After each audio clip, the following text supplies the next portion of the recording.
going to say Yellow Rose, where there's too many drunk assholes making the place noisy. Oh my god, I'm sorry. Sorry to our great sponsors. This is fucked up. Look what you've done. I'll mention you when I go there next. No, it's okay. No, it's all right. Shout outs to Kill Tony. What's the worst thing that's ever happened to you at the Dollhouse ATMs? Oh, I don't like anything in my butt, and one chick was too hot to say no, so I just let her play a little bit. Whoa, what did she put? I didn't realize, like, the nightstand had 2 drawers, so she opened the first one. You look at, like, level 1 through 5, it's like, I can take 5, but let's start with 1. And I didn't know there was, like, a level 6 through 10 in the second drawer down. And I made it to 8 without yelling, so that was... Were you facing the other way or something? You just didn't see what was going on?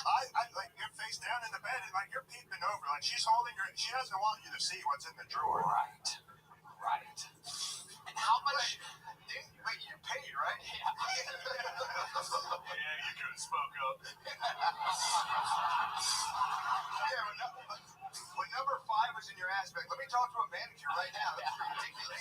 She was the manager. That was the manager special. Shit.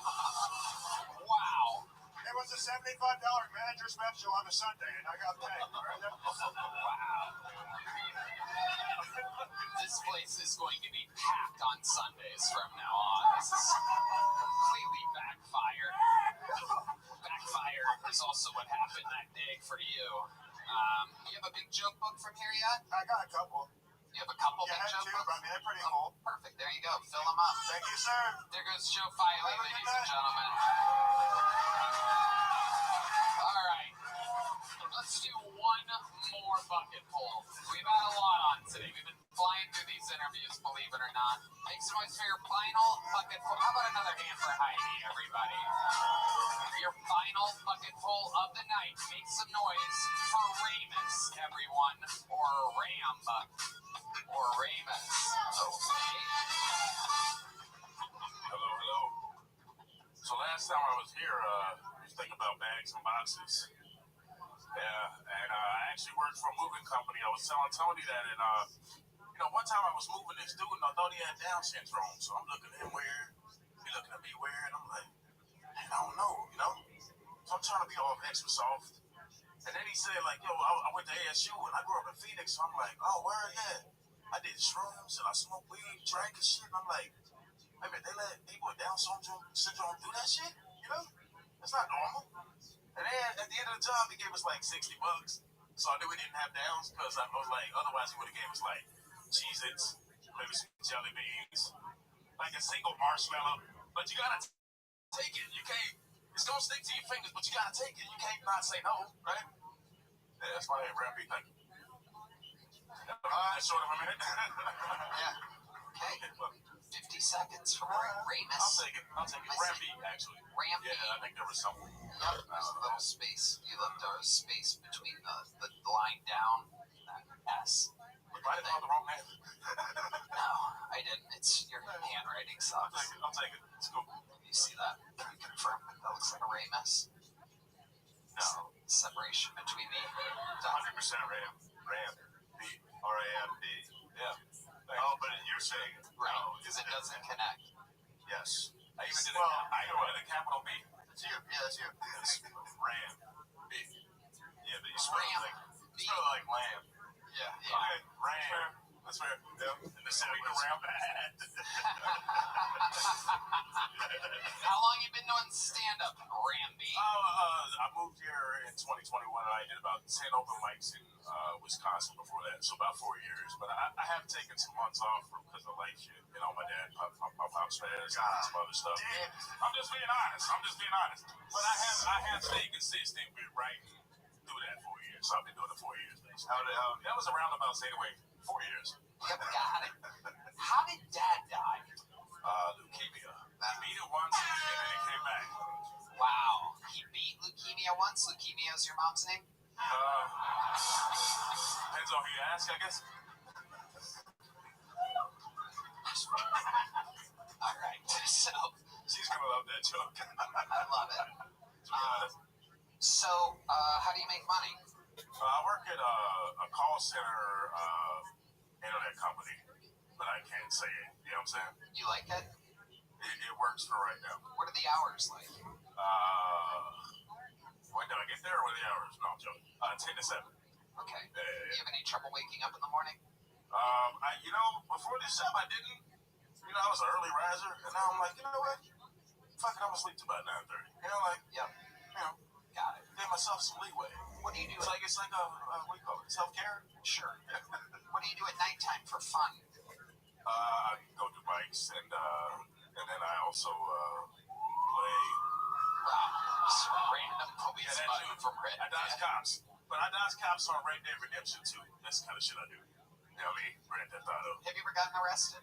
Never. Actually, you know what's funny? Is a lot of people get surprised that I've never been to jail.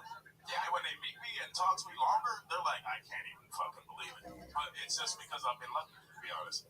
Wow. Yeah. You never heard of Sammy the Bull?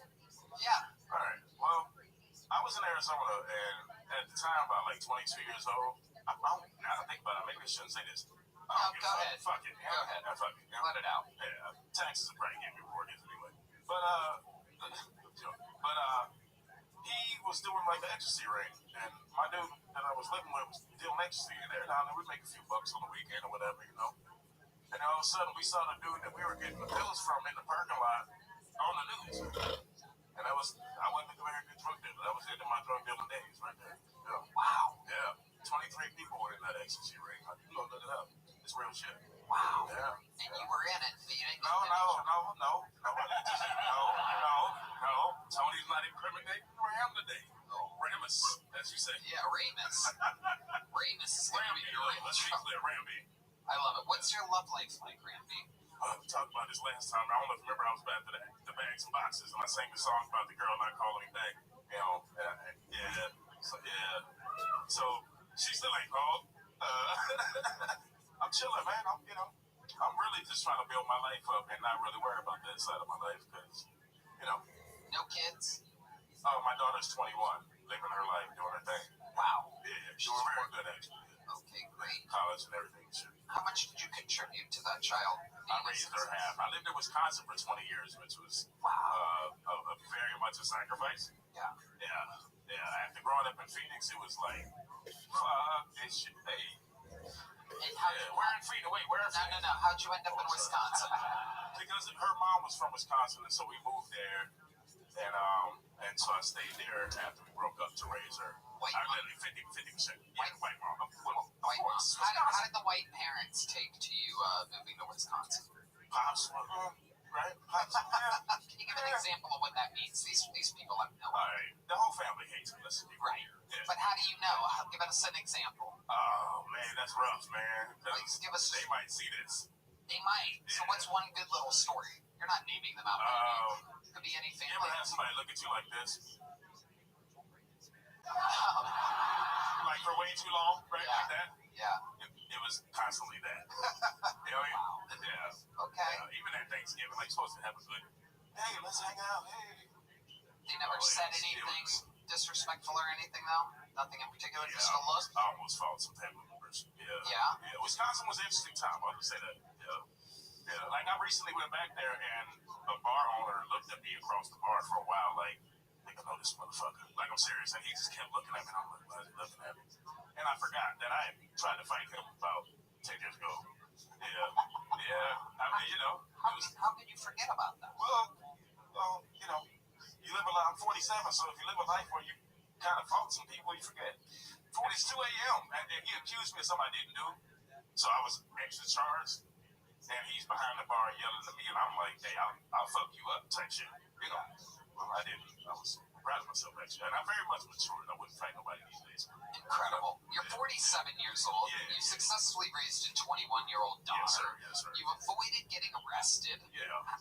What I'm a fucking miracle right now, right? Yeah. What's your secret? What's your I was secret? born at 6 months, 2 pounds, right? So Wow. I've been a miracle over and over again. All them stats. I'm like LeBron, right? You know what I'm saying? Like, I'm 47 and I'm still going, baby. You know what I'm saying? Amazing. I really feel that way. Like, I wake up every morning like, you're LeBron. Not Ronnie. And then you go to a call center and take calls. Yeah, I know, yeah, I know. I'm not gonna get Someone's just yelling, get him, Shane. Let's go, Shane. No, I appreciate it. Yeah, hey, I was having a drink. They took my drink away. They took your drink? That's about I had to sit it down. They take your drink? Yeah, well, I couldn't bring it down the alley. You know, I couldn't do that. Yeah, that's You would have I gone would with have that. We can do a black fist up. there you go. All right, Ramby. I appreciate it, You already have a big joke book? No, I got a small one. Well, guess what, buddy? You're getting the extra dark edition Thank you, Kill sir. Tony joke book. Congratulations to Ramby. Not Ramus at all. It's Ramby. All right. It's been a hell of an episode. The hottest episode in the history of Kill Tony. We went from the 80s to the 70s, back to the 80s, and I'm pleased to report that we are back at 79.9 degrees right now. 50% humidity, a very rare treat. It does not work for comedy at all. But you guys are a bunch of superheroes, and we thank you. Congratulations to you. And for your herodom, you shall be rewarded. Ladies and gentlemen, I present to you the record holder for all-time appearances on the show, all-time interviews on the show, the reigning defending Hall of Famer, the Emperor of ExpressVPN, the Memphis Strangler, the Vanilla Gorilla. This is the Big Red Machine, William Montgomery, everybody.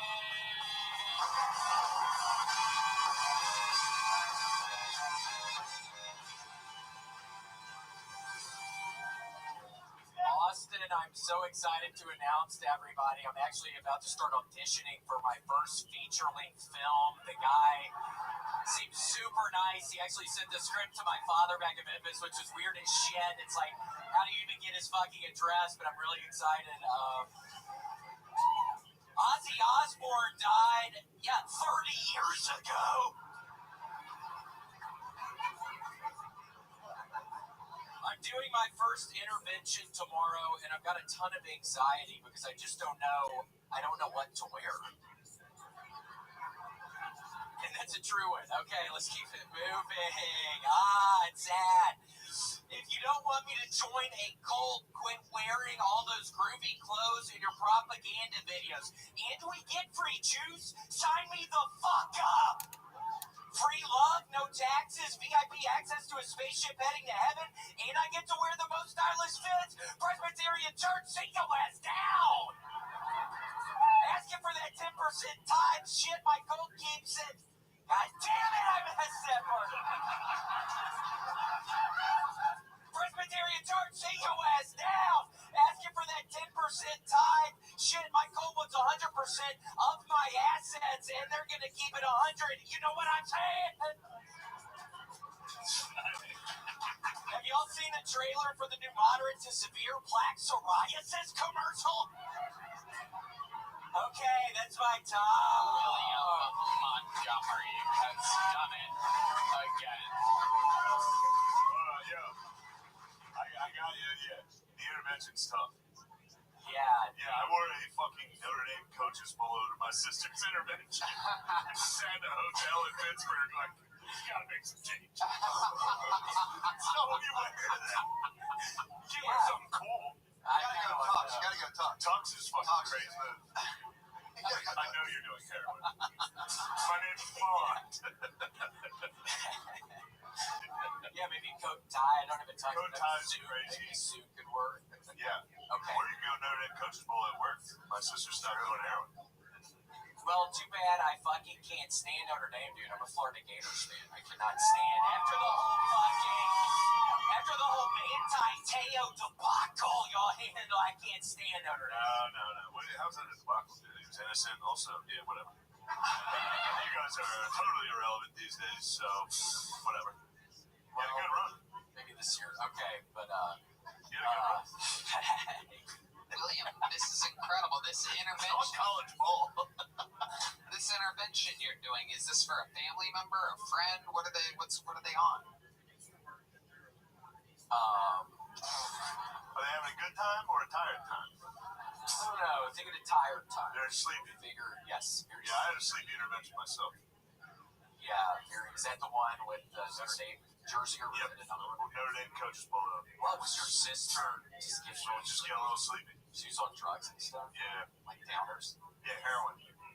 And then, yeah, that makes you nod off. And I think that's the situation I'm dealing with. It makes well, are they mean a lot now? Have they turned mean when they're not on? Are they stealing stuff a little? A little bit. Yeah, Yeah. I can't have them over my That's probably heroin, and then you go, what the fuck? Yeah. But it's surprising how quickly they come back. You go, there's that person I like. Well, You know, well, good luck. I'm praying.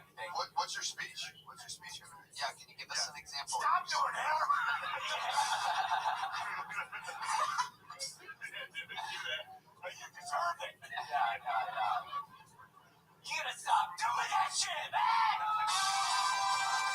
Ornamental motherfucking ass! No! We need you eating Cheddar Bay biscuits again. He's not hungry anymore. He used to go to fucking that place with me all the time. But yeah, we're gonna get him eating Cheddar Bay biscuits again. We're gonna figure it out. Are you saying Cheddar Day? Cheddar Bay biscuits? Cheddar Bay.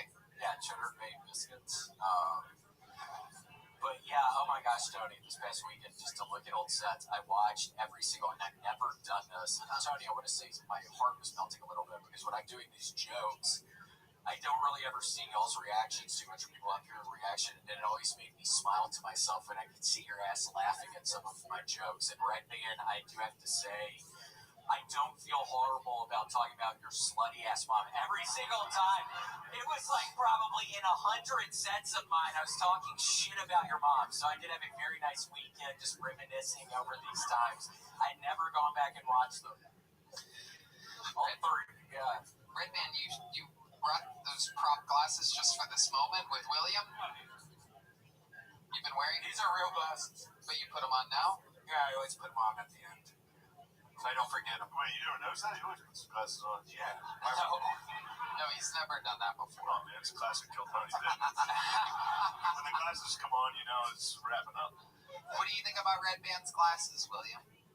I think they make him look a lot smarter. And I had been worried that he's been looking kind of stupid recently. And I think, thank God, with those glasses, they make you look a lot smarter. Redman, I'm kidding. You look like a weird homeless kind of person. You look scary with those glasses. I take them off. Are those even prescription glasses, Redman? Yes, they are. They are? How much do they cost?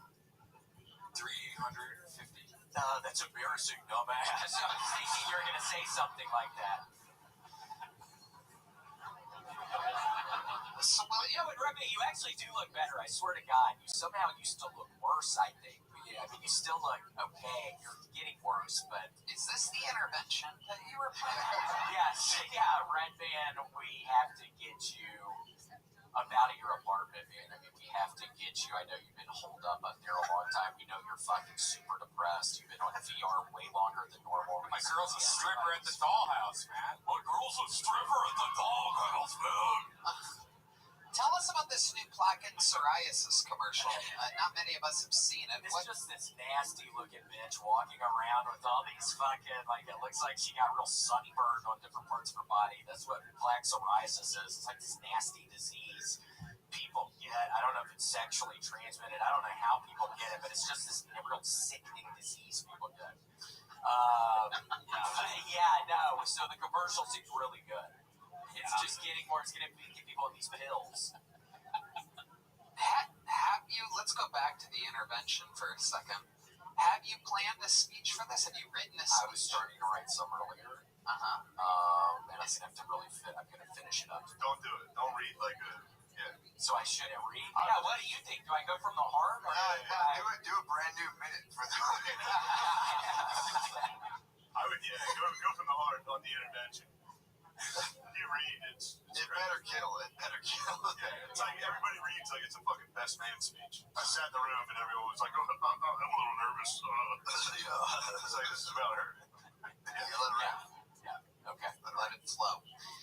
Oh, thank you to the fucking horrible person that belched right there. We're talking about a friend of mine that's quite literally dying. And I hear this monster burp right there. That was you? This nice homosexual couple right here. But you burping on his dick. Wow.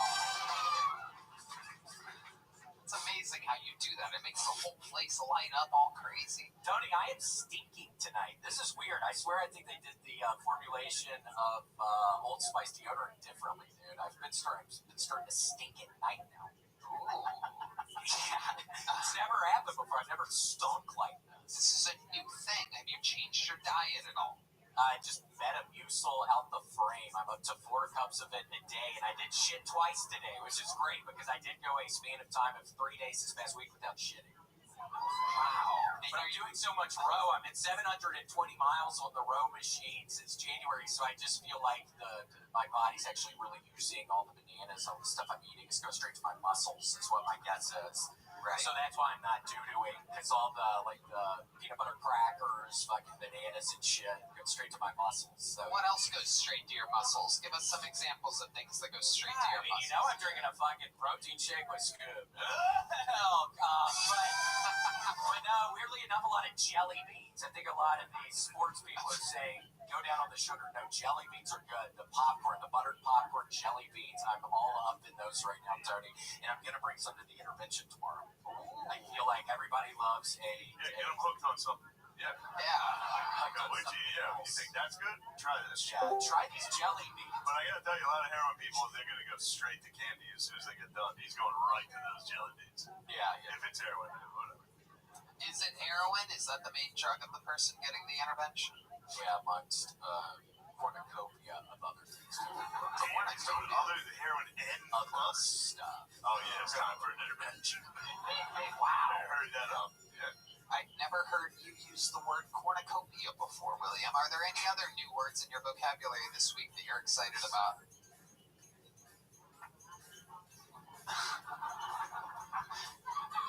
Just a little spot. Licensed.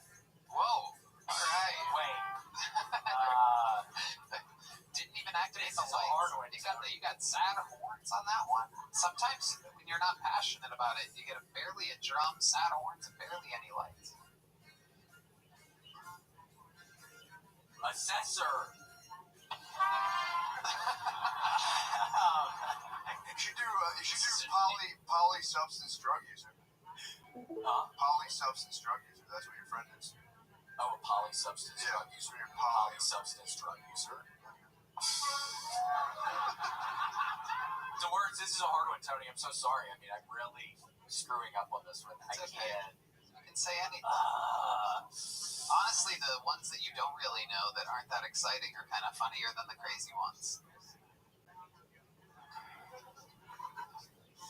A new word this week from William Montgomery. We're almost there.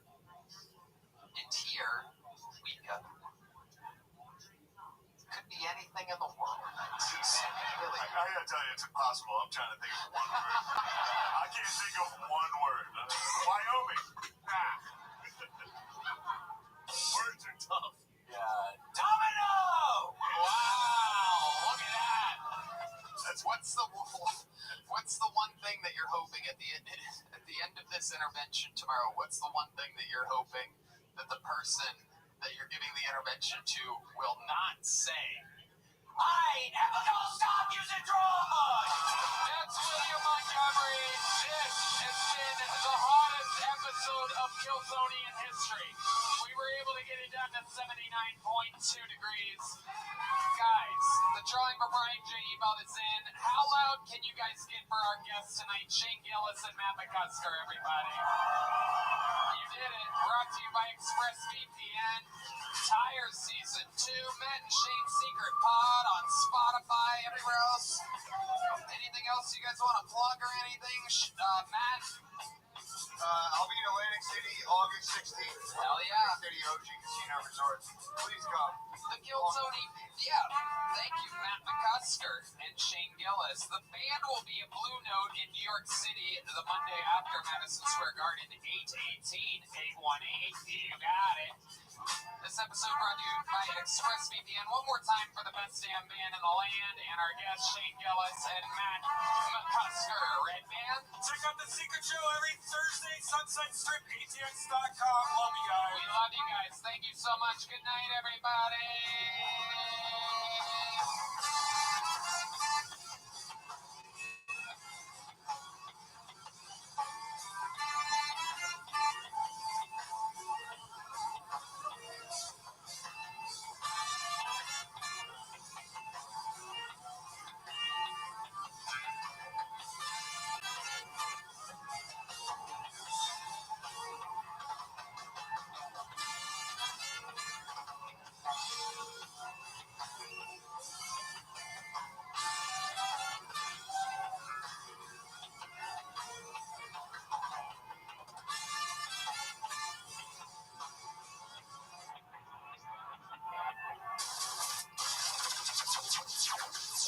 Strip Comedy Club in Austin, Texas is now open. Check out Red Band's secret show every Thursday. Go to sunsetstripatx.com for tickets.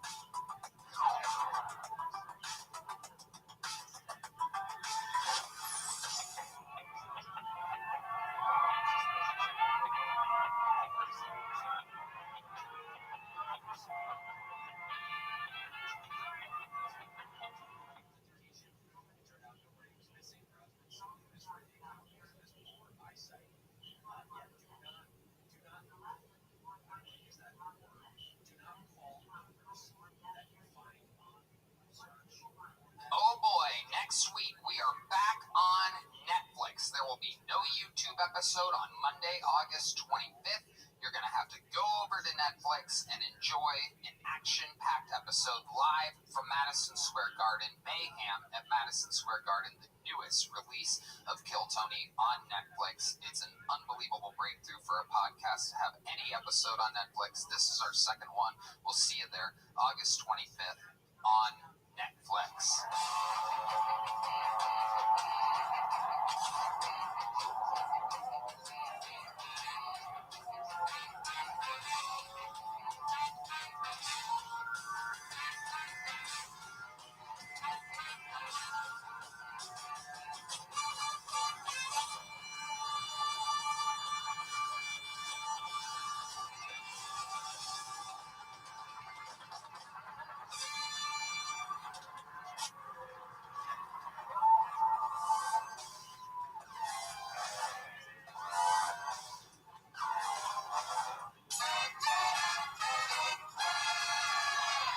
Hey, this is Raymond coming live from the Comedy Mothership here in Austin, Texas for a brand new episode of Kill Tony.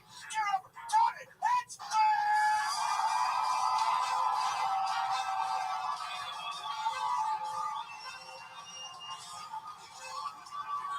Who's ready for the best fucking night of their lives, huh?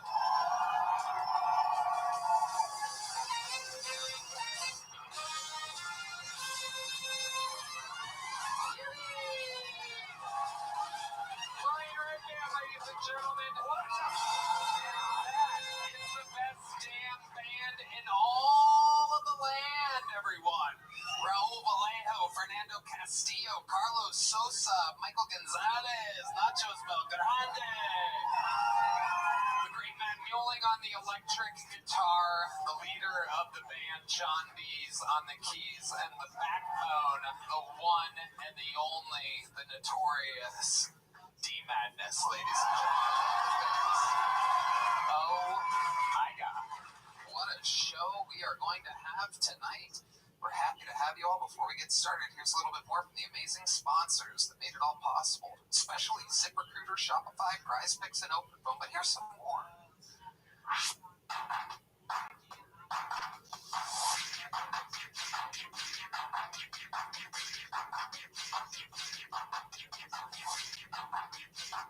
You guys ready to start tonight's fucking show or what? Every single week, two of the best comedians in the world I book on this show. This week, no different. One of them has the most watched special of 2025, including 10 specials available on YouTube. The other one is one of the original regulars of the show. 12 years ago, she was forced, under the cruel tutelage, unheard of at the time, of writing and performing a new minute every single week for the internet. Today, she is one of the best female stand-up comedians in all of the world. Our guests tonight, Ali Siddiq and Kim Congdon, everybody. Fuck yes. Oh shit. Kim Congdon. Ali Siddiq. His new special is on YouTube at Ali Siddiq Comedy.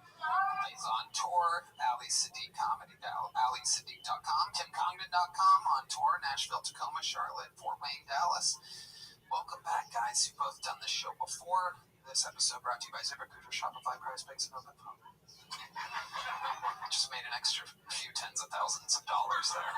Don't mind me. Yes.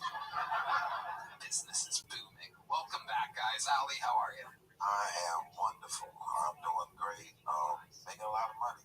Damn right. Can they do that money sign thing? Yeah, let's do it one more time. Thank you. We love that. Did the lights go a little bit? Do it again, Redman. Wow, amazing. You guys are, I love the firework edition there for no reason. Nobody asked for that. Nobody asked for that. Kim, how you feeling? I'm doing great. Can you do the money sign but stop it halfway? Yes. She's coming up the ranks. KimCommon.com for tickets. Yes. That's right. You guys know how it works. About 300 comedians signed up for the chance to get pulled out of this bucket. They do a minute uninterrupted. You know their time is up and you hear the sound of a kitten. That means they have to wrap it up then, or else they bring out the angry West Hollywood bear. And then I interrupt them, and we talk about their lives, about their set, about anything that might be more interesting that they possibly could talk about, or anything interesting about their lives whatsoever. The whole thing's improvised. Anything can happen. You guys ready to start tonight's fucking show? While we go wrangle the comedian from the bar next door that I just pulled out of the bucket, we are going to start with a very, very special comedian. While he's not a regular and he's not a golden ticket winner, he's been on only one time ever before, but I want to see more of him. I think everybody wants to see more of him. I kind of think he's an instant legend in my mind. Make some noise for the long-awaited return. Kicking off tonight's show with a brand new minute, this is Sir Winston Pickles.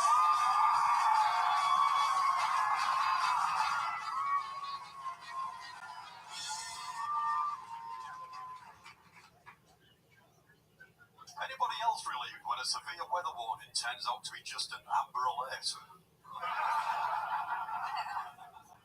I've actually lost my cell phone. I accidentally put it in Malaysian airplane mode, so that's gone.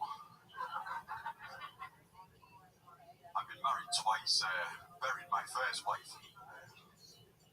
Shall I grave in the woods? No, that's just a joke, everyone. Jim does patio. The second marriage, that ended when I found out my wife was a swinger.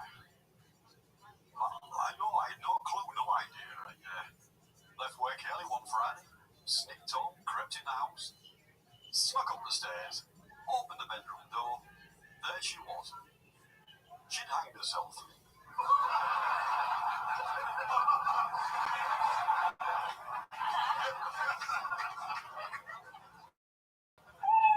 She was swinging. Sir Winston Pickles. Hell yes. Hello, sir. Welcome back, my friend. I love your style. A dark, dirty, evil clown. You are so photogenic, videographic. I'm not exactly sure what the word is, but you play well on this show. Thank you, I have my mother's eyes. Yes. They're an amazing job, but I have them. Wait, what? They're an amazing job. Oh, Jesus Christ. See what I'm talking about? He just got me again. I've been Sir Winston Pickled. Fuck yeah. I love your style, Sir Winston Pickles. Remind us, how long you been on stand-up now? 6 years as stand-up, 10 years as a clown. Right. 6 years of stand-up, 10 years in whiteface. Absolutely incredible. Fun times. Is this your guys' first time seeing Sir Winston Pickles, Allie? Yes, and I'm terrified. I don't fuck with clowns, man. And I'm sitting there like, Do a magic trick, he'll run away. Sir Winston Pickles, you're both British and a clown. I would imagine black people really are freaked out. Right, yes. Yeah. I've seen my neighbors. Oh, You have black neighbors? yes, apparently. Oh, okay. He's British, he's so white, this is like actually blackface for him. So Winston Pickles, what do you do when you're not clowning around or doing stand-up? I collect things. Yeah, like what? Well, Allie? People.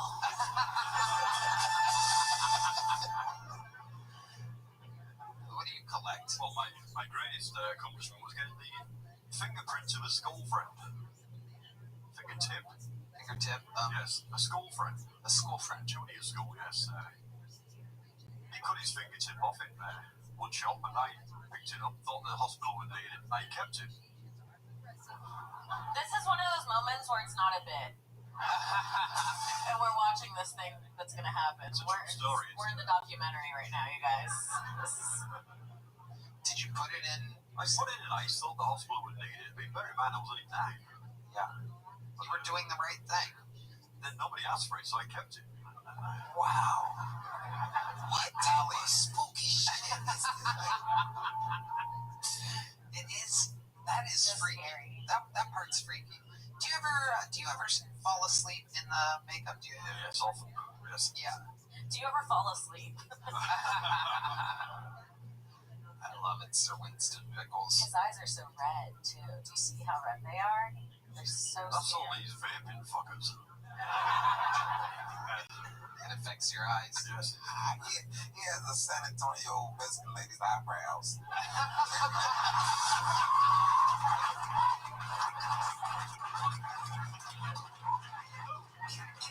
Ali Sadiq. You're damn right he does. Holy shit, I was wondering what looked familiar about you. That's what it is. Absolutely incredible. Sir Winston, is there anything interesting about you that we haven't learned in any of the other parts of the 2 interviews that you've done? I left England and, unbeknownst to anybody, I just took off. I had a psycho bitch for a first wife, and she came up from work and I'd already gone up to America. It's like that. Wow. Did you ever call her and tell her? No, just left. Wow. Good for you. Ali, Saw a chance, got over there. If he didn't have on the makeup, he'd be a pinky blinder.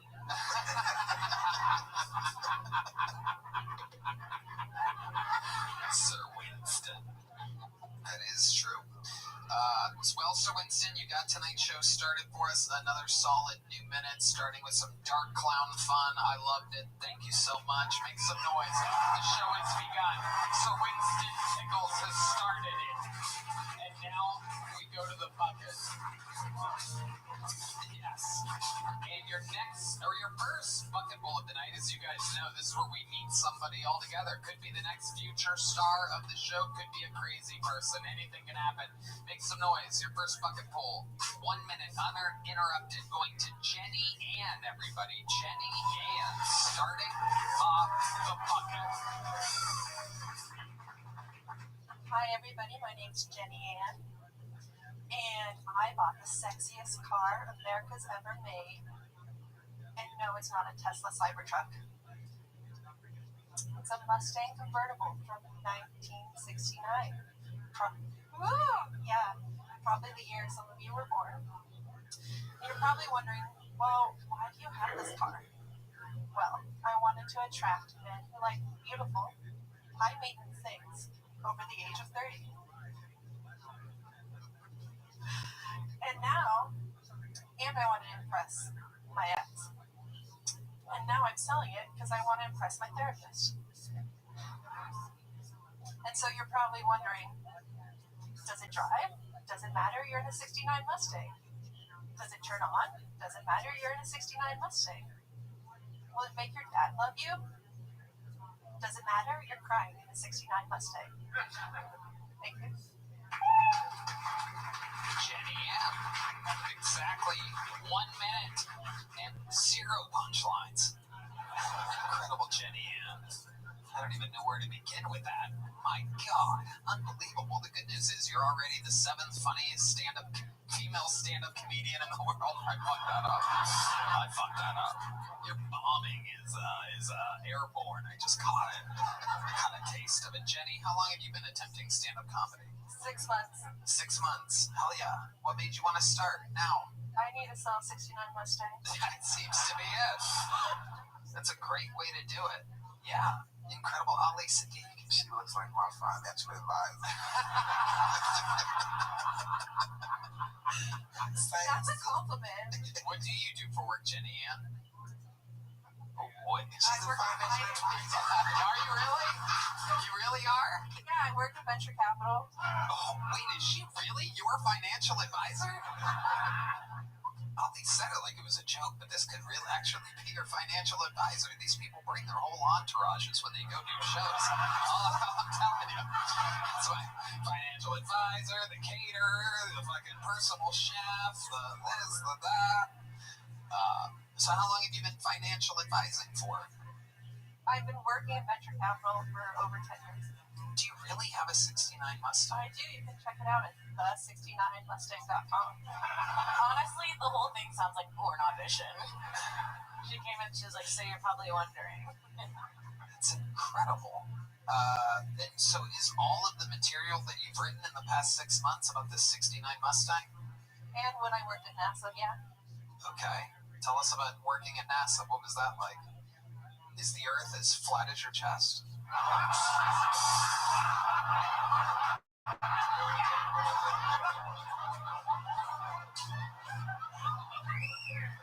This is Kill Tony.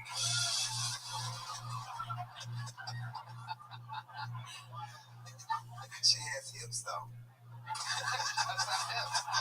Hips have been confirmed. What was NASA like, Jenny? What'd you do over there? It's like SpaceX's daddy. I know what NASA is. I'm asking you what you did at NASA. I worked in the bioengineering department on a project to grow algae in space. Oh, catering. Yes. Catering for astronauts. Yes, absolutely. Okay. All right, Jenny Ann. Where do you live? In Austin. Okay, how long have you lived here? Since 21. 2021. Okay, where were you at before that? California. In space. Bioengineering in space. Dude, even in space, they put us in the kitchen. Yeah, it's true. It is true. And in space, no one can hear y'all yap all the time. You know what I'm saying? You rap the toilet free. Okay. Jenny Ann, so what made you leave NASA and go into venture capitalism? I turned an old military vehicle museum into a hacker house. And I had like 8 founders, and I wanted to learn how finance worked. So I cold emailed, got a job in DC. Okay. What do you do for fun? What do you do for fun when you're not Write jokes that bomb. Right. But I mean, like when you're not doing that, what do you must when you want to like let your hair down and take the glasses off or whatever? Like when you want to. She like plugs her clit into like a USB and calls it a night. I'm pretty introverted, so I like spend time with my friends and go on walks. You go on walks, okay? That's from the therapist's advice as well. What do you do when you spend time with your friends? What do you guys do together? Go on walks. 69 What is it? Go on walks, eat dinner, and get drinks. What do you do with your friends? Oh wow, that's a good question, Jenny Ann. A bunch of highly detailed stuff that I would never tell you about because you'd be staring at me through the outside window. You have crazy energies, Jenny Ann. Do you have a sex swing? No. Her car's actually pretty awesome. Wow, what a follow-up. Follow-up to the sex swing. Yes, we know what a 69 Mustang is. That the actual website? That is so weird. You built a website to sell one 69 Mustang. Yes. You only have one for sale. Yes. We can make t-shirts. But you suck at selling this car. It's a beautiful car. How much are you asking for it? Whatever anyone wants to bid. Okay, this is retarded, Jenny Ann. This is crazy. Whatever anyone wants to bid. Give her spots on Kill Tony for it. No. Much like her jokes, I feel like it doesn't work. Yeah. The red stripe is pretty badass. Yeah. Alright. She has a Mustang gallery. That's what we're looking at. Yeah, it's just the one car. It's Very type A. I'm actually pretty touchy. But yeah, Jenny Ann, She lowered her tape. I'm beat. Okay, Jenny Ann, I'm gonna let you go. I'm gonna let you go. She's heard that before. Okay, I'm sorry. If you said it, it'd be funny. Did you have fun here tonight? Yeah. Okay. All right, here's a little joke book. Here we go. Boom. Good catch, Jenny Ann. Wow, shocking. Shocking catch from Jenny Ann. All right. Here she goes. Go on, Jenny Ann. Back to where you came from. Back to obscurity for Jenny Ann. Oh, my God. Wow. Holy shit. Look at that. A woman with cleansing the room of Jenny Ann's energies. A woman with a fully operational vagina. I'm going to drink all of this water.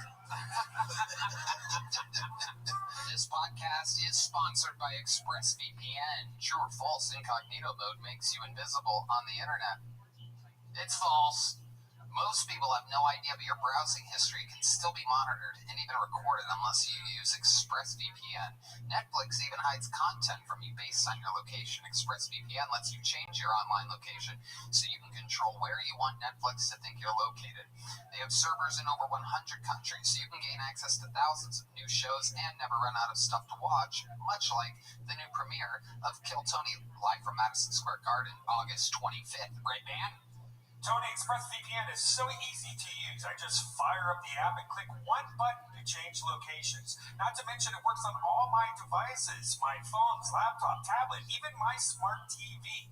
It's all done at blazing fast speeds. Your boy Brian even streams in HD with zero buffering. Tony, I use ExpressVPN and so should you. That is amazing. I use it all the time when we travel, and it's important to stay secure on the road. So protect your online privacy today by visiting expressvpn.com/KillTony. That's expressvpn.com/KillTony to find out how you can get up to 4 extra months free.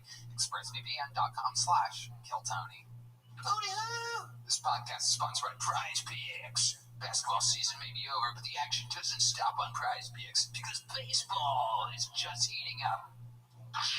Step up to the plate with PrizePicks and add your favorite baseball players to your lineup, whether it's strikeouts, RBIs, or first inning runs. Make your call with more or less and play for your shot to win up to 2,000 times your catch today.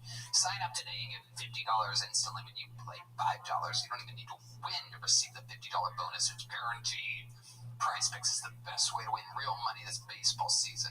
Which players are going off? Which ones aren't? Make your picks in less than 60 seconds and turn your sports takes into real money all season long with PrizePicks. Right, man? I was looking and I think this week PrizePicks, I'm eyeing the baseball board and selecting Aaron Judge for more than 1 home run and Dylan Cease for more than 6 pitcher I have strikeouts. the same picks, Red Band, and I love how easy they make it. Download the app today and use code TONY to get $50 instantly after you play your first $5 app. That's code TONY to get $50 instantly after you play your first $5 app. PrizePicks, run your game. All right, back to the bucket we go. Let's see what happens here. Make some noise. A minute from Jimmy Clifford, everybody. Jimmy Clifford, and here we go.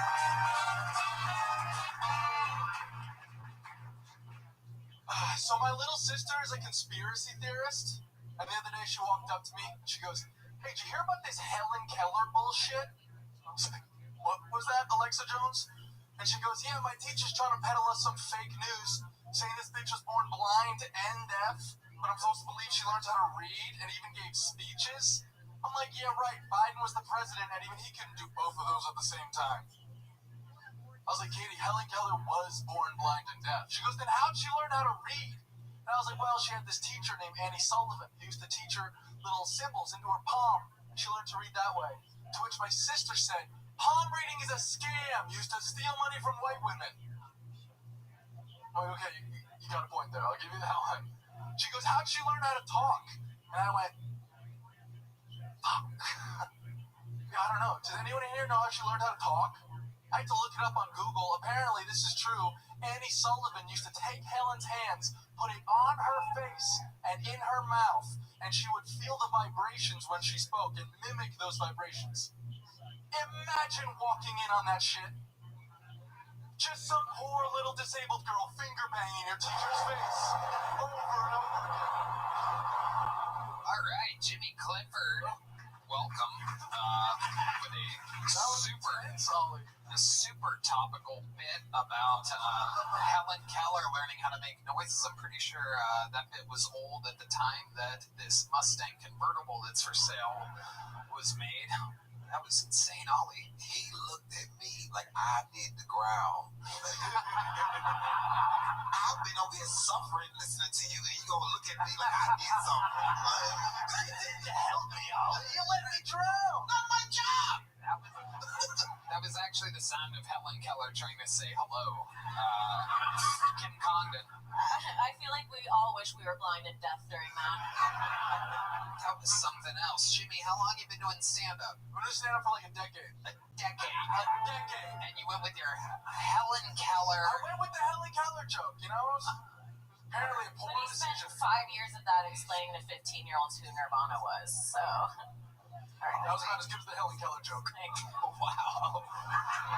Jesus. Having a battle of the Titans here. Jimmy Clifford versus Kim Condon out of nowhere. So, Jimmy, what made you choose that material tonight? I don't know. It felt mean. It felt like this was the right room for it. Some people do. They think that. It's interesting. I don't know why. There was a fucking clown up 2 people ago. It's a sweet little room. I don't know why you'd be mean or dark or anything like Yeah, how do you talk about Helen Keller but be the retard? you. Now Kim's pissed. No, don't do the stand-up thing. Stay seated. We're not on Legion of Skanks right now, where you have to like make sure everybody knows you were just funny. Jimmy, what do you do for work? I'm a video editor. What kind of videos are you editing? Child porn. Is it child porn, Jimmy? It's not child porn. What are you editing? I edit all sorts of things. I edit a lot of online content where I make fun of people on Cameo. Okay. I mean, I feel like Cameo is pretty topical for Kill Tony. Most of the regulars is how they make their day-to-day wage.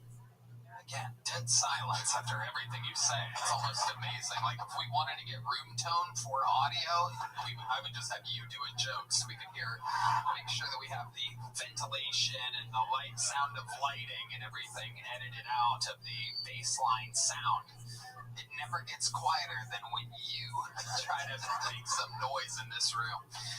Jimmy, so where do you live? Austin? I live in Austin. For how long? About 4 or 5 years. And where were you at before that? Jersey. Okay.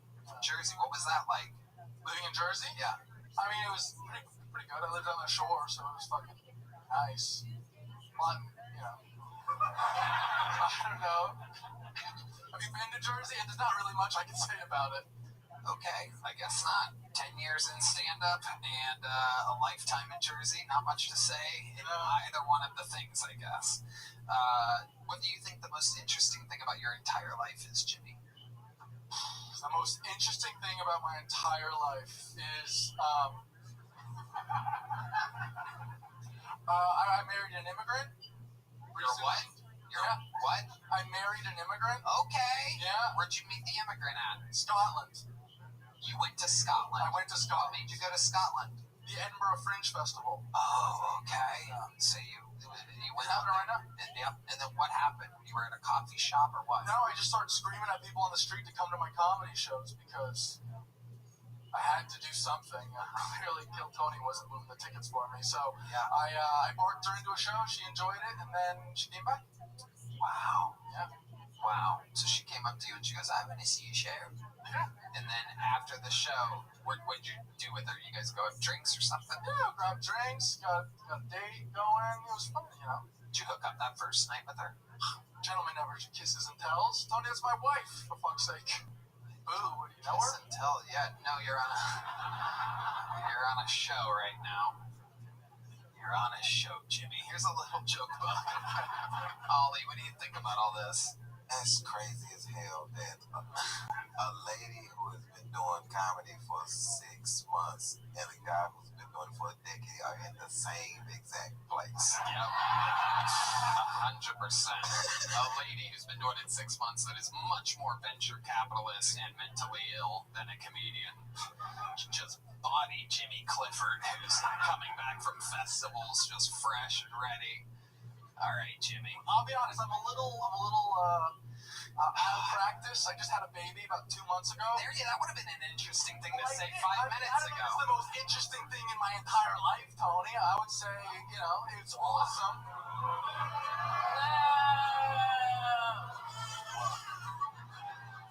You had like 5 kids. You can't say the one was the most interesting. No. I have 9.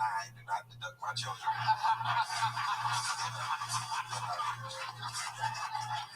There he goes, Jimmy Clifford, everyone. We're going to keep it moving. We're having fun here tonight. Interesting bucket pull so far. Very interesting. Doesn't matter if you've been doing it 10 years or 6 months, the pressure can get to you. Ladies and gentlemen, 1 minute uninterrupted. Next one is Liv Taylor. Liv Taylor.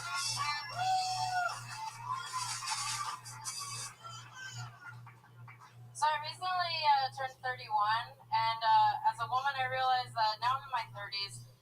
There's a point in your life that you realize you're no longer in your 20s. Like, that decade of your life is over. That defining point, there's a defining point. For me, I thought that's just when you turn 30. Apparently, that was when I realized I went from having headlight tits to a headlight and a fog light.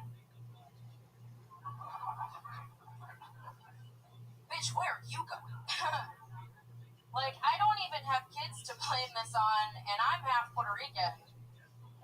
Which is nothing short of a miracle in and of itself. I am half, and I don't speak Spanish. I think I'm more of what you'd call, like, Puerto Rican instead. And I get that side from my dad. Kind of hard to talk about him. Not because he's dead or anything, but because he's just such a fucking narcissist. He's Puerto Rican. It makes sense. But my dad's like that kind of narcissist that's, he went to a military high school. He's convinced that he's a veteran. Thank you.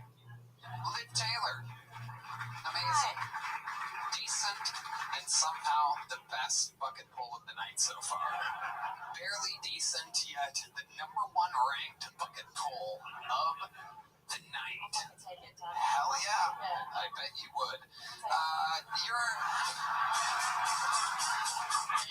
You're half Puerto Rican. Yeah. Is that why you think one of your tits is garbage? Probably. Still got it. Still got it. Leaning into the wind. All right. I love it. Liv Taylor. How long you been on stand-up? Almost 2 years in November. Okay. How do you make money? I'm a vet tech. Vet tech? Yeah, I've been working for about 2 months. The last time I was on, I didn't have a job. I found a job not long after that, so. That's what happens. Yeah, Tony great. Mom. A lot of people think people just make money off Cameo here for some reason. Steven is a vet tech. Yeah. So you're around animals. Yeah, I actually work in specialty, so I work in anesthesia and surgery. Amazing. Yeah.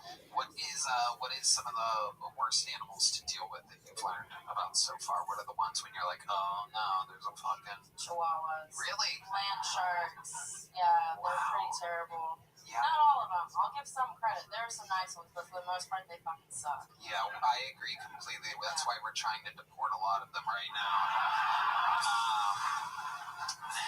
Back to Chihuahua. Huh? Back to Chihuahua. There's a Chihuahua in Mexico. Oh, okay. Yes, got it. You said it like it was one word. I was trying to back to Chihuahua. Chihuahua. All right, Okay, yeah, there you sorry. I go. thought she had a spell on you. Yeah, that was weird. That was weird. One of my tits feels weird all of a sudden. All right. Liv, what do you do for fun? I am very homebody, so I like hang out at home with my dogs, but I like to hang out with friends. I've pretty much bar hopped since I've been here in Austin and really just trying to kind of start a new life. Religious? I lasted. No, to God, no. Oh. No, not religious. Yeah, no, movies, I mean, like, just really hang out. I'm very boring. I've really delved into comedy. That's why I moved to Austin. Okay, what are some of the wildest things that you've seen out there in the comedy scene? This whole show, it's always comedians. We never really get to delve into the gritty, what it's like at the Austin open mics and whatnot. What have you seen? Can you tell us about it? It's pretty dirty out here, man. Yeah, describe that for people. There's piss literally everywhere. I I mean, you can be friends with the homeless, or you can be their worst enemy. I choose the latter. I think better that way. I like to keep a distance. I mean, How about at the open mics? Once you get there, you're talking more about the walk to the open mics. it's literally what you think it is. It's just like hundreds of us just sitting around waiting for our names to be called. Some people getting sloshed at, shit-faced. I just kind of hang out with my, little group of friends that I have. You don't get shit-faced. No, I drink here and there, but I don't get shit-faced. Exactly. At least on these nights. Why get shit-faced when you already have a shit body? You're right, Liv. Oh, come on. Shut up. What kind of show do you think you showed up It's to? a 40-pound shed from last year, so I think I'm actually pretty okay. That's great. That's great. Grief's one hell of a diet. Say that again? I said grief's one hell of a diet. What happened? What did you lose? I'm a widow. I lost my husband last year. Oh, shit. Yeah, we talked about it last time. It's cool. Remind me, what happened? He flipped his truck. Ah, that's right. There it is. Always fun. Yeah. There he is.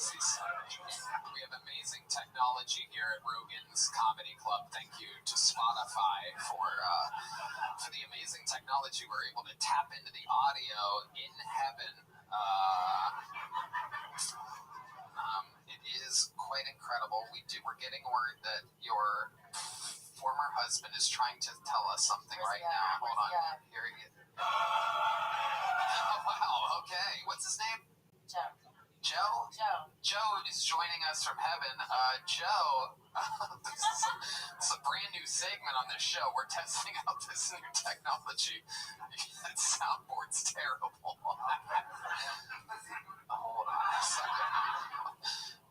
on a second. Wait, was that Antonio Brown I just heard? Is he dead? Antonio, what'd you say? I'll pass on that. Oh my God. All right. So Liv, if you have like a short-term goal for your comedy, what would it be? I mean, I'd like to be at least featuring in the next, 2 years. I know I'm not ready for something like that now. I'm definitely still working and building. That's a good goal. We all are. So yeah, I'd say like 2 years. Good goal. Can I tell you a fun fact? So I actually have a picture of you with, I went to a show of yours. It was the year before my mom died. And What year was that? 2023. Okay. I actually have a picture with you and him together. And you guys have this, very uncanny look. Really? Yeah, it's very odd. Wow. Yeah. Amazing. He's going like this. Yeah. Wow. I'm sorry. Well, if you had a husband that looked like me and he was stuck with you, I could see why he wanted to flip that truck. Come on, we're getting here. She's smiling. She's living her dream. She's on the biggest show in her industry. Yeah, you gotta be nice. She was there. Part of the truck is still on her face. Oh my God, this is a very roasty panel, Liv. But I liked your set so much so that you're leaving with a big joke book today, Liv, just based on the fact that you're the best bucket full so far. There you go. Liv Taylor. We're having fun. A lot of oohs and ahs from this crowd.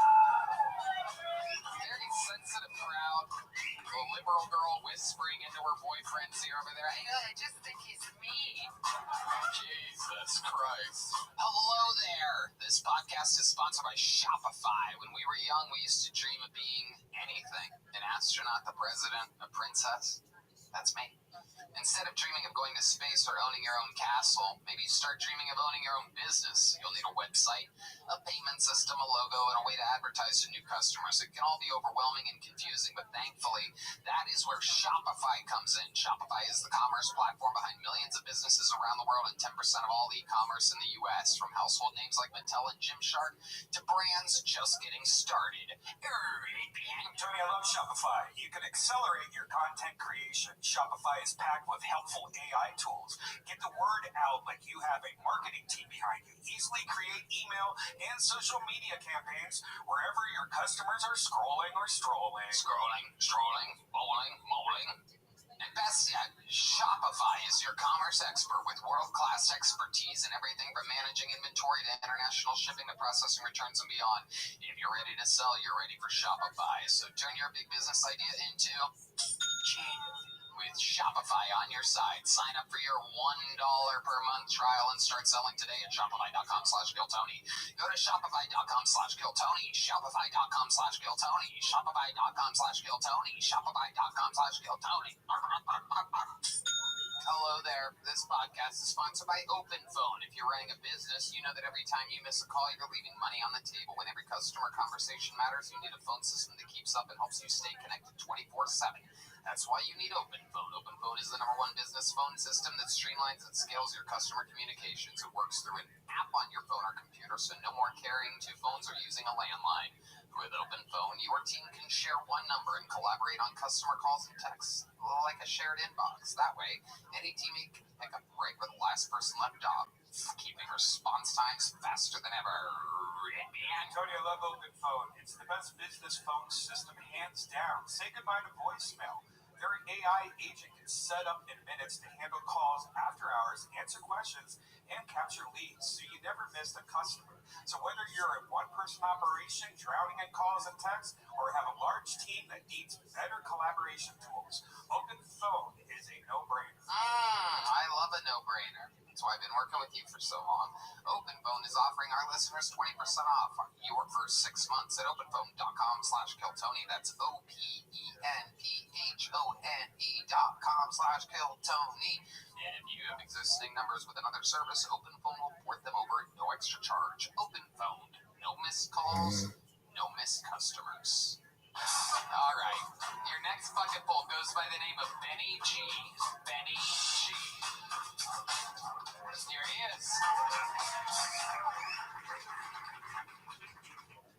So I married the Wish.com version of my high school crush. The original is named Heidi. Big busty like this. The knockoff, more like this. Arthritis in both hands. But when we finally got divorced, she took me for pretty much everything. I was so ticked off that I called my sister directly after and said I hoped Obama at the time went the same route as the funny mustache man and just eradicated all redheads. And yeah, I was pretty ticked off. And she happens to have a son who's redhead. And she said, well, what are we going to do with Elijah? I said, we're going to throw him in the attic like Anne Frank. So, but unfortunately that prayer did come true, and they ended up going after red hats. So I've got to apologize to Gino Carano. Totally my bad. All right. I loved the first 30 seconds of that. That was good. And then I have no idea really what the fuck you were talking about after that. I felt like I kind of got edged with genius. I thought it was really good.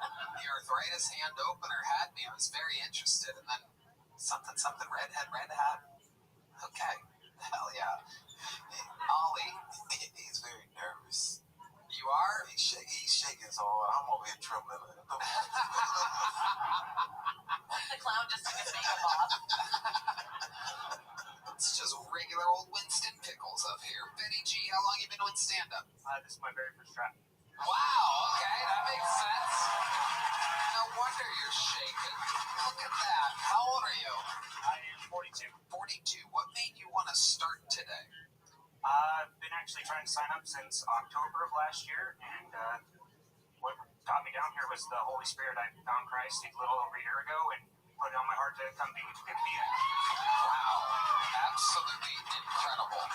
So when Christ found you and told you to come to Kill Tony on a Monday night, what exactly did he say? And where were you? And when did this happen? And what did you eat that day? It was a long journey. So I was an atheist for 40 years of my life, and January of 2024, I called out to a God I didn't believe in, and I actually heard back from him. Okay, so what's the number to God exactly? Can you give? When you say you called out to God, what exactly happened? Can you describe the I source? just got ripped off by my in-laws at the time. For how much? How much did they rip you off for? Give me a number. I'm not a specific number. I was supposed to be getting 75% of all the calls I was doing, but they ended up giving me 40%. And yeah, I was taken aback by it and asked my wife to try to rectify the situation because they were her parents. And she told me I needed to sell my belongings, sell myself like plasma and stuff like that to make ends meet. And in that moment, I called out to God. You're talking about a real sympathy story here. Yeah, this is incredible. This is incredible. Did God tell you to leave that bitch? Was that the first thing he said? So, Benici, it is me. I've come to answer your call. You deserve the 70%. You have to leave this family and sign up for Kill Tony on Monday nights in Austin, Texas. Your story deserves to be heard. we actually did end up getting divorced. So, absolutely. I had a feeling I was on the spectrum, so I went and got tested, and turns out I have Asperger's. What a waste of a test.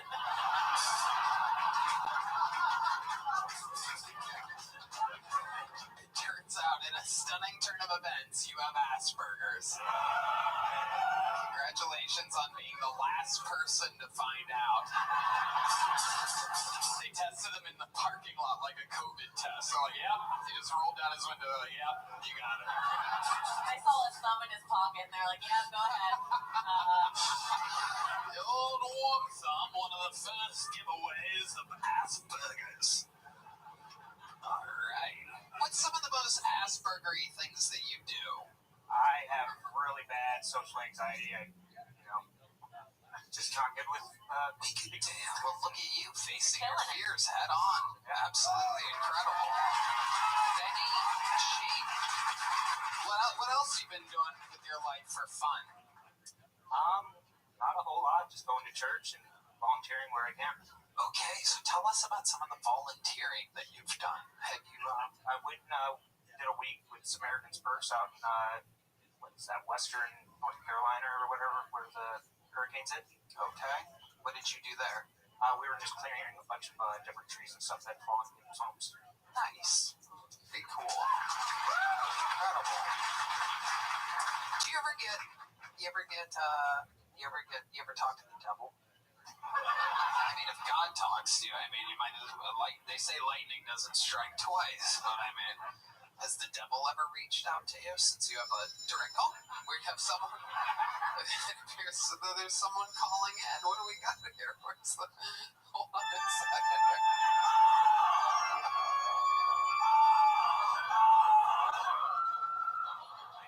Hello, Benny G. The devil.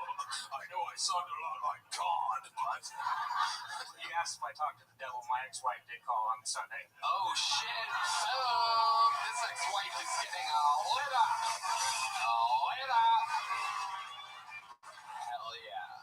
You're nailing 70% of these jokes. I love it, Benny G. Do you have any kids? I do. I have 3 kids. 3 kids. I love it. And are they grown up or? 17, almost 15, and almost 14. Wow. Okay. Do they have the devil inside them, like especially the 17-year-old? No, he's actually on the Red Man, what is wrong with you? Do you have like your own quota for retarded shit you have to say? Like, it's been 10 minutes. Is your 17-year-old corrupted? What's the craziest thing about your 3 kids? Not a whole lot. Besides being on the spectrum, they're pretty normal. They're all on the spectrum? All but my youngest. Wow. What do you think you did different with the youngest? How do you think the youngest avoided the spectrum? Did you do something different? Perhaps hold out? Not be mine. Oh my God. I am so saddened by this. It's a lot going on here, man. I love it. So what makes you think that kid might not be yours? Other than the spectrum thing, does it look different? Yeah, she definitely does look different. She's black. Well, she does have an afro, so. What was that? I said she does have an afro. He said. Are you serious? Oh, she's got massive curls. Have you ever?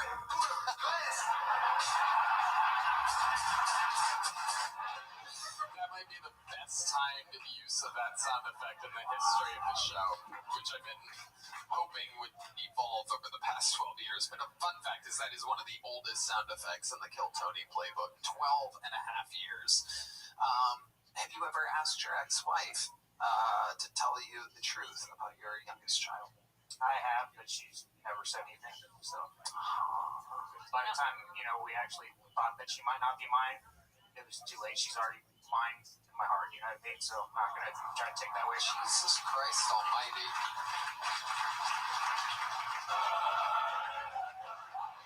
Is there anyone you think it could be? I've done the years I was with my first wife. I caught her cheating on me 3 times in the 10 years we were together. Oh my God. How many of these times was when she went to go see Ali Sadiq live?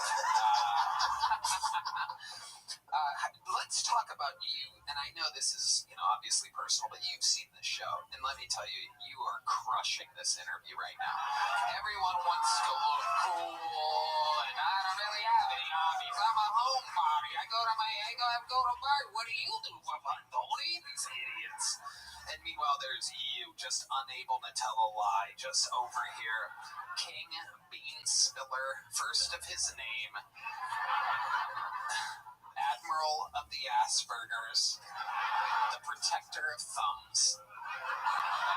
Benny G has arrived. So let's go through this cheating thing, which I find so interesting. And all the listeners, guaranteed right now, are enjoying this part of the show because they hear about these things. Maybe it's affected some of them. People get suspicious. Tell us, when you caught her cheating, how did you catch her? Like, what are some of the scenarios that you walked in on or found out Are we about? talking about the first wife or the third wife?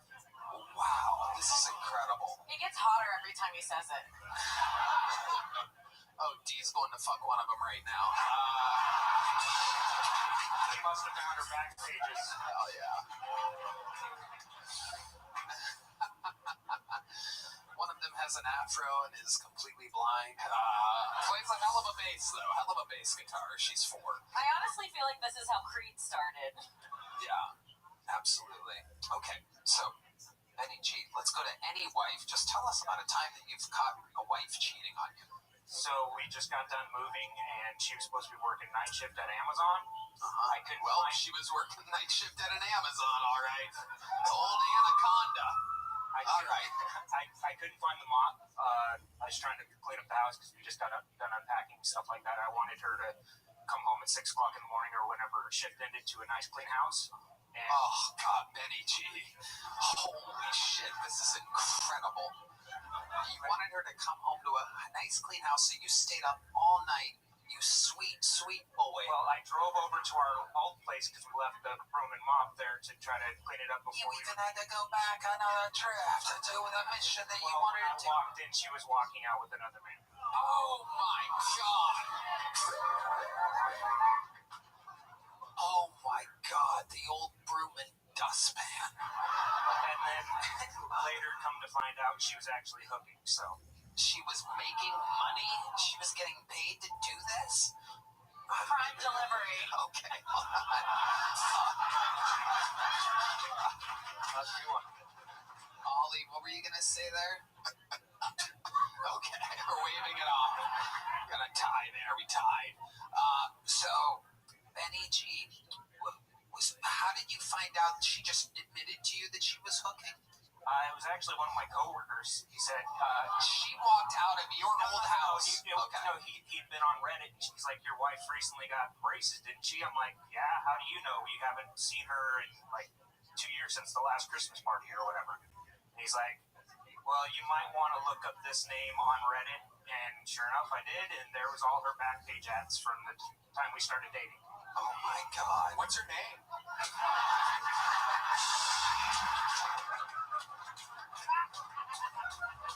You are disgusting, Red Man. I can't believe you would say this is a real emotional part of the show, and there you are asking, what is her name, just out of curiosity? All right. So, this is incredible. Now, did she ever give you a reason why she got into this?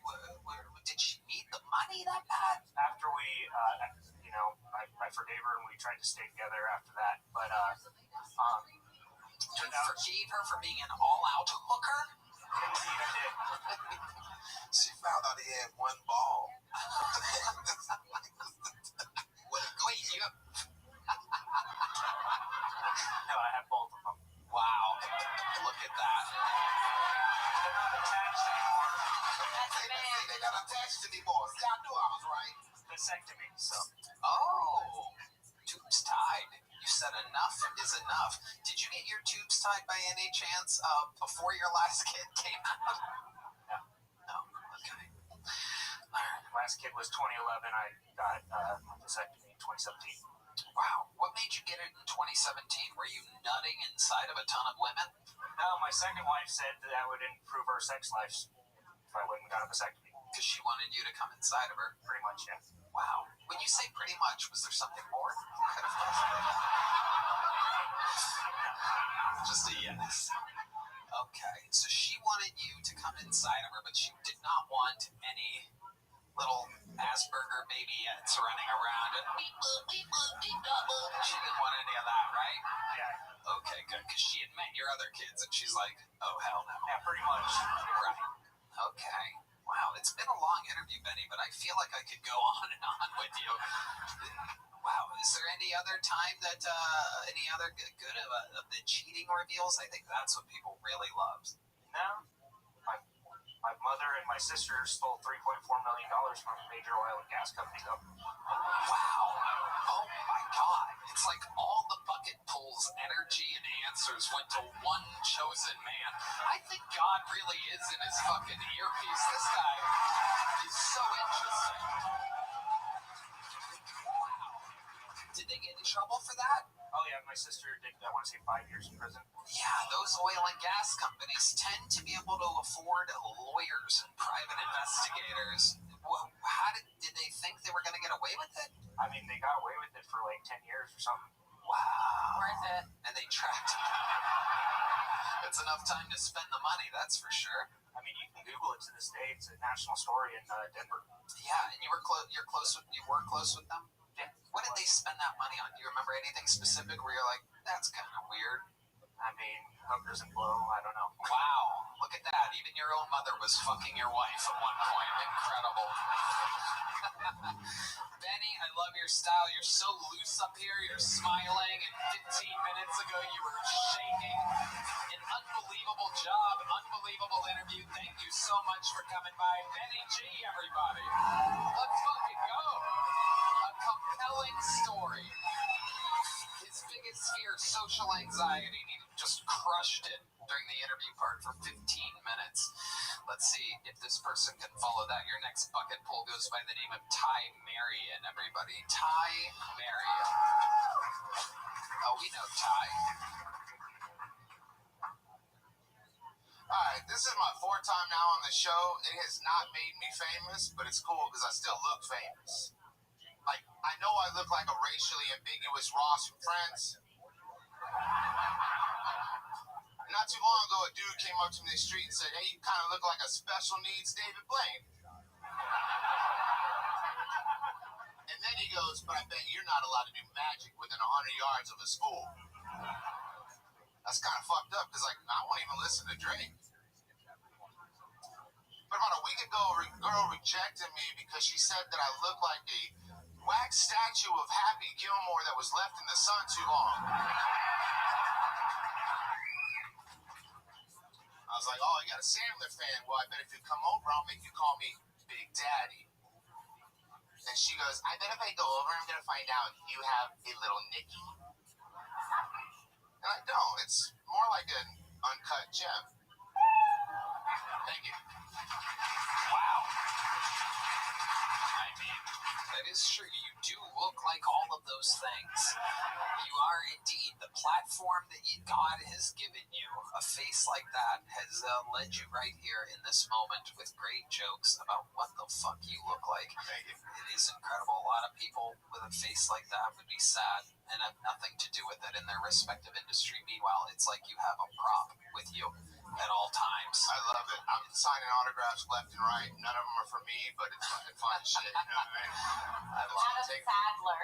Yeah, it is incredible. There's quite a look. Are your ears fucked up, or is that just the hat? The hat, maybe, but yeah, I do have big ears. I don't know. I lost like 55 pounds lately, and whatever has happened, it's just gone all of my ears. Like I fucking hear everything too. So thank you, whoever that was. Wow, incredible. Mate. No, that one ear is definitely fucked up. Yeah, that ear's a little fucked up, right? Right now. It's like a little chunky ear. Is it? Your lobes, you have gigantic earlobes. God, It's totally two different ears.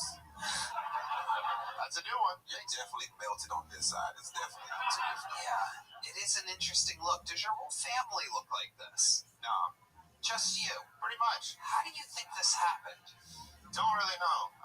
Have you ever slept before? Have you ever do you eat and drink the same thing every day? Like, what is it? Will let us know what to avoid Well, exactly. Kind of like, I don't think it's really like food related. Like I kind of do look a little different from my family. So recently I did a 23andMe, and I found out that I'm 100% unable to handle that many guys at once. I couldn't hear what you said. D Madness just sat down and he murmured the words, "This motherfucker ugly as shit." That's all. I just heard even D knows, which is incredible. Born blind, but meanwhile he walks in from using the restroom and can just tell. Just tell. Ty, anything crazy happen in your life since the last time you were on the show? I got hit by a car riding a Lime scooter. Okay, did it hit you in the face by any chance? No, it would have helped me out, I think. Yeah. No, just one of these great Austin drivers we have here in Texas just not paying attention and went through a red light as I was coming through an intersection. Wow. They ran a red light and hit you on a Lime scooter. Yes. So they were going normal, like 35, 40. She was about to make a right turn, so When you say she, what ethnicity was this woman? she was Hispanic. Surprising. Yeah. Fuck. Another L for the Hispanics. Okay, and what did she stop? Yeah, she could. She was on top of the scooter. She didn't have really a choice. You fly over the hood? Well, like, Wait, so the car was on top of the scooter. yeah. So, like, not to harp on the last two stuff, but I'm kind of autistic as well. Like, No. Trust me.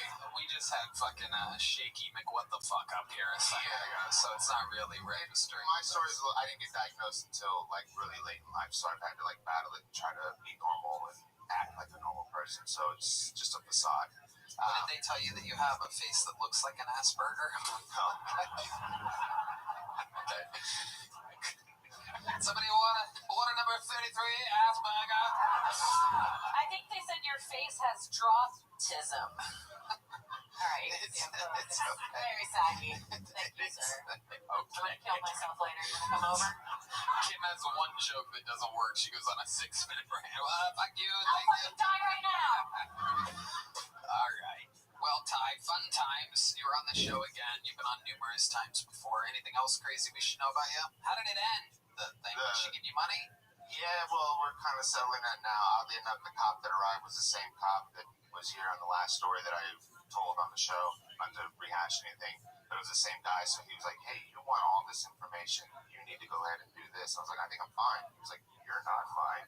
Oh. So we'll see what happens. Okay. Well, I hope the settlement happens before this episode comes out. Oh, you'll notice the limp now when I leave. Oh, yeah, for sure.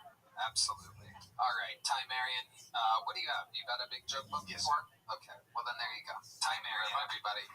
All right. Very exciting. Guys, this podcast is sponsored by ZipRecruiter. You know, it can be overwhelming to have too many options.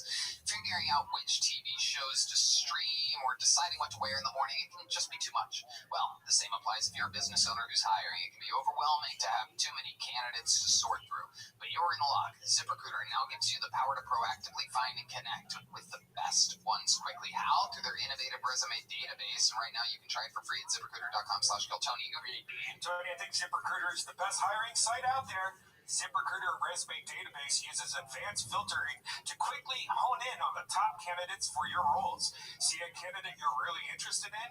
You can unlock their contact info instantly. It's no wonder ZipRecruiter is the #1 rating hiring site based on G. The #1 rated hiring site based on G2. Skip the candidate overload and instead streamline your hiring with ZipRecruiter, where 4 out of 5 employers post on ZipRecruiter get a quality candidate within the first day. Just go to this exclusive web address, ZipRecruiter.com/GoTony right now to try it for free. Again, that's ZipRecruiter.com/GoTony. ZipRecruiter, the smartest way to hire.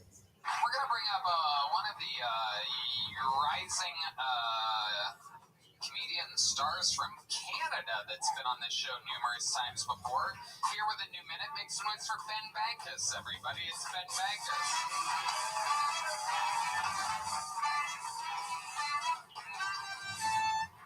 What's going on? I got 2 kids. I just had my second kid, and yeah, my wife, she tells people, yeah, we had a second kid, for our daughter, so she'd have a friend. Like, yeah, that's what I was thinking too. Just fucking my wife, like, oh, it's for my daughter. Yeah, she needs a friend real bad.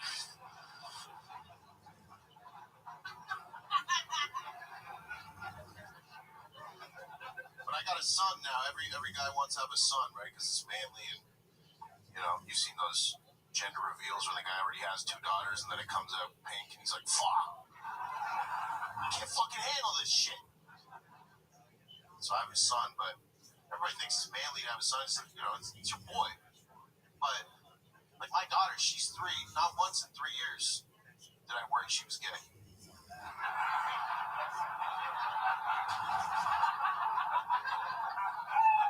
My son's 3 months old. I'm fucking worried.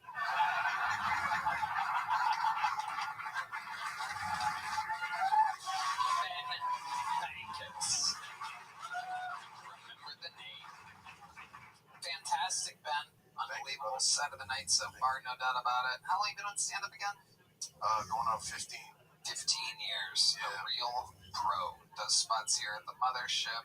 Long story short, we were getting wasted at the bar last week, and I said, I'll give you a minute.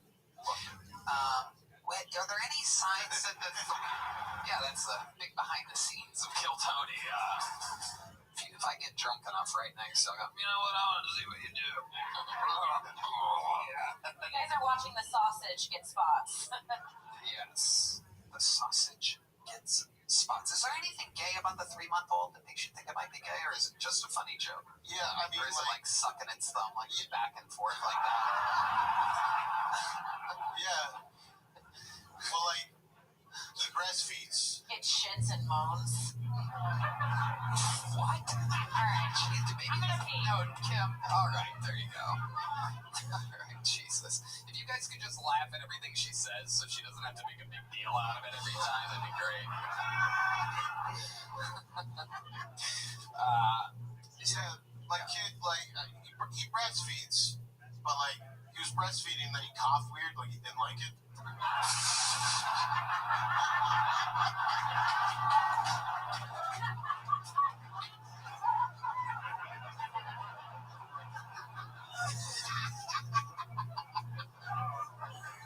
Like, he was breastfeeding, and then he was like, oh, look. And I looked at my wife, I was like, what the hell was that?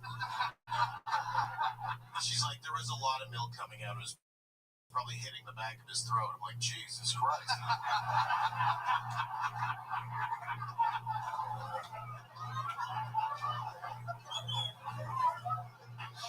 Amazing. I like him. Ollie? I like him. Hell yeah. He's good. Sometimes it's my fault because I'll like feed him with the bottle like this. And then like you just like I'll like rest it under my chin. And then I'll just like go on my phone. And then I'll look down and like the bottle's shifted and it's like, oh yeah. I'm like, fuck, now I'm making him gay. This is right. This is a lot easier than I thought. Yeah. You're contributing. So that's amazing, Ben. And how old's the daughter? She's 3. 3? Okay. And you're still with the baby mama? Oh yeah, we're married. She's up in Canada? No, she's here. Okay. Yeah. What does she do? She's a stay-at-home mom. That's right. Fuck yeah. Okay. Nice. Also, can we play the money thing? See, you're just doing it, stand-up comedy, making enough money. Stand-up comedy, touring, the whole country. Just did Pittsburgh, Cleveland, Chicago, Rosemont, Illinois, all sold out. Nice. BenBankus.com. BenBankus.com, baby. BANKAS. Check him out on tour. Unbelievable set. Thank you, bro. Great stuff, Ben. Thank you. Make some fucking noise for Ben Bankus, everybody. Smooth and easy. Ollie Sadiq. Before you leave, I want y'all to notice something. His shoes are nice. The last two guys' shoes were fucking terrible. Yeah. That's how you know he a pro. It's true. No, you're absolutely right. Fucking, did you see the Pumas on the last guy? I actually just started wearing Forces, and I really feel for black dudes with the creasing of the. Like, I had to ask my black friend how to not crease them. He's like, you got to ball your feet up. I was like, oh, that's why you guys walk like that.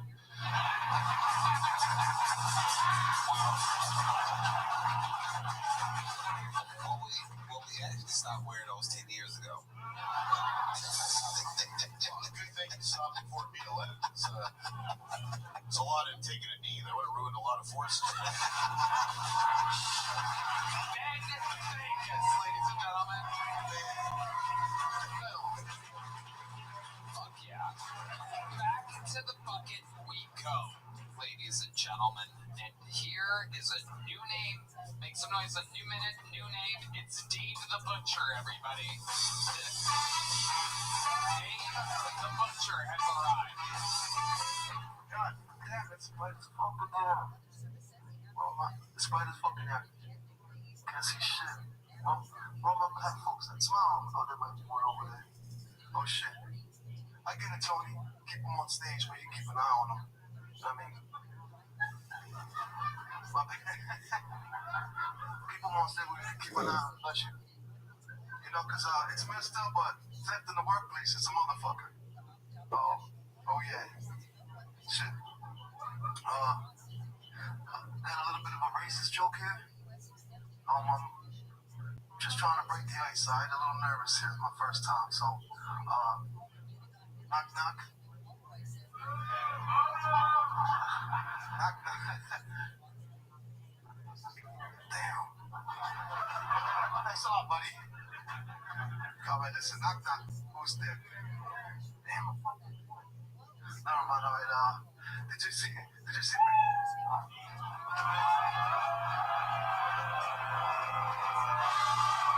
Wow. Holy shit, Dave. What the fuck are you doing here, man?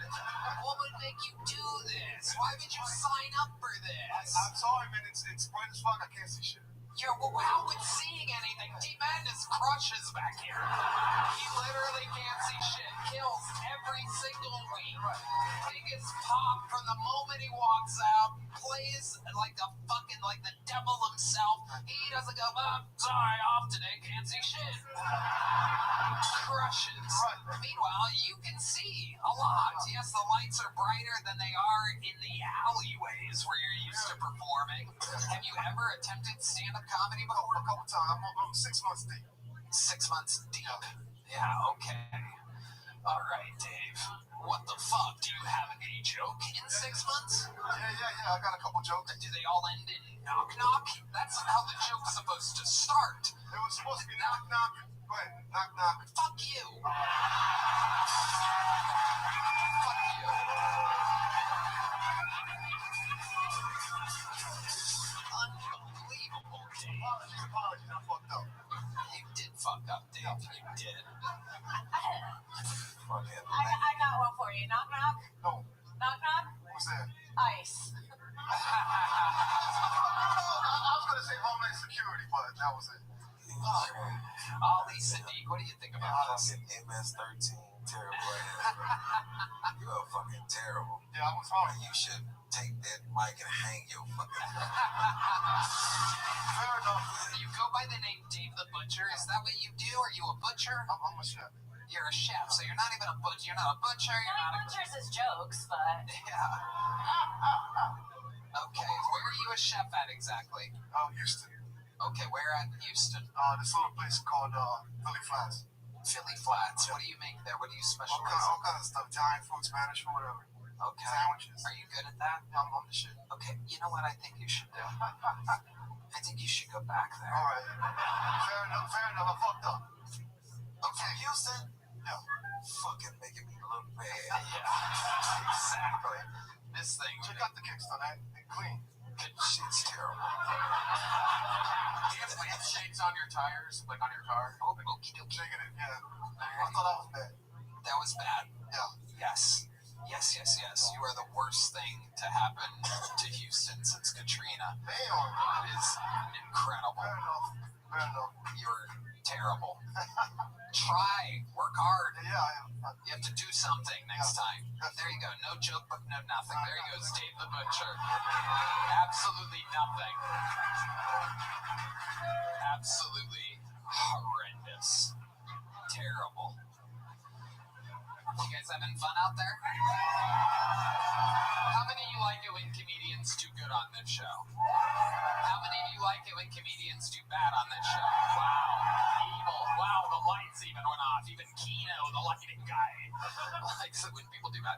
Make some noise for your next bucket pool, ladies and gentlemen. Anything can happen. This is Rob White. Rob White.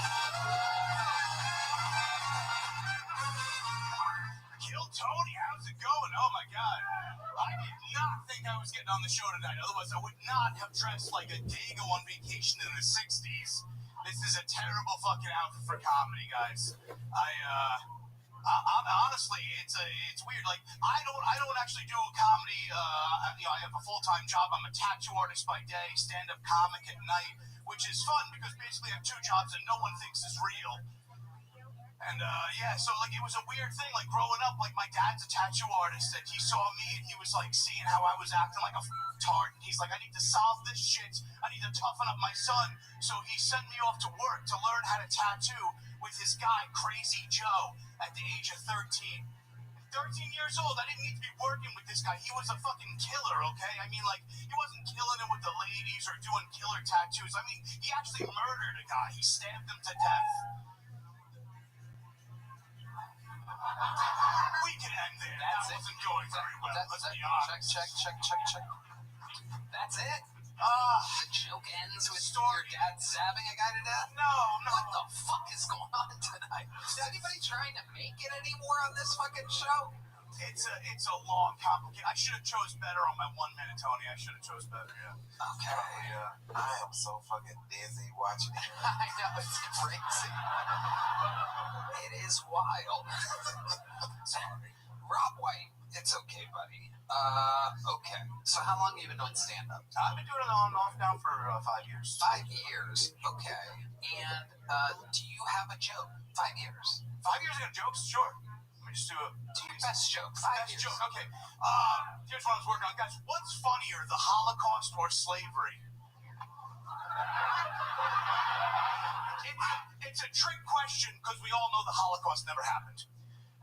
Okay. Alright, fuck it. What are you gonna do? Jesus Christ. What's your second best joke in 5 years?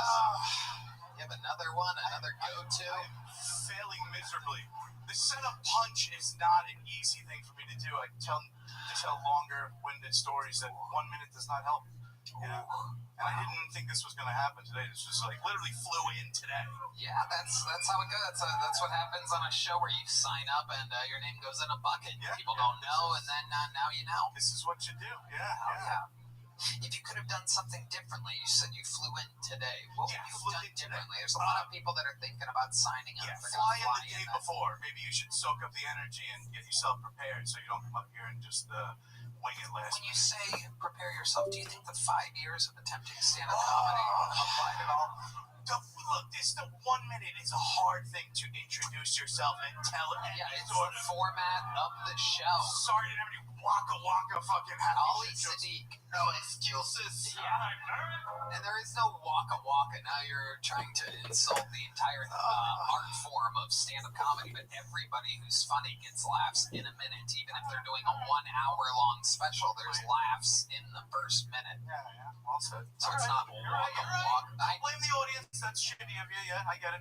There you go. All right, let's talk about your embarrassing life. What do you got for us? Anything? Fucking horrible. I have horrible stories. Let's go. I started tattooing at an early age. My dad had me tattooing in the shop. Are you doing your material again? No, this is like what I do every day of the week. 13 years old tattooing, so I've been doing it my whole entire life. And I did the worst fucking tattoo in the history of tattooing, like to the point where it's on every website. It ruined my entire comedy and tattoo career simultaneously. What was it? The Down syndrome tiger? No, it was a Sopranos portrait of the fucking family. How do we find this? All you have to do is, you remember the show? That Sopranos tattoo? Remember Ron and Fez? Opie and Anthony? No, I'm asking you a different... That's where it happened on the radio. Okay. It happened on So how would we find it, was the question. The guy that tattoo was Eastside Dave. If you type in Eastside Dave's tattoo, it immediately just fills it the fuck in. Because I ruined his life too. Right. And it's probably the worst. It looks horrible. So I did this. It was a radio promotion. Oh my god. See? Oh, it's horrible. My god. Oh my god. It's so bad. It's crazy.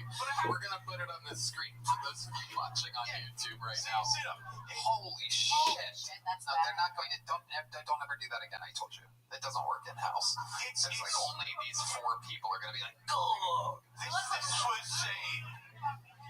I'm a well-accomplished American traditional tattooer. That's what I've always done. No. But I was doing... No, I don't believe you. I'm second You also told me generation. I think your dad was probably good at it. I think this is one of those things like fucking, Michael Jordan Jr. or whatever, where it's like... This was... Ali Sadiq. I wish y'all could see this fucking tattoo. Like Frankenstein, John Lennon, people. The tattoo is funnier than anything. That's what I'm saying. This section is disgusting. There's people vomiting. Wow, oh my god, this is incredible. It's incredible. This is great podcasting, everybody. Red Band on the 1s and 2s. Wow, there it is. Red Band is retarded. He can't do anything. Here we go. There he goes. All he has to do is turn an iPad around, everybody. Let's see how it goes there. There you go. There you go.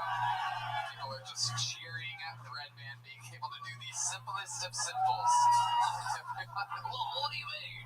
What do you mean? I've been doing this 12.5 years. I can turn an iPad around. Oh, man. I feel like this tattoo right now. All right. It's Rob. Craziest thing about your life? Anything? Ali Sadiq? What do you think about gotta this? be able to fight, because I would have beat the shit out of you. That wasn't like just the norm. This is worse than what you even understand. It was a radio show, Ron and Fez. It was on right before Opie and Anthony on the radio, right?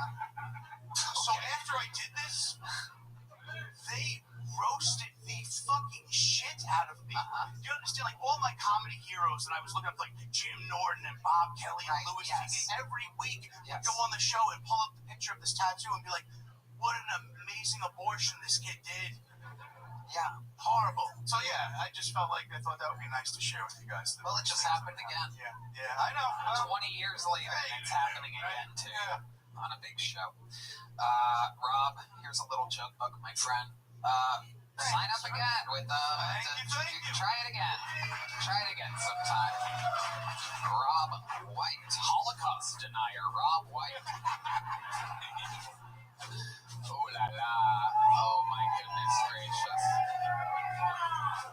The lovely Heidi saging the stage of the energy of Rob White and Dave the Butcher, bringing us back to a time when we all felt like we were in show business. All right, your next bucket pool, everybody. It's a promising name, believe it or not. I have a feeling about this one. Make some noise for Just Greg. Just Greg.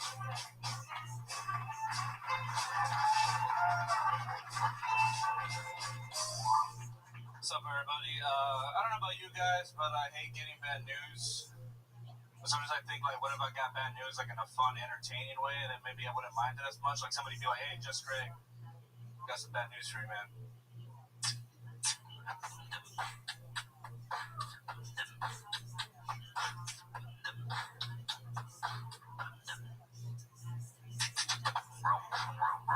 Your wife has 1 minute to live. I'd be like, fuck yeah. That wouldn't be a bad way to get bad news, I don't think. You know what I'm talking about, man? Maybe your friend pulls up to your house like, I ran over your dog in the driveway.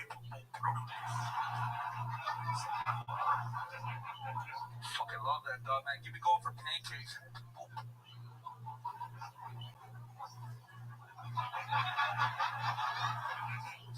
This is my impression of Donald Duck sneezing. This is my impression of Donald Duck having sex with a prostitute. Alright, that's enough of that. Alright. That's my time. Thank you guys. Just Greg. Hell yeah. Alright. Well, how long you been doing stand-up, Just Greg? How long? 3 years, sir. 3 years. Okay. All of it in San Antonio?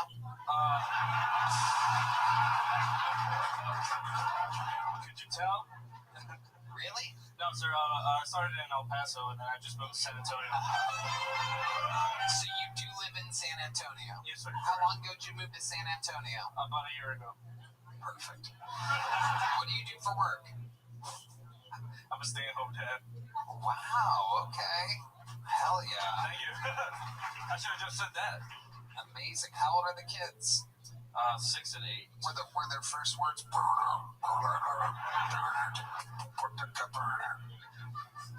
Something like that, yeah. Okay. You don't make money in any way? How does the baby mama bring home the bacon? She's a surgical technician. Oh, wow. It's a fancy terminology. How long you been with her? 13 years. Okay, look at that. How do you keep things exciting in the bedroom? Do you, you beatbox while you eat box? Yes, sir. Incredible. Yes, sir. Absolutely amazing. Wow. Okay. And 2 kids, are you going to have more? Planning on it. Very small family for a San Antonio Latino family. Yeah, for Hispanic, obviously. What's the most Latino thing about you? The most Latino thing about me? Probably my mustache. I don't know. Oh, okay. Just grows like that. Okay. You mow your own lawn? Fuck yeah. All right. Yeah, gas power, none of that electric shit. That's the answer. Yeah. And that's the most Latino thing about you, just to let you know. Yes, sir. I can cut a grass. Okay. What do you do for fun when you're not hanging with the kids or attempting comedy? I make videos on YouTube. About what? Beatboxing. You beatbox, so that's Yes, your sir. thing. That's my thing. Okay. It's better. It's the best thing I know how to do. The first punchline that you did you say your wife has 1 minute to live? Yes, I did. Okay, yeah. I don't think anybody really got that. I kind of heard it. But even then, it doesn't make sense, because why would the doctor say? True. Okay. What about the second one, though? I think you should just be more on the nose, like you have cancer. Oh, Something like that. Okay. No one would believe 1 minute to live. You know what I mean? That's fair. Unless she's drowning or something. Yeah. But she wouldn't. She's a good swimmer, right? Yeah, she can float. Oh, the horn player's got that one. Look at that. Absolutely. Okay. Did you say 6 and 7, 6 and 8, the kids? 6 and 8, yes, sir. Okay. They up to anything crazy? Good kids? Yeah, they're pretty funny. Funnier than me, for sure. Yeah, for sure. What do they do that's funny? They're just getting arguments. They're kind of like roommates. You know, the youngest one hates the oldest one because she's jealous of her. Like the other day, she was like, "Oh, Elena says that she's getting boobies, so she needs to wear a bra." And I was like, "Well, that's a weird thing to bring up." And then I was like, "Well, it's fine. Just don't wear her bra." And she's like, "But tell her she doesn't have any boobies." Like that's what she was worried about. Wow, Red Band has signified that he has an erection, everybody. His 6 and 8-year-old talking about boobies has Red Band very excited. Is that your thing? I would have him stand up and show you the erection, but it would turn into a home screen in front of his pants if he had to. All right. We're having fun here tonight. Greg, what's the craziest thing in the history of your life? What do you think makes you different than everybody else? I got a flu shot and I almost got paralyzed. Tell us more about that. So I got there's like a thing, you know, that those papers they give you when you get a flu shot that nobody reads. There's like a 10,000 cases a year that somebody gets Guillain-Barré, which is like I get paralyzed basically.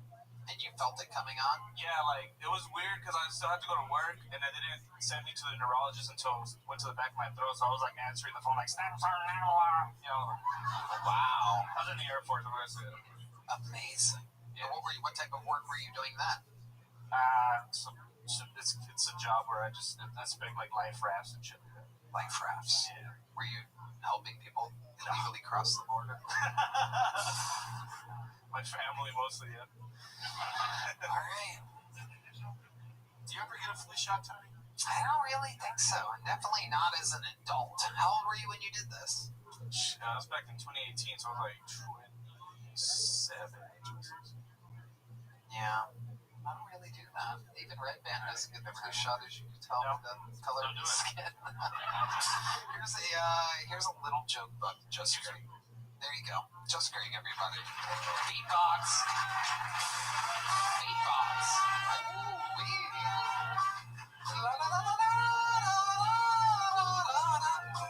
Make some noise for your next bucket pull, everybody. It's Dr. Rabbit. Ooh la la, Dr. Rabbit. Dr. Rabbit.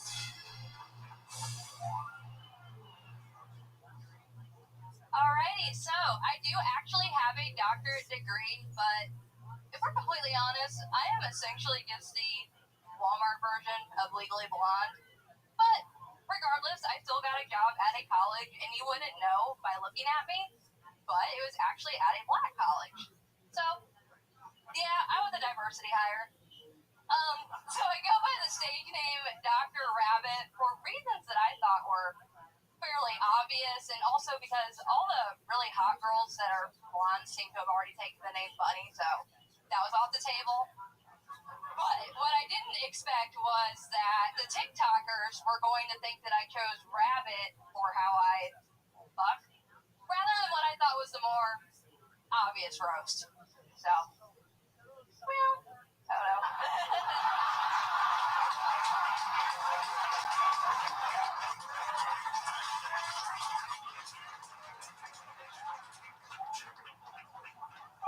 That's a minute. Sorry, I didn't know how to say that. Yes, a minute. The doctor is in. Dr. Rabbit. Hello, Dr. Rabbit. Hi. Oh my goodness, look at you. I love her. She looks like someone left their Barbie in the sun. Welcome to the show. How long have you been doing stand-up comedy? Well, this is it. This is it, really. I've done a few, like, stand-up nights, but not really anything. Okay. My professor would say that my class is kind of, Yep. My professor would say that my class is kind of stand-up, but, I mean. You're what professor?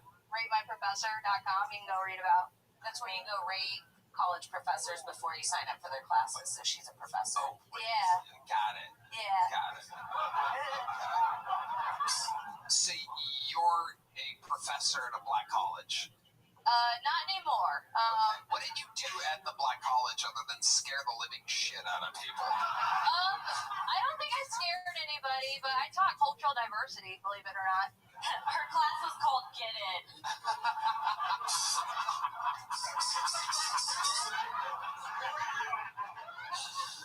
Wow. And can you give us a lesson here? Can you give us what it would look like if we showed up to your class and just a 10-second snippet of you as a professor? Usually I walk in and I'm like trying to get actually do it? Yeah, do it. So I'm not good with technology, so usually I walk in and then I'm like messing with the computer and then I like say some words, and then they all laugh, and I say, please don't like report me, please don't put that on my student eval, and I have to like overcompensate for it, but yeah, I don't know. Do what? You do your college professor thing just for 10 seconds. Just pretend like you're a college Like, professor, talk and I'll pretend like I'm a black college student. All right, hold on. Let's start. Okay, so Hey, what up, I though? mean, No. I only got a few months left of this shit. It's spot on, bro. It's spot on. This bitch be looking like the bitch from Poltergeist. I'm learning studies from the motherfucking children of the corn up here. honestly, I'm so painfully white that like half the time I don't know what they're saying, or I didn't know what they were saying. But and they always look at me like, Dr. Bill, it's a Next black segment thing. of the show, Dr. Rabbit, what do you think is the blackest thing about you? I do have a black daughter, and I don't know who her father is.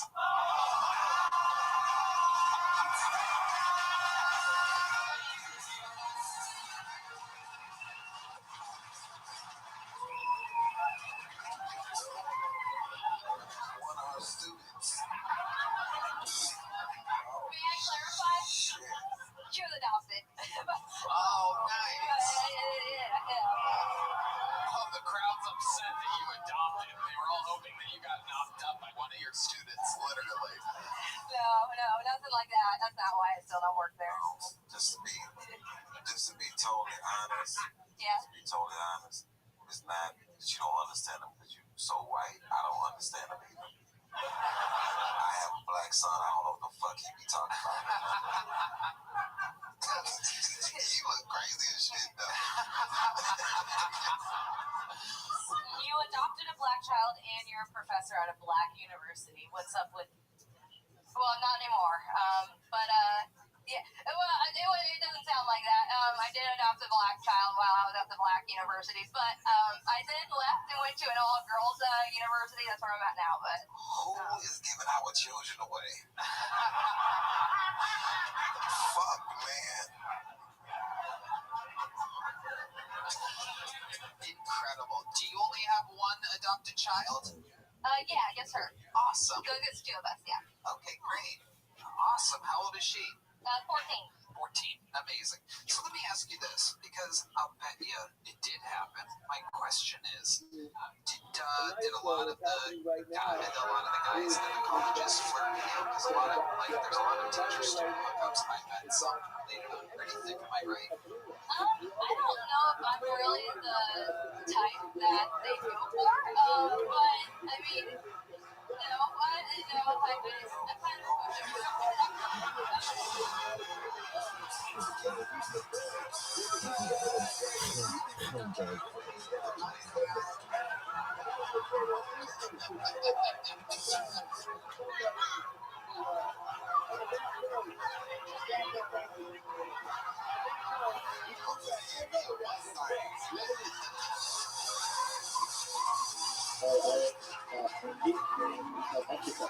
Just like to say to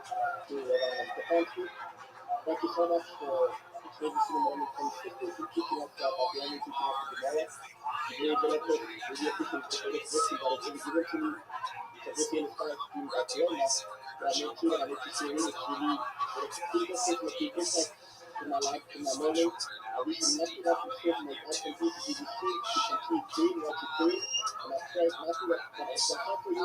And I pray God help you to become the biggest and the help and the other generation. And you continue to teach us and to do that and to guide us. If we're completely honest, she's got a lot of special needs, and it was hard for me to do it completely on my own. So my parents were willing to step up, and she had been in 7 foster homes.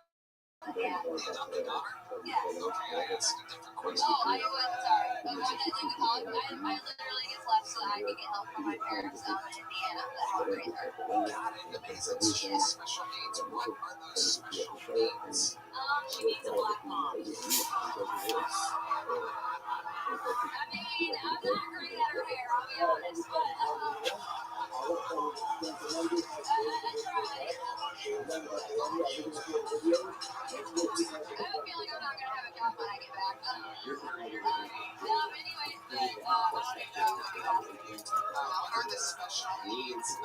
Yeah, so she's got pretty significant fetal alcohol syndrome.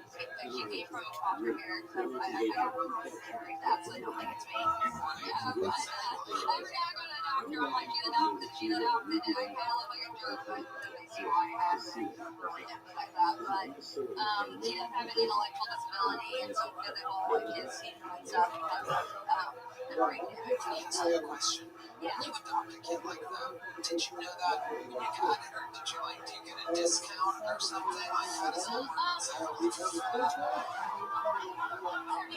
off. The discount, foster care is free. So yeah, foster care is free. So that's a big thing. But yeah, I do ahead of time. So at any point, someone can call me back on it.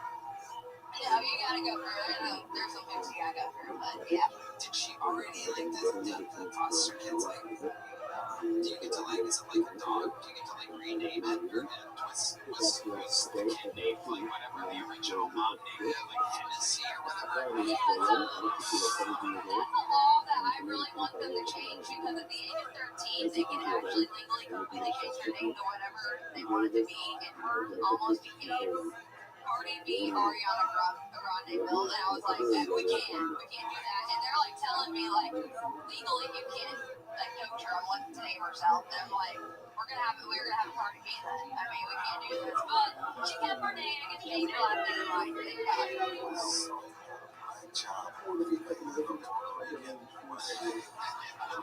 Hey, yeah, she got some special names. If I was her, I would have gone with Cardi B, to be honest with you. What do you mean?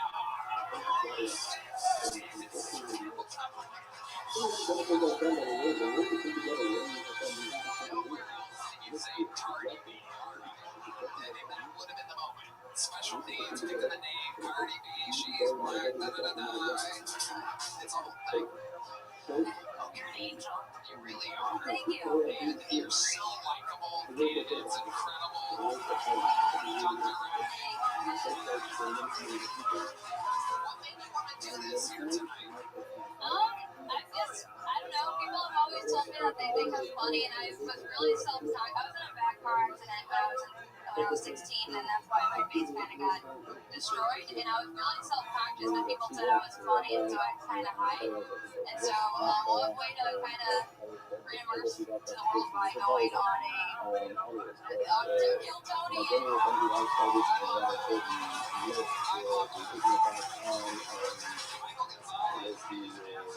Interesting taste in blonde women. Very interested. He's a professional rock and roll drummer. Here's a big joke book. Your interview was amazing. You're an amazing guy. You can do it, right? Ladies and gentlemen, thank you for grabbing. Thanks a million for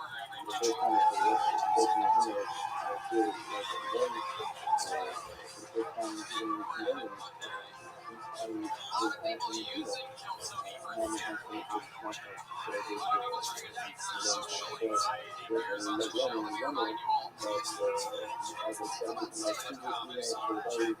And if you need help, Talkspace is the #1 rated online therapy. Bringing you professional support from licensed therapists and psychiatrists that you can access anytime. It's easy to get started. To the listener of this podcast, you're going to need $80 off your first month with Talkspace when you go to Talkspace.com/donation to the Roman Space 80 right now. Thank you, your next month is Dimitri King, everybody. Dimitri King.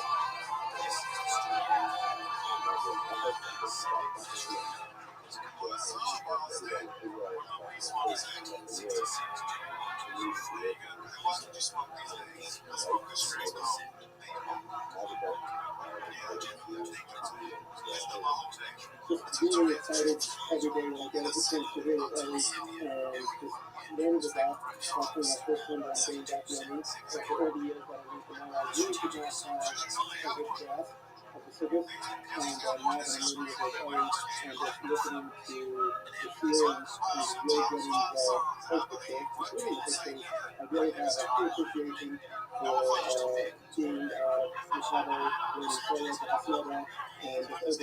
just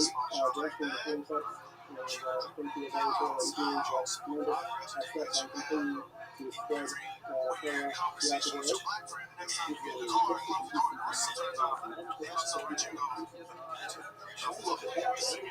And thank you again for what you do. Tremendous steps on continuing to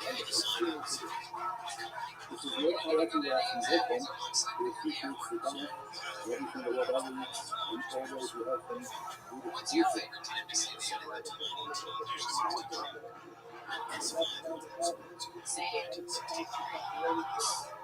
Teaching only on stand-up. So technically, teaching is just on stage. So you did it for 2 years, and then took an 8-year break. Why is lunch break there?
wants to chug milk right now from Space Jam? It's a good question. You can control the amount of chocolate you get from these things. Let's go. When I was a child, touch good chocolate. What's the yeah.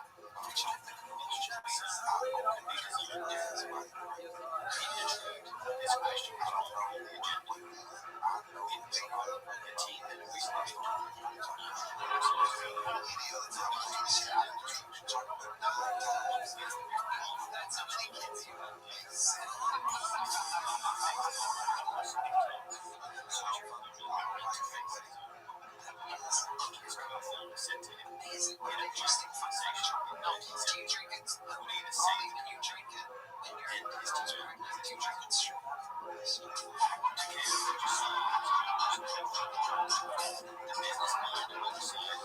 Where it comes from, right?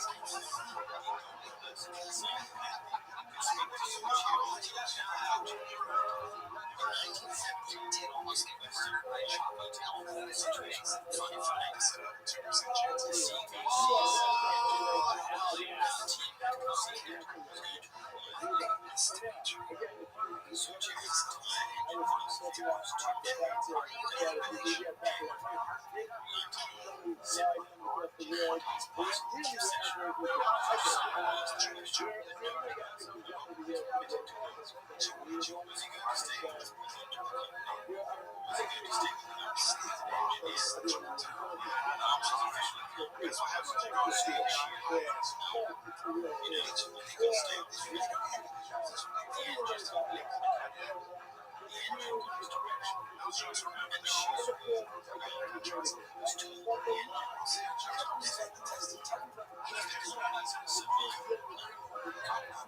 Like milk may expire quickly. To reach me 5 times, here's a medium-sized chunk of my friend.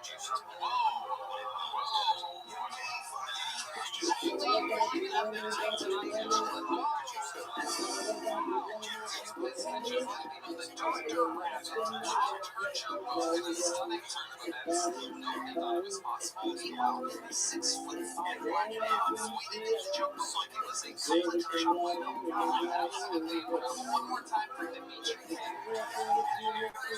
Somewhere top line on this show, and I'm excited about it. That was on your computer. You just use it, you know,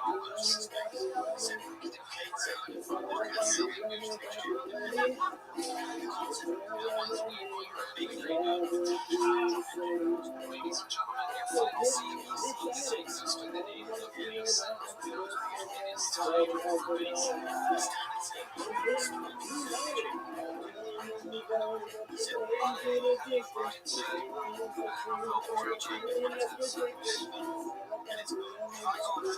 One more time.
Detroit there. People say that shit early and old people when the same shit over behind the scenes. They continue to share this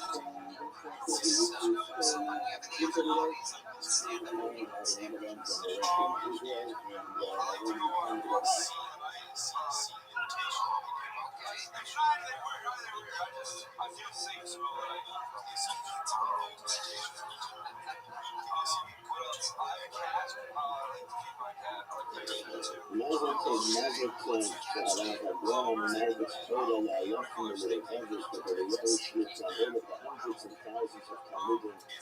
finishing the Soccer Shabbos final days like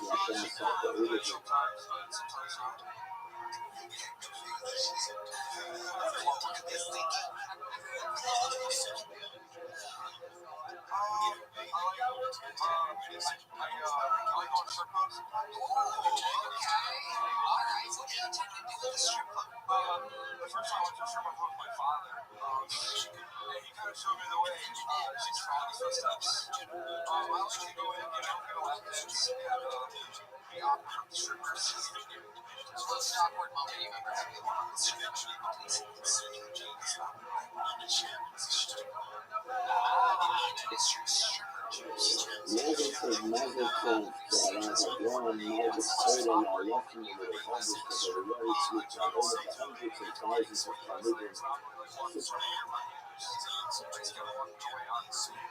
Security guys called me. It was this nice dude. And then they were scared because I was bigger than them. moving all of those that we learned, the daily that learning with the Belial script and the also joined my daily cheer in the Rambam, the other Hajjah, and then pray the Kabbalah, which we learn together by the Kamadiga and the Yeshiva, but not Mazel Tov, the very review from the Karelist.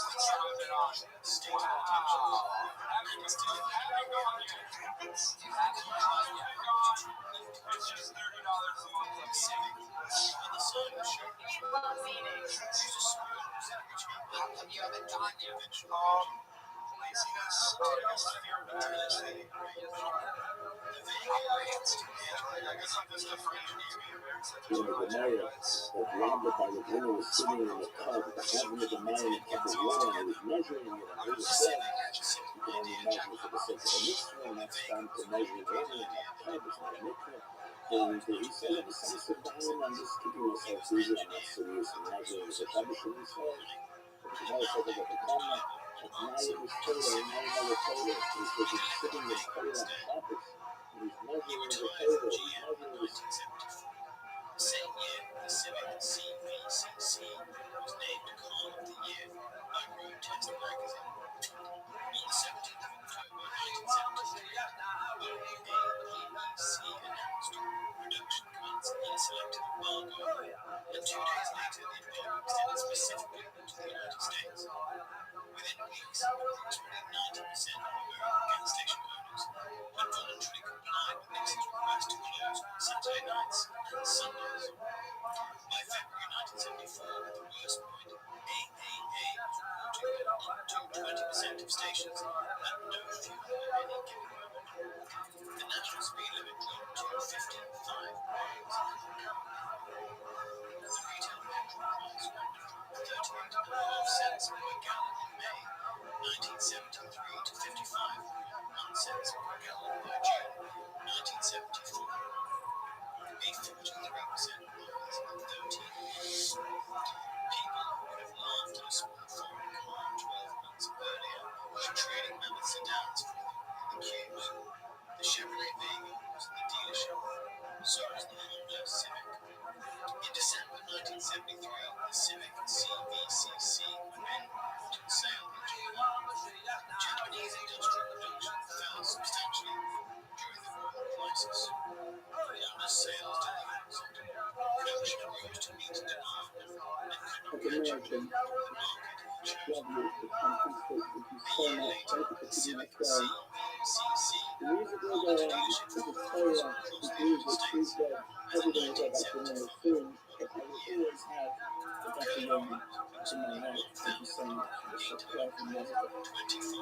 Hi, my name is Oscar Eno, and I'm from Muncie, New York. And what my message is that how do you make it a great day by following the favorite song. Like every, thank you for all your amazing wisdom and teaching that you do. In a country in the middle of a chaotic transition to a leading, that single property turned the search for fuel into a matter of convenience. To Honda's three-word American advertising campaign said everything. Any kind of gas. The car itself set off the floor with a presence that did not match the American surroundings. The dashboard rolled battery tight. The steering wheel was smooth and vapors. There was a quality of silence and idling that no need to try to design for. And it started everywhere, which the Vega had to rely on to take. The engine bay was crowded with that peculiar auxiliary chamber motor, a small ugly lump that did not look like the answer to anything.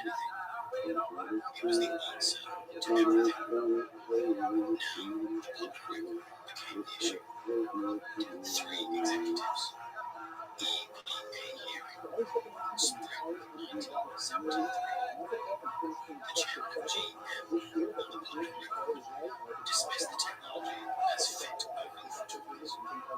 The Impala test, EPA report, sat in the public domain.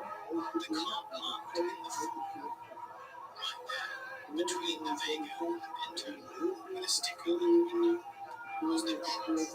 Every single thing Detroit had testified was beyond reach.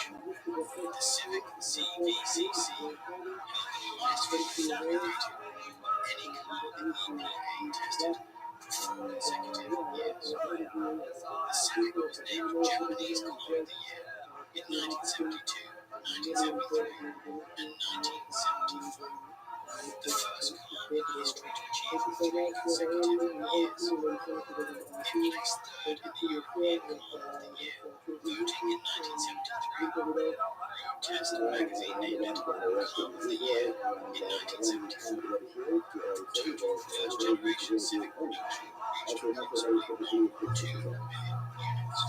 A small Japanese hatchback rose by every metric anyone could agree on. The most desirable car in the nation that invented the muscle car. The Civic was perfect. First-generation Civics released in New Jersey and sold out American states, badly enough that American Honda would eventually sign a Federal Trade Commission consent decree to replace federal car hundreds of thousands of vehicles. The Civic had problems with the low-quality nose cylinder comparison. After the Impala test, General Motors quietly left Honda, purchasing CVCC engines as an external power supply. Surely, separate negotiations with highly engines and possibly selling the Civic itself on a foreign name. Honda declined both. It had no intention of becoming support to either company. The most powerful manufacturing corporations on earth came back with checkbooks, and the answer was still no. On the 22nd of June, 1974, Richard Nixon signed the Energy Supply and Environmental Coordination Act. The emission standards were pushed back by 2 years. Detroit emerged first today, and Detroit got it. The extension was real. The credibility damage was permanent. No piece of legislation could undo the fact that the car already existed, and that one of these companies had publicly humiliated itself with a Chevrolet Impala the year before. In October 1973, Tsuchiya retired from the presidency of the company. Kiyoshi Kawashima succeeded him.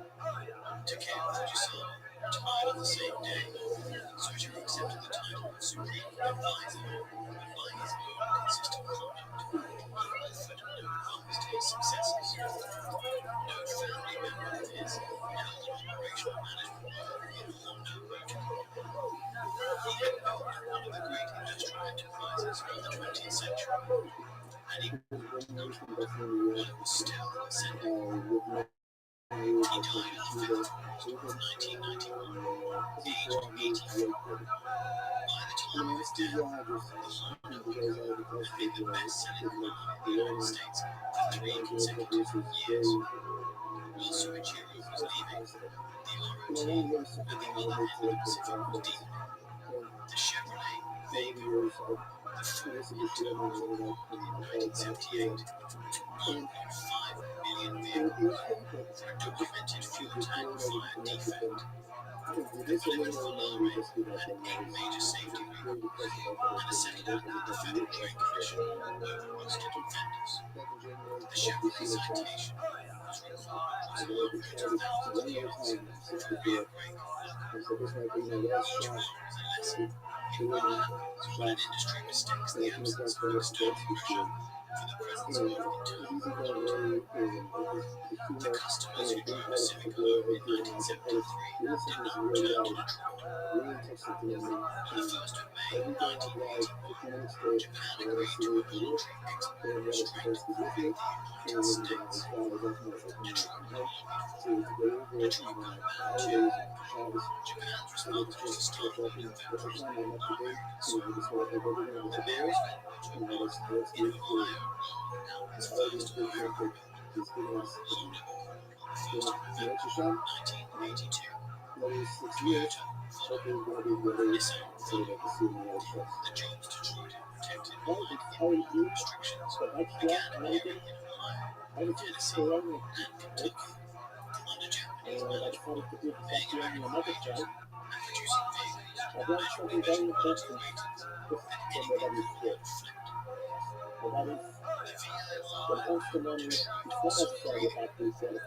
Roger Smith arrived with a diagnosis and a prescription. The diagnosis was wrong. The prescription was worse. Roger Smith was born in 1925 in Columbus, Ohio. He joined General Motors in 1949 as a mechanical clerk and rose through the financial ladder. The engineering supervisor on the 21st of January 1920 became chairman. His diagnosis was that the issue was not the cars themselves, it was labor costs. The manufacturing inefficiency, the principles, technology, and acquisitions. Smith electrically dated system problems from error. 2.5 million miles in 1982. He proposed aircraft for over $5 million. He put money into the General Motors Center for Cadillac Volante and the Pontiac Fiero. He committed to advanced automation, produced robots painting each other in 7 months, and robots welding through shutting the hatch with a plug the day after it turned. Smith was treated by General Motors for identity. What he produced was probably less valuable, and the end of the decade and at the beginning was lost to the 1980s. Return to spend from this reinvention ran upwards to 19 million. The entire market utilization Toyota at the time. GM favorite productivity. Main value then was the Japanese transport corporations. Like all made Smith the subject of Roger and me in 1989, and what makes that film land is not that Smith was uniquely villainous. It is that he was a powerful representative. He was a man who understood balance sheets and acquisitions, and did not understand plans, running a company that needed exactly the opposite. By 1980, Japanese brand manufacturers held approximately 21% of the American car market. Detroit's combined market share fell below 70% for the first time in almost 1 year. The J.D. Power initial quality study, which began in 1987, made the gap visible in published data. Through the 1980s, the distance between Japanese and Detroit quality ratings was large and consistent. Here is what I find genuinely painful about this era. The money was real. The intent, in its own terms, was sincere. $90 million is not a rounding error. The question of Roger Smith never seems to have asked himself, if he did never answer honestly, was whether the people buying cars were doing it because honest factories were cheaper to run. Because Honda's management gave her space in its spare time. They were not regretful. They were buying Hondas because the car was better, and no one wanted to exchange them. And then, briefly, Detroit was given a road it did not deserve. In the 1990s, the SUV a Ford Explorer. The Chevrolet Tahoe arrived in 1995. Petrol was cheap again. Trucks were classified as light trucks for emissions purposes, which meant they were exempt from the standards that had constituted its credibility in the first place. The Big Three made real profits on Explorers and Suburbans and Vectors. Detroit tops it had trajectory down to its boom lessons from 1970, by a decade ago. The Benz 973 was still mounting. It had not been made. It had been deferred. The deep was on the Detroit balance sheet for an SUV. After 1975, every American buyer read only the three large corporations of the country had sent senior executives to one hearing, place claims on the record, and testify as facts something that turned out to be demonstrably untrue. Namely, Honda's completely handed back its own money on a 5-year household, meeting the standards it had set for each other. The question Detroit faced after 1975 was no longer if they were officially playing for good enough. The car was Ford for not. The question was different. When Detroit said we could not do something, should anyone believe it? For a generation of American buyers, the answer was no. That is not a market. That is not a manufacturer.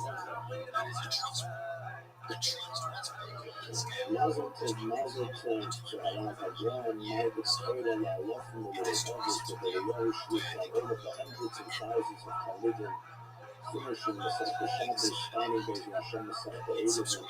especially when they give a special congratulation and magic to all of my skills, mutual collision, all of those that we learn with babies at the end with the very streets and we also join my daily spiel in the Rambam Yad HaZoto 130 per day, which we learn together for Hashem every day on the yeshiva. That magic of all of you from the fire and remember that the Shabbos for me, right at the end of the Shabbos, spends the last day in the Gemara. Rabbi by the window was sitting in the chest, the bottom of the iron was like water, and he's measuring it to the floor. You can only measure for the circle of mitzvah, next time to measure water. And he said that it's also down on this people which has bigger solution. The Shabbos to his head, so the Gemara said that the Tana, Maya was Torah, and Maya never played it. He says it's sitting in the Torah on Shabbos. He's measuring the Torah, he's measuring the size of Torah. Between the chairs, I look at the mirror, it's moving. Because I play that. I look at my studio, I have a Torah in the music, the Torah in the industry, the music in the mitzvah. And mitzvah is the business in the field, the hashim in the field, the soup in the field, the living in the field, the mitzvah in the field, the value, the mom, the government, the Torah, the Torah is beyond the middle, the Torah is inside magic. It's intimate, it's the massive happening there, the basic, the living Torah is Torah, and that was massive for all. But I'm measuring the world, and I am so often in the world, I'm so blessed to measure around with the purpose, with the essence and destiny of the world, and I'm sure I'm at the time and mental space to be able to be my true and safe data and looking at the measurement of how big and how gigantic and how infinite Torah is. And I realize how difficult it is for me to get myself in the world to really be able to master the ideas of Torah. At the end of Shabbos is the one day we're given as a gift to be able to separate from the discussion behind and completely submerge ourselves in the Adam of the Maya and Adam of the Torah and today from the Torah for the piece of it every single day we carve out an hour of the day or minutes of the day, whatever the school is, to be able to go into the Adam of the Maya, to be able to go into the sacred, beautiful, amazing, holy, pure and true world of Torah. Magic Torah, magic Torah. Against the stamp of Julie had held for 19 years. Open your eyes, the press lines are silent. The car park is empty. We did not lose this story to superiors. forces. A team in Waco had to be torn above nitrogen. Both sides were in 1965 and figured it out by 1973. Detroit had the same 8 years, more engineers, more money, more factories. The difference was the founder in Tokyo announced the answer before his team found it, and then bought a Chevrolet Impala of his own rock and used it to call the chairman of General Motors and testify to something that was not true. He asked him to a question Detroit never thought seriously enough. What if we were all wrong? He was asked in an EPA hearing in March 1973, and the wrong people answered. The Impala answered it for them 8 months later. The bill arrived in June 2009. If you've made it this far, consider subscribing. This channel is where we dig into the forgotten stories of British industry, the brands, the decisions, and the people behind them. Every episode takes months of research, and your subscription is what keeps that work going. I will see you in the next one. What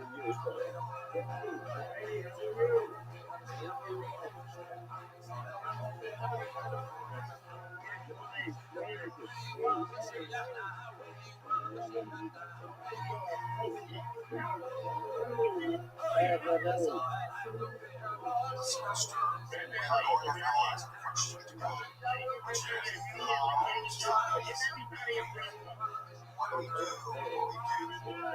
What leads us? What drives us? And going to the theories. That's what drives everything. Okay, so let's go first. Theories. First theory comes to us from religion. The idea is that we're all too bad. And they all take God and evil. There's a good side to us, and there's an evil side to us. Hey, look who it is. Can you hear me? Can you hear me? Everybody stop what you're doing. Can you hear me?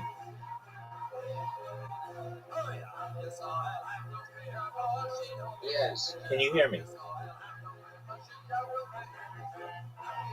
Can you hear me? Yes. Yes. Okay. Did you get my press releases? Yeah. The episode is knocking me out so much. So I will go to that episode with you to go tomorrow. That episode knocked me out. Oh, no way. Yep. I was so tired. I don't know why. I don't know. So we are doing this. Okay. All right. Well, these things happen. Did you read my? Yeah. What did you think? I think it's very good. Okay, excellent. And so it's okay if I publish it? Yep. Okay. I want you to know I really thought that our podcast today was really good. The more and more I look at it, the more and more I think of it. It's like a time capsule. Mm-hmm.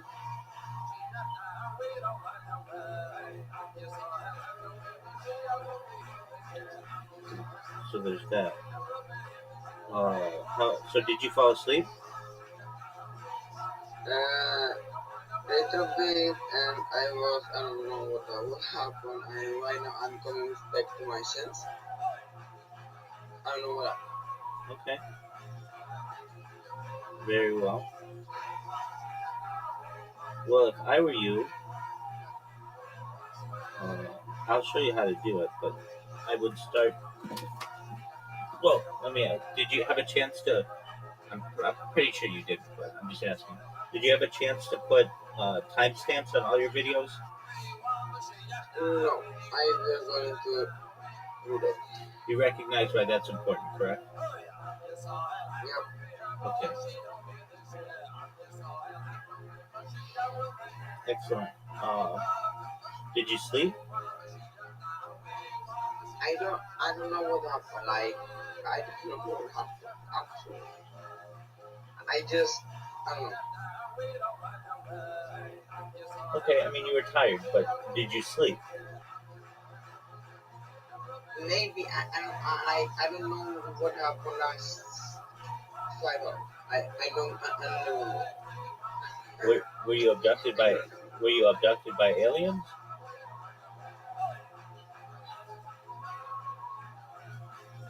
Sometimes it happens. Sometimes my brain just do it. Okay, but did you fall asleep?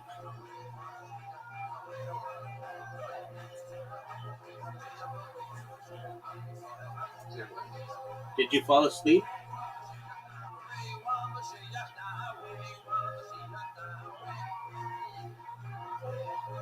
Did you fall asleep? Can you hear me? Can you hear me? You can't hear me.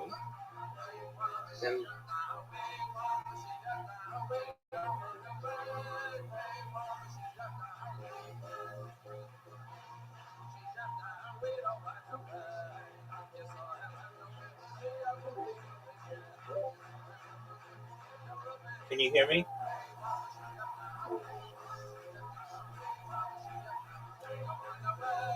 Tony, can you hear me? Can you hear me? What? Yeah. Okay, apologies. You did exactly correctly. If I ever cut out or something, you can just say to me, "Hey, I can't hear you" or something. But don't leave. Sometimes people are in here and they're like, oh, "Okay, well he's gone." No, I'm just resetting my device. So if anything, wait 2 or 3 minutes. I'll come back. You know I'm always here generally. Yeah. Okay, so you don't remember if you fell asleep? No, like, sometimes my brain needs, sometimes my brain doesn't remember things that I'm doing. I know it's wild, I know it's not normal. No, that's okay. You were exhausted, and we doing a 2-hour podcast like that, there's a lot of pressure. We're nervous about it going through. You had to be there alongside me, and at least I'm doing something. I mean, you did a really good job of scrolling though, and following along. Like it was pretty seamless. So you should feel good about that. But where there's like something called like eye drain when your like eyes are just on a computer for that long. I know as I was reading, I had to make the text bigger because it was wearing on me. Just reading that much straight was a lot. But I think that it was a really good podcast. You asked me, Rabbi, do you think like are you more excited for this podcast to publish than any other? No. Just because the other ones always have a chance to blow up. However, I think our podcast together, this series, will be one of the crowning achievements I feel of my live streaming career, which is different. Meaning, like I'll be very proud when this series is done. That we'll be able to say, "Wow, this is where our civilization is going." Much more than just some like short 50-minute podcast with somebody. Even if they have 250,000 followers, I'd rather do long form like we're doing with you, where we're able to like we're talking about like really interesting things, like everything that's small and minute, like PlayStation no longer producing discs, to pardon me, to de-extinction and the idea of like traveling, sending people into space. That's really mind blowing.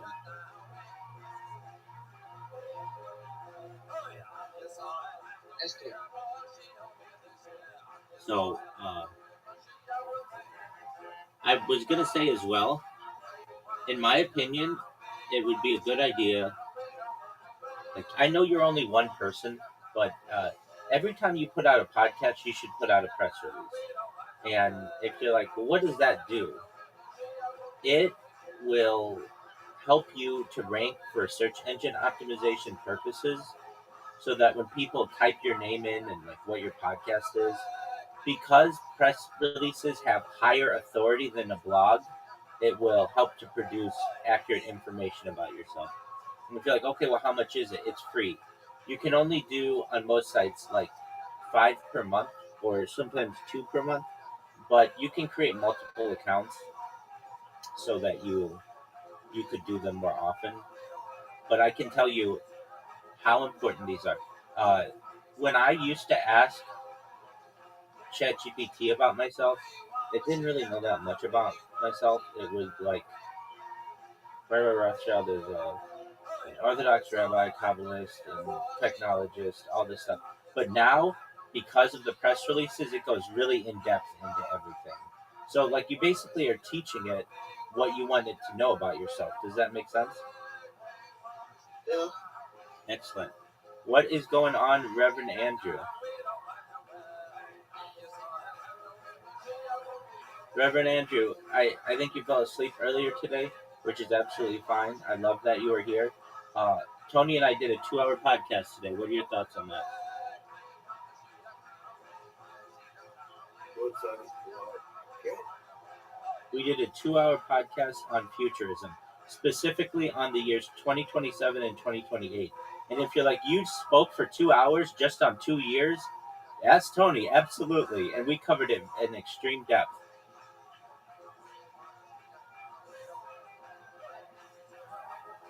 What's on you know how much of an audience you have? Oh, we just did this as a recording, so we weren't live streaming it. Recording. Yeah. Yeah. So sometimes people would. That sounds good. Yeah, it was Tony's longest podcast in his career. It's good that you took those years, and I guess you took from that website. That's exactly right. Yeah, and from Wikipedia. Wikipedia, you expounded on the projection. Yeah. Very good. Very good. We agree. Especially, you have an audience from that Israeli space agency podcast.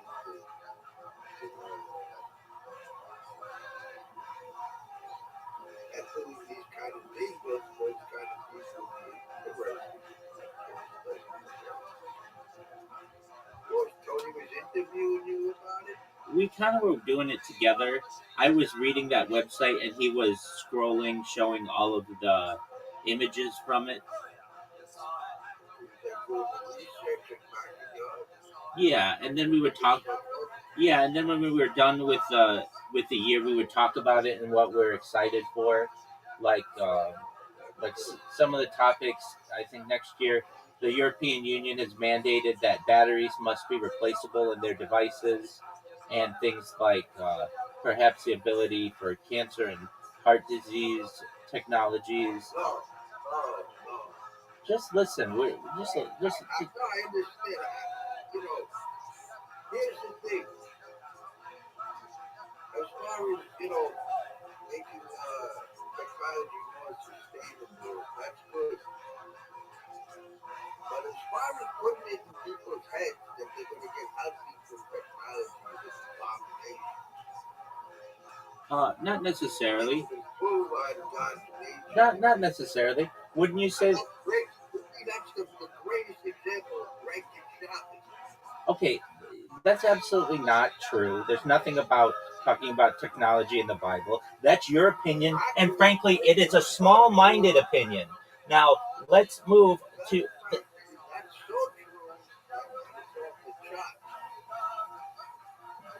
true. That is an irrational thought, and just because you make it up in your mind does not mean that it is valid within anyone else's religion. Now, what I'm saying is that from a medical standpoint, wouldn't you say something like an artificial limb is beneficial to an amputee? It's a band-aid because the same mentality that produced the missing limb produced the prosthetic limb. I mean, wouldn't you say? Okay, a prosthetic leg compensates for the technology that produced the missing limb. Exactly, and wouldn't you say that glasses? So you get rid of the technology. Wouldn't you say that glasses are beneficial to people with poor vision? Yeah, but why do they have poor vision to begin with? It's a good question. Why do they have a missing limb to begin with? Well, okay, so from an evolutionary standpoint, our vision hasn't always had to be extremely accurate in older age because we weren't expected to live this long. And in terms of the prosthetic limb, they could have lost it from a number of things. They could have lost it in a car accident. It could have been cut off in a lumber incident or timber incident. It could have just been some kind of genetic defect that they had. There are many reasons.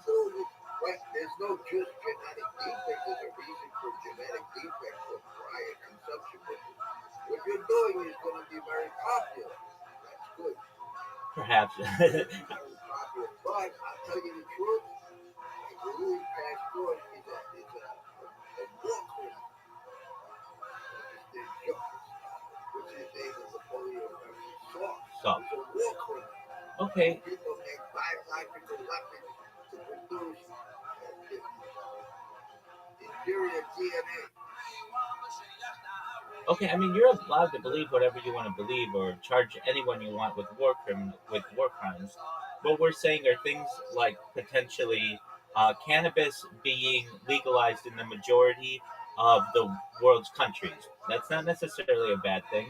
Or something like It's better medicine to use than other symptomatic medicine, but it's not healthy. Okay, well. People go from one extreme to another, from locking people up, criminalizing something they think it is good for you, and there's no reasonable people in the middle. You're confusing our statement of and hey, quit cutting me off, okay? You are mistaking our anticipation of events in the upcoming future as being pro one or anti another. We didn't make, and we were very neutral. We were just saying, hey, this is what the world is. This is where we're moving. So, we didn't say that cannabis legalization was a good thing or a bad thing necessarily. I did make the comment that if you are going to legalize it, then you can't forget about the people who have criminal records because of it and perhaps be able to help them. But we didn't say it was good or bad. Same with the idea of perhaps like the largest particle accelerator in the world is being built in China. We didn't say that was a good thing or a bad thing. We just basically stated this is a news event that we can anticipate in the next 2 years. I like that. That's good. Hey, you look good. You look good. You look good. Thank you. You're welcome. I like that it's neutral. It's just contrasting people. That's exactly right. The Summer Olympics coming to Los Angeles. That's something that we anticipate, and we went into some depth.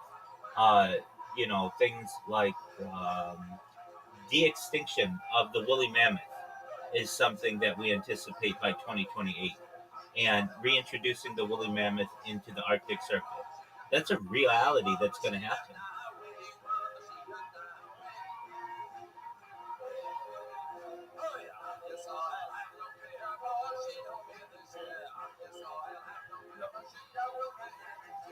Speaking how we know nothing. So if we know nothing and we can't know anything, then much study leads us into the flesh. If we can't understand anything, we don't know anything. If that was the case, for real, not just I don't know. You say you know, then it's arrogant. They can't understand what you're saying. Then it would be really simple to apply. It would be like your kind of study. If you get, I believe you can know. You can understand. It's kind of, this is how I describe it, and maybe you don't agree, but it's like if you are trying to reach a wall across the room and you keep multiplying your proximity to the wall by zero point 0.5, you'll get closer and then closer and closer and closer and closer and closer and closer, but you'll never actually get there. In my opinion, that's somewhat what knowledge is you never actually know anything. You can only have a lot of evidence that sways you in one way or another, and thus it's generally belief. There's two kinds of evidence: empirical evidence and expert opinion. There are perhaps more kinds than that. Opinion and why? There are perhaps more types of evidence than that.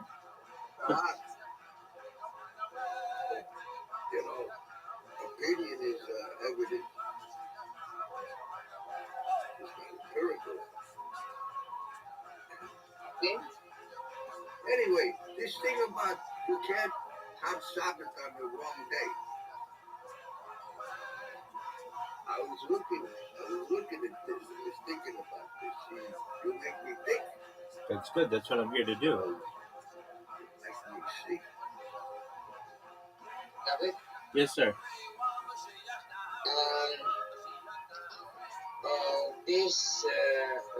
This thing for the stems, you show it to me. For the stems?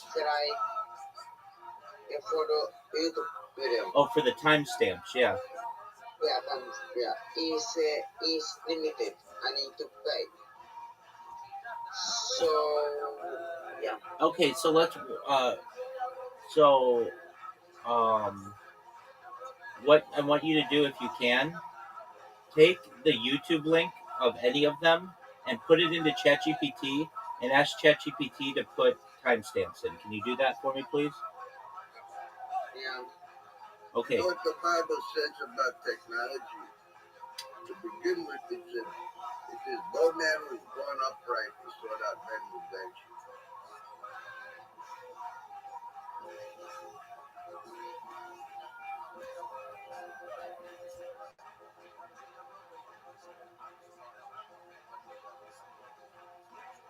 I was really Talmudic rulers were non-Jews.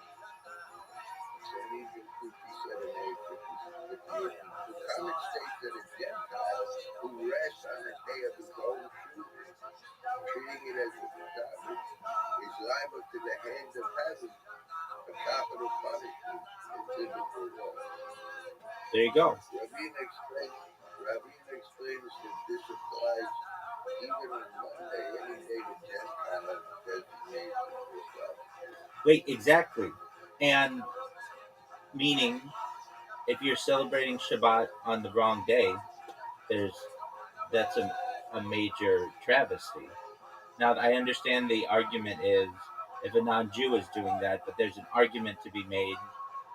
There's an argument to be made that you can, in many ways, disprove anyone's Judaic line. You could always say that they came from a convert who did not have a kosher conversion. You know, you realize the real meaning of it is what the 7 levels of the Torah, and that if you're not at the 7th level, you are in the wrong day.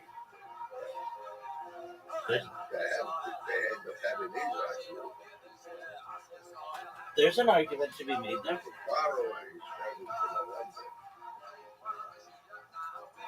If you don't possess the precious gold, wherever you turn, you don't trust.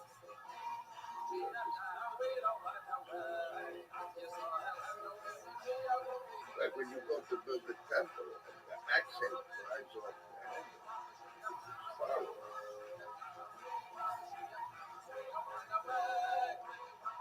Oh, just one moment, Reverend Andrew. Tony, can you hear me? Yes. Hey, I have good news. I think this is good news. You remember I was saying, like, hey, I got 130,000 contact pages and I've been trying to reach out. I had I think a nice sized podcast reach out to me and they want to interview me.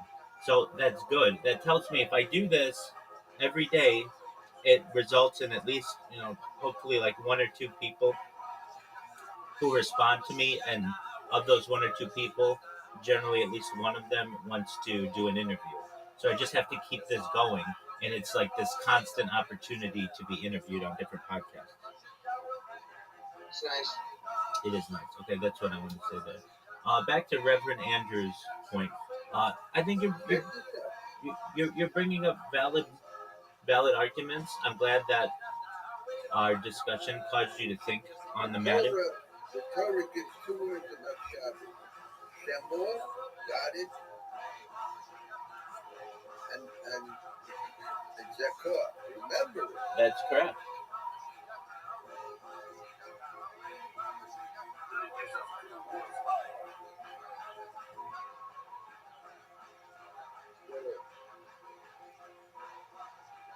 One is a structure for it. The other one is to remember it. In fact, I wanna say, so one of my rabbinical colleagues, especially as I was making smicha, was a Rabbi Yehuda Oppenheimer, and we were reviewing this one week, and he stated that before his mother would light Shabbos candles, that she would remember these two phrases, to guard and to remember Shemor and Zachor. And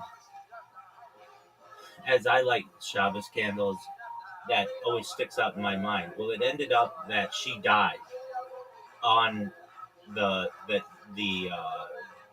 on basically as Shabbat was being welcomed. And I always thought this was interesting timing, that the thing that he and I had discussed and that was so important to her, she would die at that moment. And so basically his mother, of blessed memory, was very poetic that these two important aspects of Shabbat that she always reinforced with him and the Oppenheimer family would be the time of her death. She lived to be 80, something like that, so she had a good run. But I always thought that was interesting. And so when I light Shabbat candles, I do my best to remember that, to guard and remember. So you're absolutely right. That's consistent with everything Jewish. Well, if you don't remember, you can practice it, but you're practicing it for more than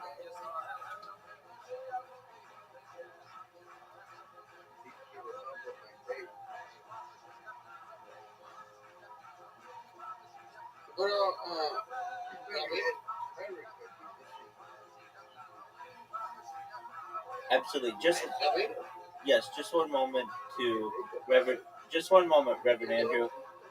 Just one moment, Reverend Andrew. Tony has a question. Go ahead. I did some step for our episodes. Did it work with ChatGPT? Yes, it worked beautiful. There you go. Isn't that what you wanted? Yeah. All right. So now what you need to do is go back to your old ones and start doing that and put it in the comments, and you watch. A lot of people will like your comment as well. Yep.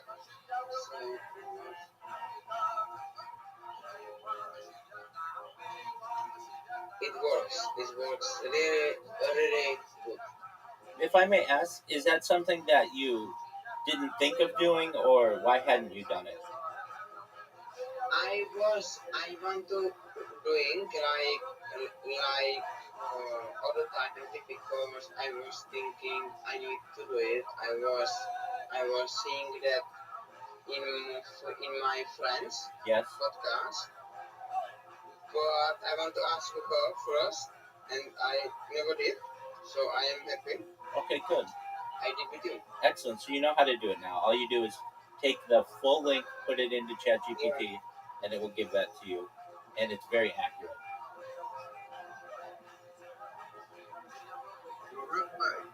Yes, sir. Regarding the death penalty, Abraham had two sons at the time of the binding of Isaac. But God said, take your son, your only son. Right, I know. Ishmael and Isaac. In other words, if you're not the old, you're dead to God. You're not in the kingdom.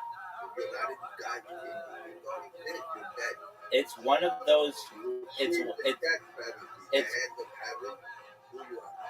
It's one of those interesting interpretive aspects of Torah that does seem inconsistent.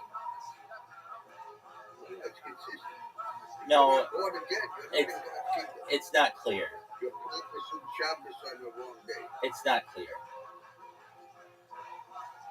Well, you gotta say it's not clear because you don't want to turn out the lights of most people, but their lights are off. I mean, look, if you're talking about having two sons, and then all of a sudden we only find out that that it says that you only have one son, there's a question there. Is there a textual inaccuracy? Was it misremembered? Or is this giving a bigger vision that you are, that there's only one legitimate lineage? I mean, it's just questionable. And it's one of those things that detractors of Scripture say is an inconsistency in the Bible. Well, ideally, you would have said, and for these reasons, Ishmael was cut off. But there isn't that type of discussion. It's just... What does it mean? The death of the firstborn of Israel, the death of the firstborn of Egypt. Without the lamb's blood on his own.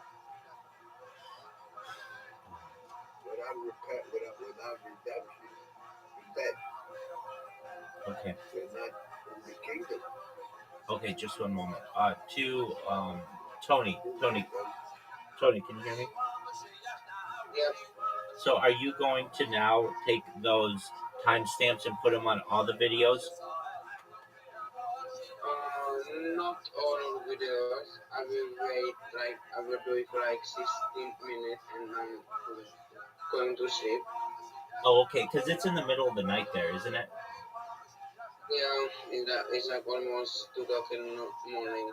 Hey, let me ask you, if you want, because I slept after, when you awake and you eat breakfast and you're ready to go, come back in here. We could do another 2 hours. I have 2 episodes. Oh, that's right. Like when I wake up, I have the Troyo and I have the YouTube. That's right. Apologies. It's a good idea to go through the time period. To make it into more podcast. Yeah, and actually, Tony had a really good idea. So, like, each topic that we go into is maybe like 5 or 10 minutes, and he can break those up into smaller clips so that they're more digestible. So if somebody's just interested in, like, video games are no longer going to have physical discs anymore. Everything will be downloaded. Kids who are interested in video games will click on that video when they might not click on a video about de-extinction or something like that. Yeah. And to your point, Tony, I completely understand. You've got a busy day, so we'll do it maybe. We could maybe do it during the week, or at the latest, we'll do it next weekend, and then we'll just do it. I anticipate for the next, like, of the years that we do, like each year kind of takes like an hour to do, which is an incredible amount. But it will only be like that for the next, I would say, decade or two, and then there's just not as much about them. So don't think that, like, oh, this is going to take hundreds of hours. No, but it is going to be a lot of content for you. You know what's important for you, Tony, is when you want to get monetized. This is very important that you have a lot of watch hours. And so if you have, Yeah, you know what I mean, if you only have 4, like one of our podcasts is the equivalent to 4 of your other podcasts. yeah, true. So that's important, like people staying on your video and watching it. And yeah, so just keep that in mind You're as a well. rapper, Yes. so I can talk like people can understand. You know, impossible when the information to the kind of needs and the past, the future, things like God eating, play the war, degeneration, subhuman being. What you say is accurate, yeah, and we could, Connection to God or further separation. what you say is accurate, and we could get into really specifics of it, and it could happen in multiple ways. But yes, those are both realities.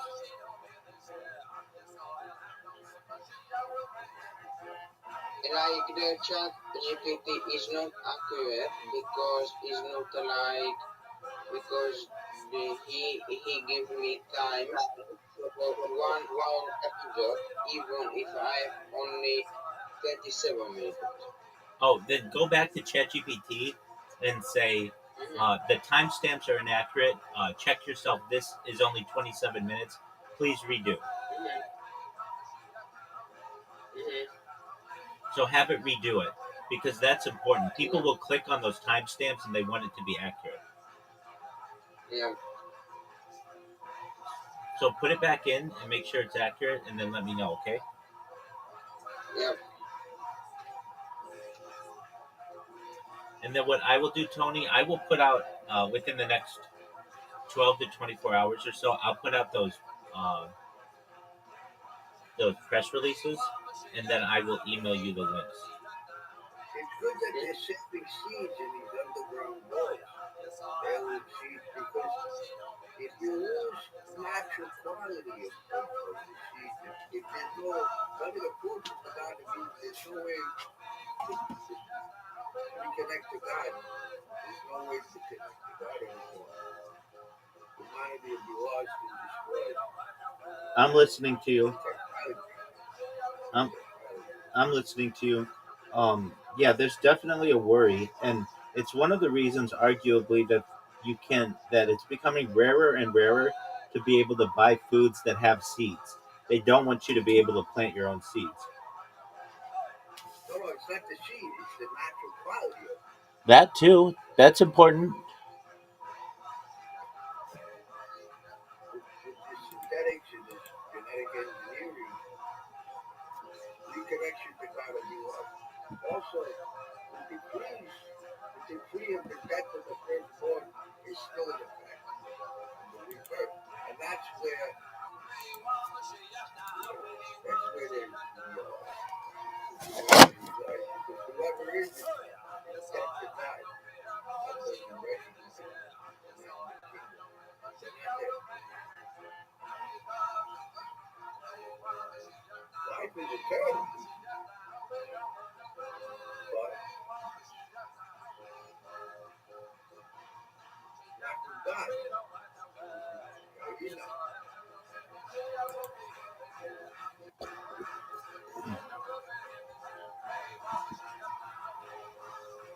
All right, just pause there for a second. Tony, did you have it redo it? Yeah, for somebody else, yes. And does it give you more accurate timestamps?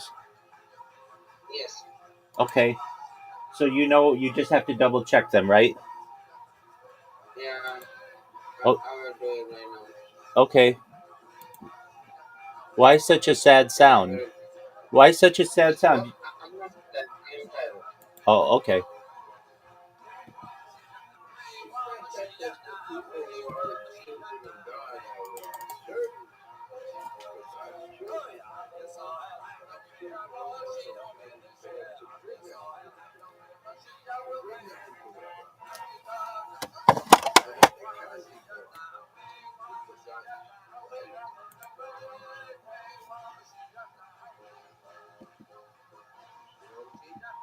I'm listening.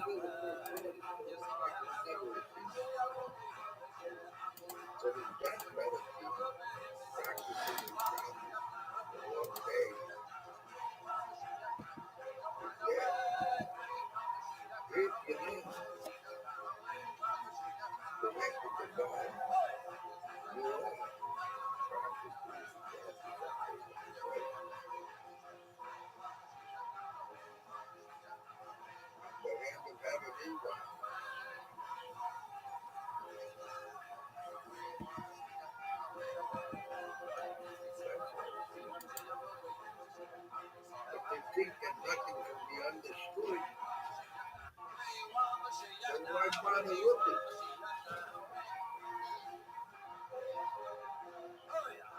It's the idea. It's the idea that you can believe.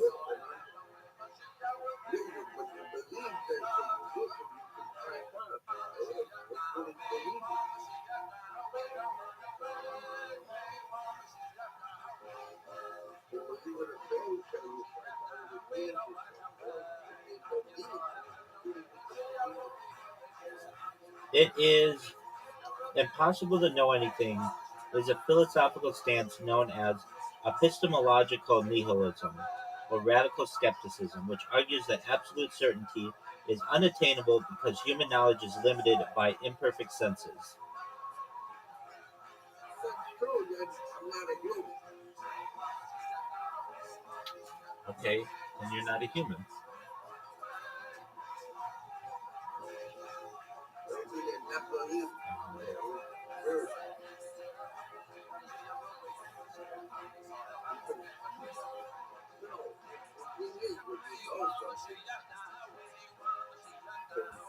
From a finite perspective, looking for infinity, you get further away from what you're looking for. You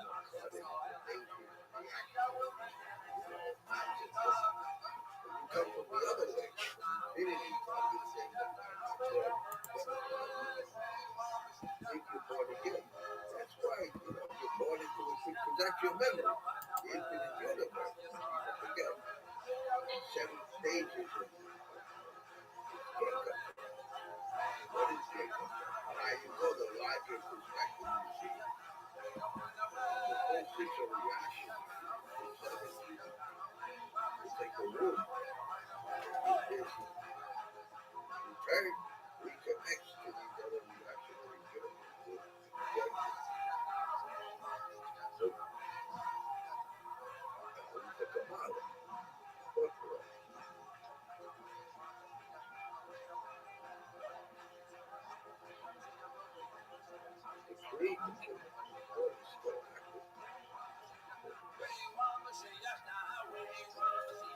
Here is a paradox that is difficult for me to wrap my head around.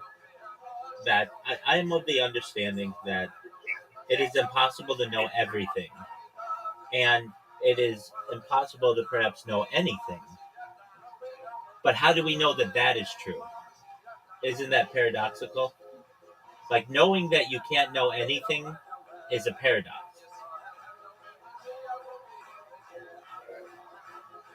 Anything that's true, anything that's always true, the opposite is also true.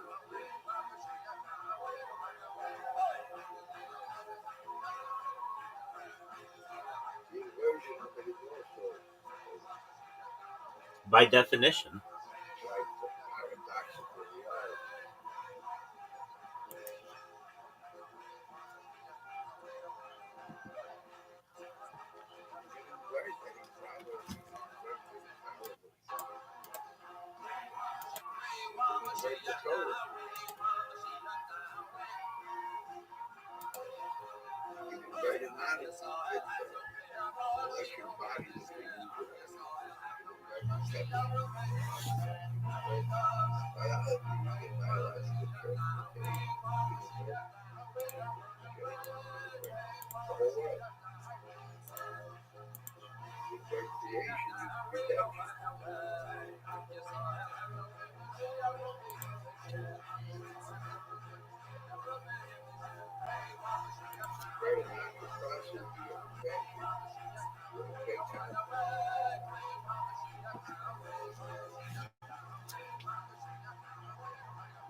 I hear you.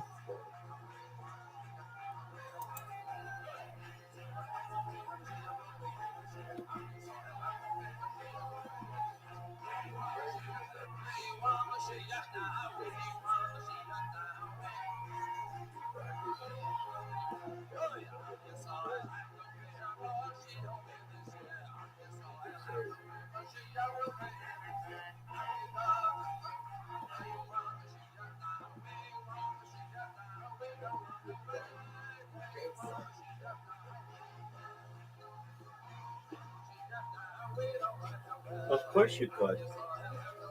What if you practice it 2 days out of the week instead of one? Then, by definition, what if you celebrated 2 days out of the week instead of one? Then, by definition, one of the days would have to be wrong. If we are under the impression that Shabbat is one day. It's not the opposite. That's cool. That's not what. In other words, that's not the way you practice Shabbat. Instead, you can't practice Shabbat. Because actually, if I said, if you were dead, and you said Tuesday is Shabbos, then the next 6 days will follow. That Tuesday will become Shabbat. How does Tuesday become Shabbos? I didn't follow your logic there. If you were dead, If I were dead, if you were dead to the world, and you said Tuesday is Shabbos, Tuesday will become Shabbat. I mean, does it really matter if you're dead then? You can't practice Shabbat without being dead. What? Are you dead to the world? Or are you dead in God?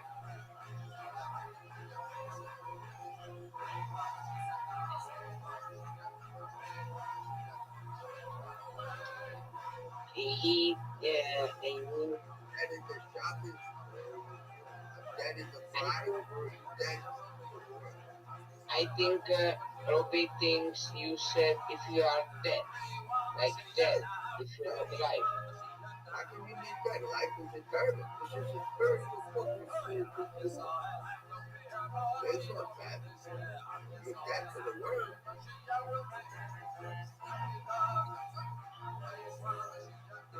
When you connect to God completely, when you remember God, when you remember that you're dead to the world. The world can't accept it. If you remember the Sabbath, you can't stick to the world. You're not born. You're dead to the world. That's why you need the Torah to reconnect to the world. And the reason is the Sabbath. You connect to the world, and the world is reconnected to God. And then being dead to the kingdom.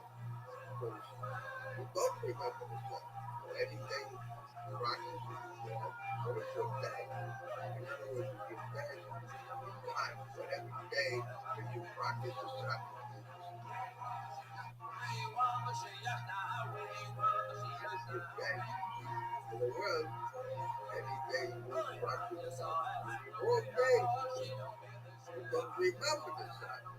You remember the vision, but you're not there. Convolution, but in other words, you have to be 8 so far. So that's the goal. That's really the goal. To be born into the kingdom of God, to be born into the world to come. The first born, so that was the first born. But you're born into the world to come. You're born into God, into the world to come. You're born in there, and you're back to the world. Back to the world. This is about the world. Because life is eternal. Time doesn't begin and end. You can say 2026 or 5,000 years.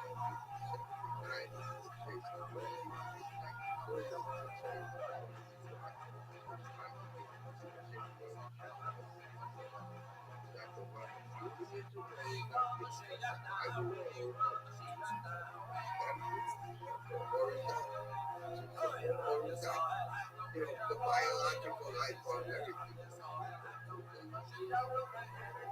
I'm like, life is eternal, life is eternal. Not my life, your life.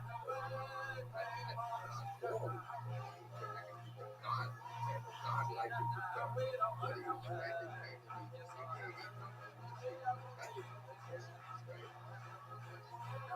back in the world, you don't connect.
Yes, sir.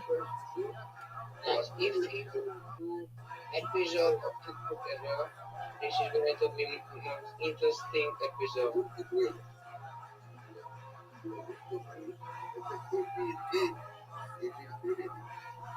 Well, to Tony's point, I'm recording it.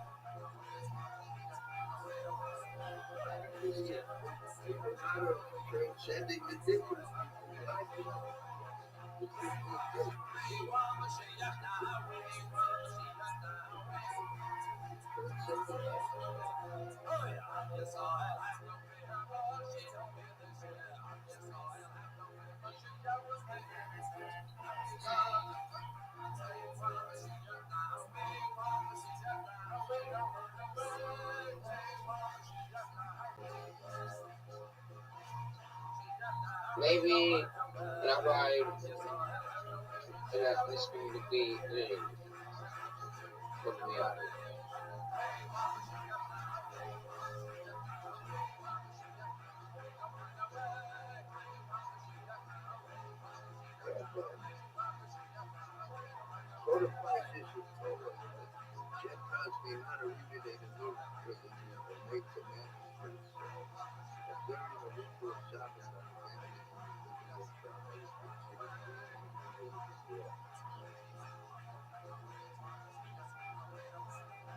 There's a contradiction in that, though, because in the age of Mashiach, Shabbat will be celebrated on every day. That's what I said. You can't celebrate it on the road. No one said anything. Every day is.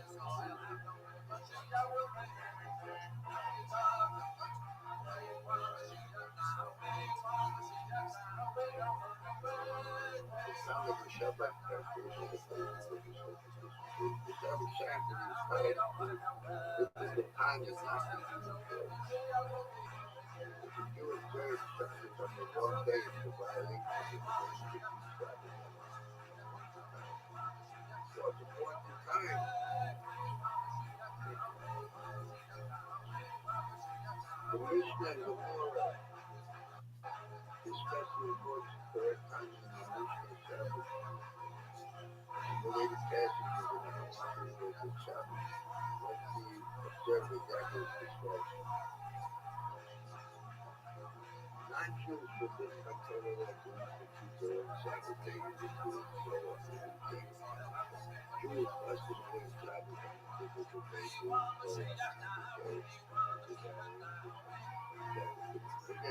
Jews in name or they Jews in memory? They remember that. Legally, they remember that.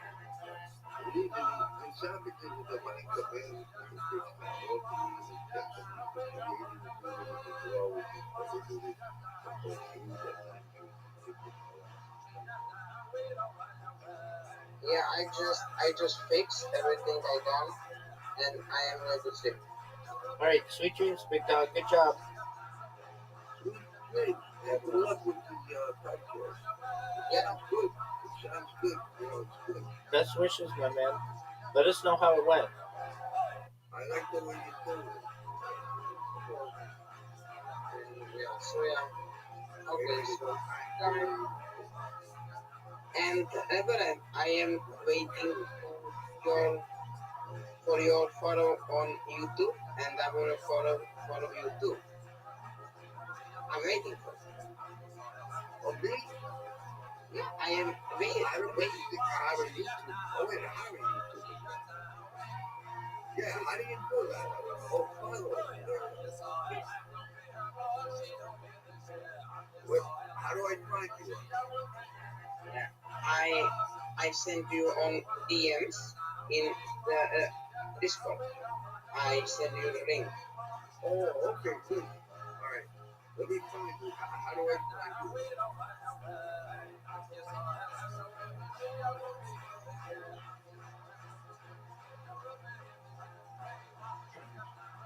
How do I find you? Reverend Andrew, if you Reverend Andrew, if you type into YouTube, youtube.com/the @ and then Life Podcast Network, he'll show up, and all you have to do is press subscribe.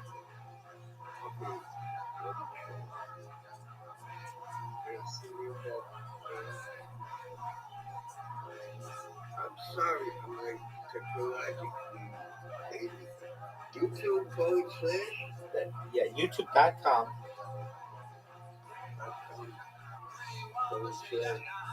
the @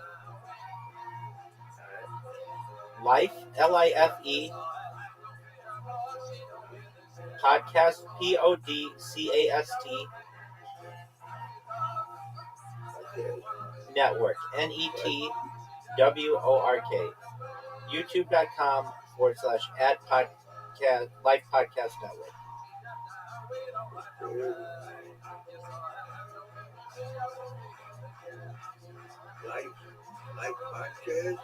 Life Podcast Network. It's like a blue and black logo. Yeah. Yeah. Okay. Now just press subscribe. Yeah, that's his thing. These things are professional. Bitcoin Beach Music is a professional looking. These look good. They like typical personal this looks good. This is very good. Subscribe. Just follow or subscribe. Subscribe. It's free. That's all I do? Yep. Yes. Okay. Yeah, these look very good. Did you subscribe? Yes. Okay. So right now, Reverend, send me everything you have. Hold on. I'll just Tony, I'll just tell you what it is.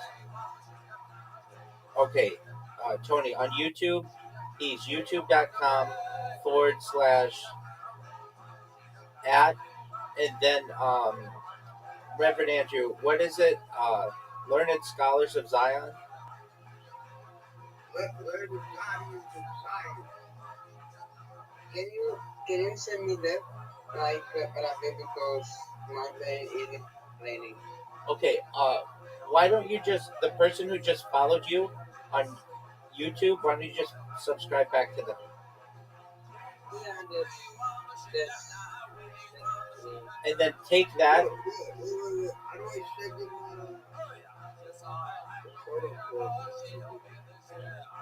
how do I send them how do I send it? You can send them a message in Discord.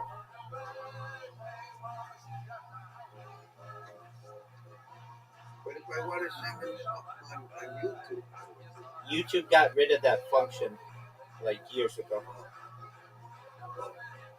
but I could copy and paste the link to this, right? This one. Yeah, if you wanted to. You just send it to them in a direct message. Okay. How do I find them on here? Click on his name in here and press send message. Oh yeah.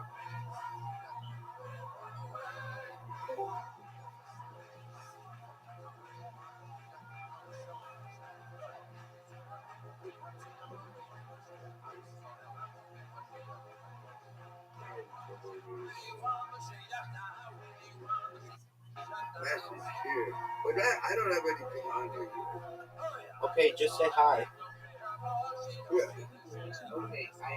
I can't heard it shows. I think it shows more like activity you can heard.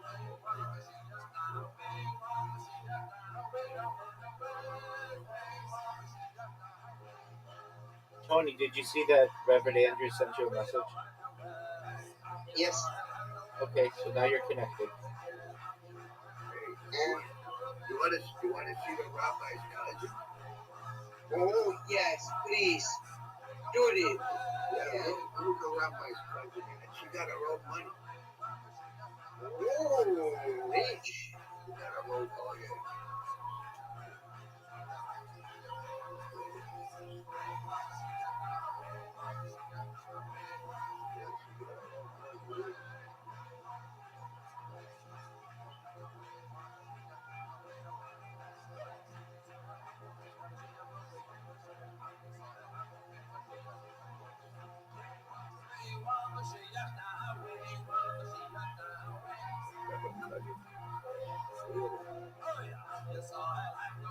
Who else see I in the background there?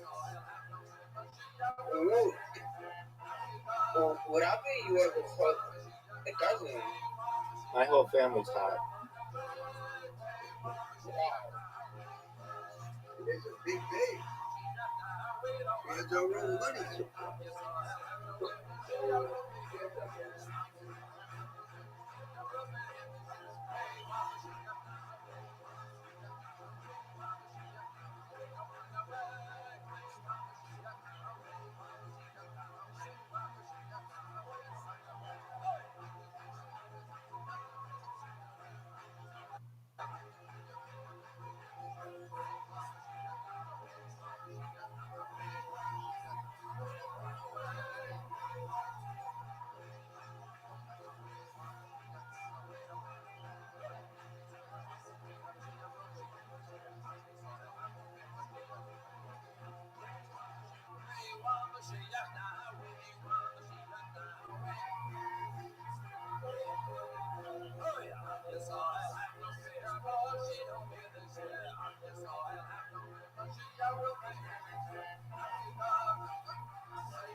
I wonder what this. This is good question.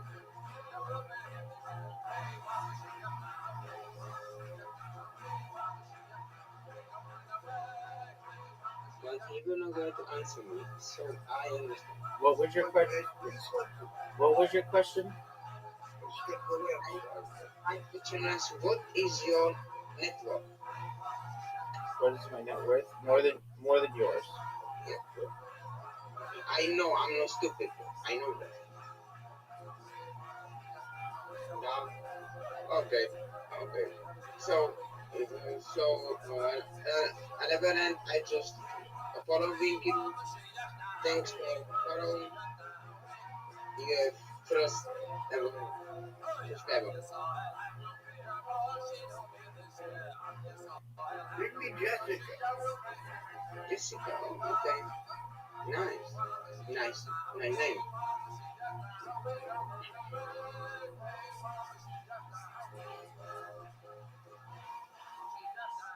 Okay, I will go. Okay. Don't be guy. What? Jessica, look in the back of the picture. You see the all-seeing eye? Yeah.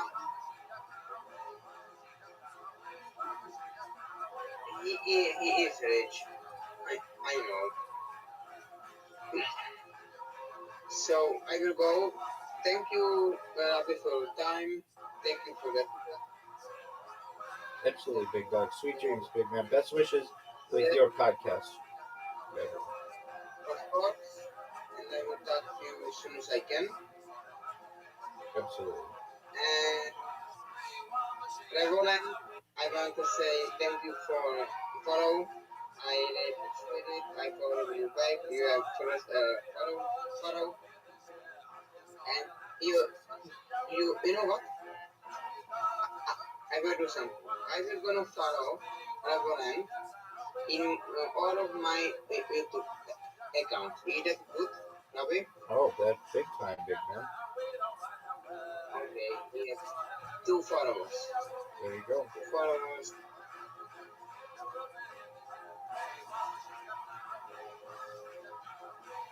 Tony, did that guy from Uganda ever get back to you? Yeah, no. All right, well, send him another message. Send him another message. Mm-hmm. That from the kick, no. Yeah, send him another message. Yeah.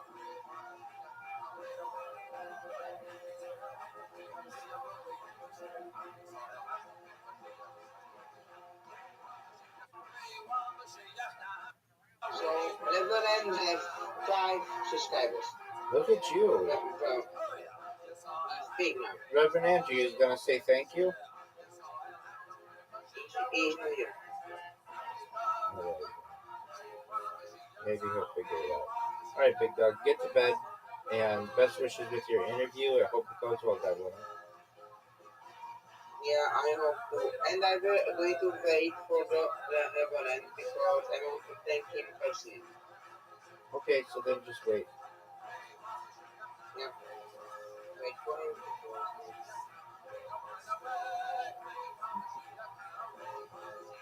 101 subscribers. Let's go. Let's do.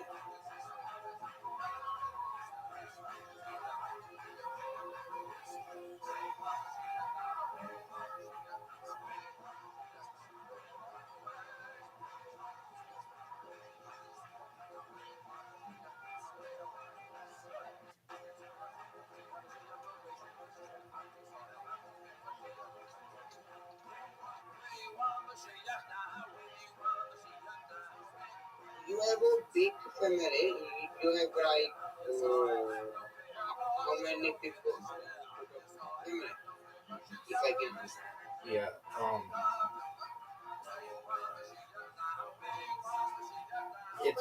It's very distant relatives. It's like if you had the last name Smith, it's a big family. Yeah. So you have like 10 relatives. 10 realities? Relatives like 3 uncles, 2 nieces, 5 brothers. Like this. I'm not as big as you think. I'm an only child. I have aunts and uncles, thank God, but it's a pretty normal family.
he's gone.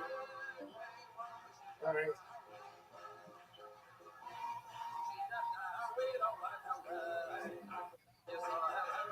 He's gone. That's sad.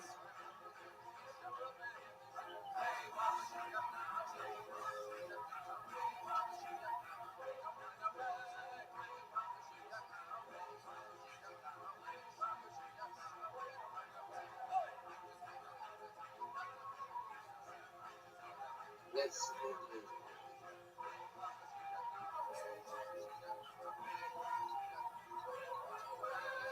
Are you going to put those subtitles or the timestamps on the descriptions for Spotify and everything? yeah. I was going to do it, but not right now. I understand. I just did a quick time step for YouTube. Excellent. I'm telling you, I know I tell you this, and you're doing a really great job. So don't think I think negative. I think you're a great person. I really like you. You need to create a Reddit post for every account that you do and put those timestamps in it. Does that make sense? It's like a little bit for every episode. Yes, it's a little bit of a project. What you do, you have your Reddit, you have your subreddit, right? Yes. You created a subreddit. So then you put episode 000, whatever with whatever, episode 001, 002, 003, 004. And then within that, in the description, you can put like 4,000 characters or something. Put the timestamps. And then when people search for you, Reddit is very strong. So let's say you're talking about something, like we talked about something that's like de-extinction. Not a lot of people use that term. When people type in de-extinction into Google, right now they're not going to find it really easily. But if it's in Reddit, they'll find it.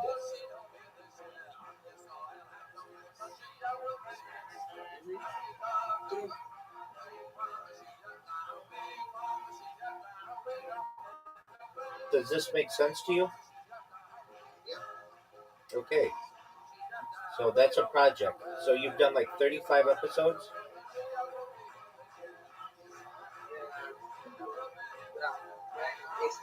I know, whatever. So you have to do that for each one of them. And I wouldn't create them all in one day because it'll look like spam. You just do one per day.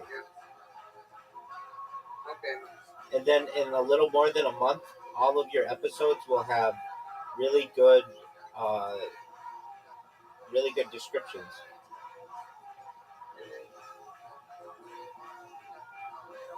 Yeah, that's true.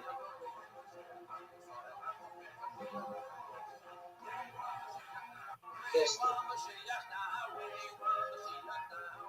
You wait a minute. You really like me, and you are thinking I'm a good guy. Yeah, you got me fooled.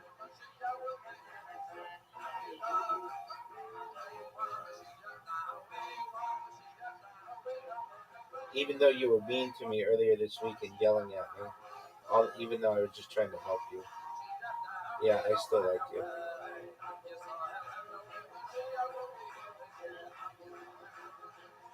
And that's well it is. Yeah, but just know not everybody will be as forgiving as I am. If you make someone mad in the future, they may just say, Tony, you insulted me, we're done. I know.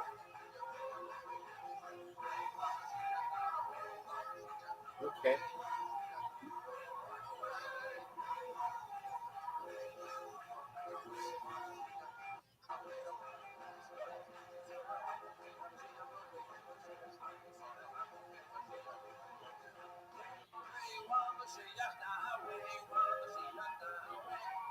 So, Reverend have 5 subscribers, and I'm happy I can help you. I was able to help. That's phenomenal, big dog.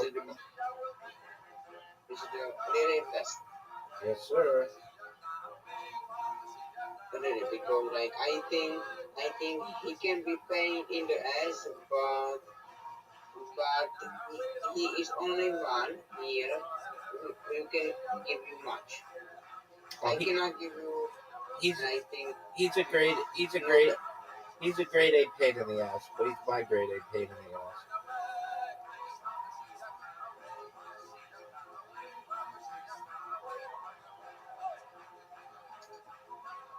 Yeah, he is. But like I like him. But Oh, I do too. I like when he's here. how hot is he? That's a question that I'm not going to answer for him. If he wants to reveal that information, he can reveal it. Did you know? I do know. So like I'm the only guy here who is open about his age. No, not at all. Miss Aquarius is open about hers. I'm open about mine. Brandon's open about his. Brandon's your age.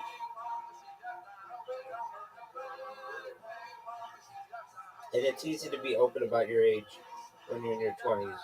Do it when you're in your 80s. That's true. That's very true. You will not have youth forever, my friend. We were all once where you were.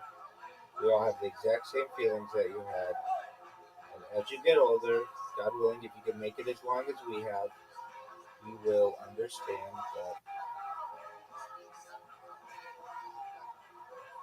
life was good and it gets challenging. No shit, sir. Easy there. You don't have to be mean. I'm not mean, but like, yeah, bro, I am going to sleep because I'm talking to the not good. Okay, you're okay. I don't take offense to it, but I was just being nice, basically saying that it's. But I get it. You're fine. Don't worry. Go to sleep, my man, and let me know how your podcasts go. You got 2 of them to do. Make sure you're well prepared. Yep, I'm very gonna make sure. So thank you so much, and I will talk to you soon. Excellent, big dog. Good night. Good night to you as well. Bye. Best wishes, man.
No one really wants to elevate other desert to claim that this is not what you look like.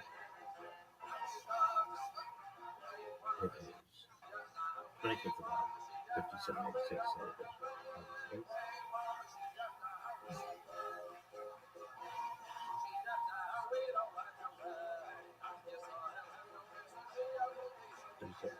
Patreon will get that. 3631 137.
So, given all that,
Now,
is as famous as it is both Greek and Latin.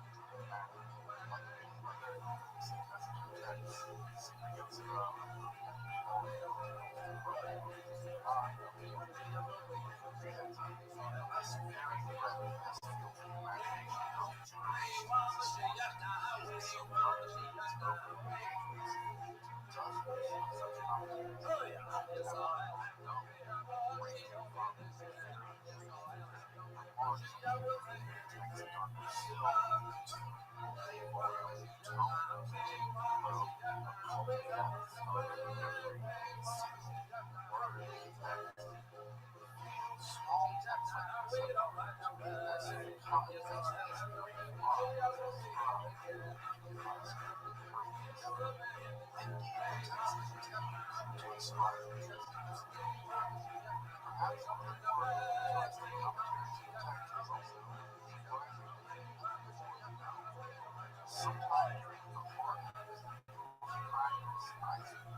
What up, pimp? Like, man, Kicking ass, taking names, thankfully. How are things in your neck of the woods, son?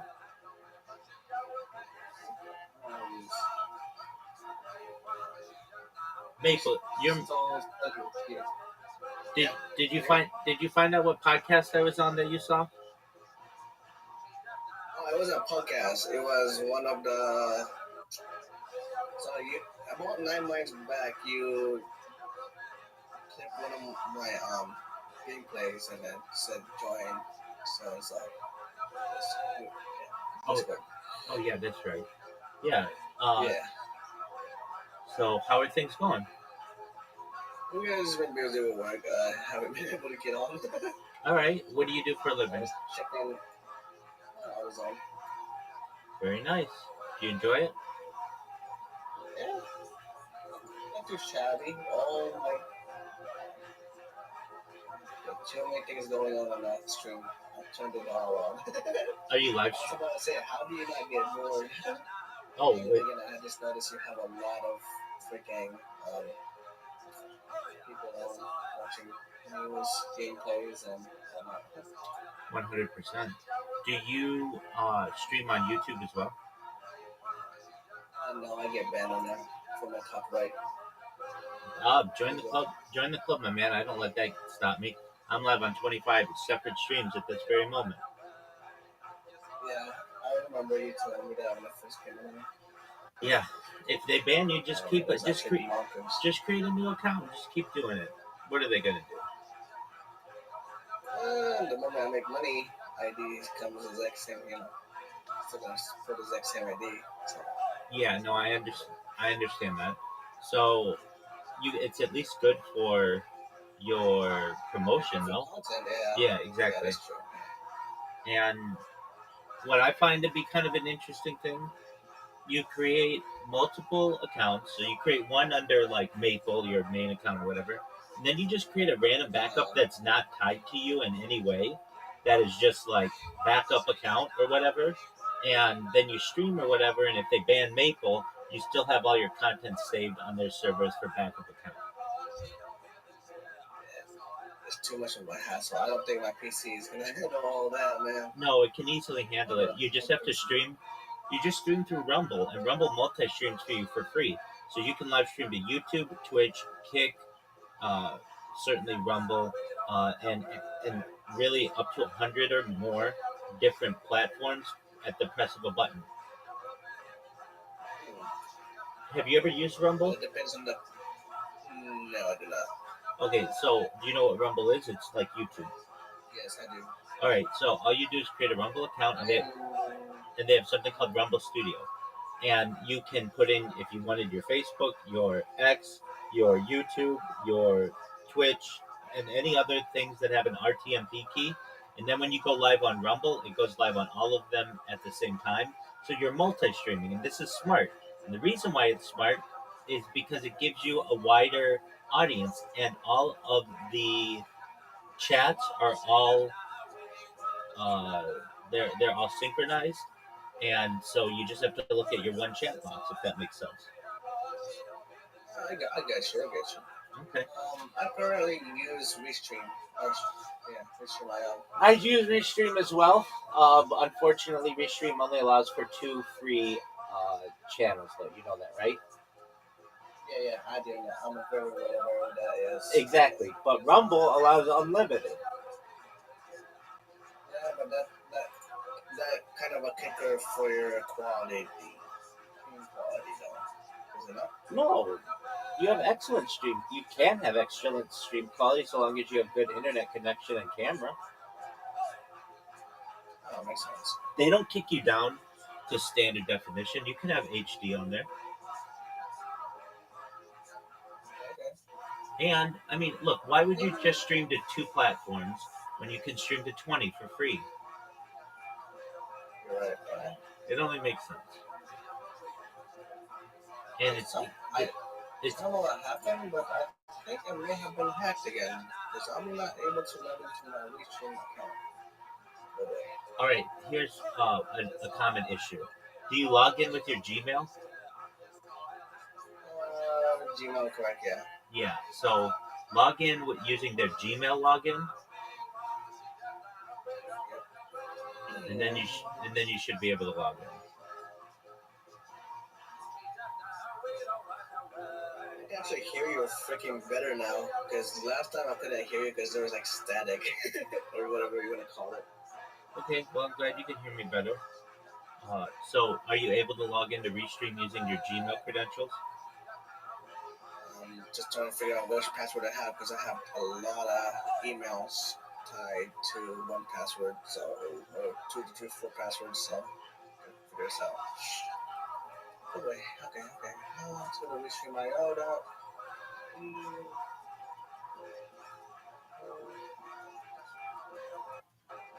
Yeah, stop clicking links, man. Always gets me every time.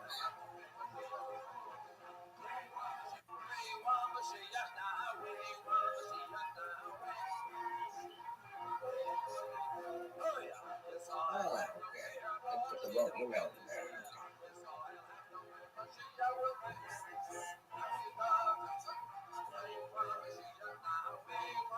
The password's wrong too. Okay. If you want another workaround Restream, you can create a secondary Restream account and stream to another 2 live streams as well, if that makes sense. I hear you. A thing that Final password. the thing that I don't like about Restream, it's a great platform, but their RTMP, their custom RTMP function is for premium only. But that seems to be the standard for most platforms, but not on Rumble. Rumble allows free RTMP, custom RTMP.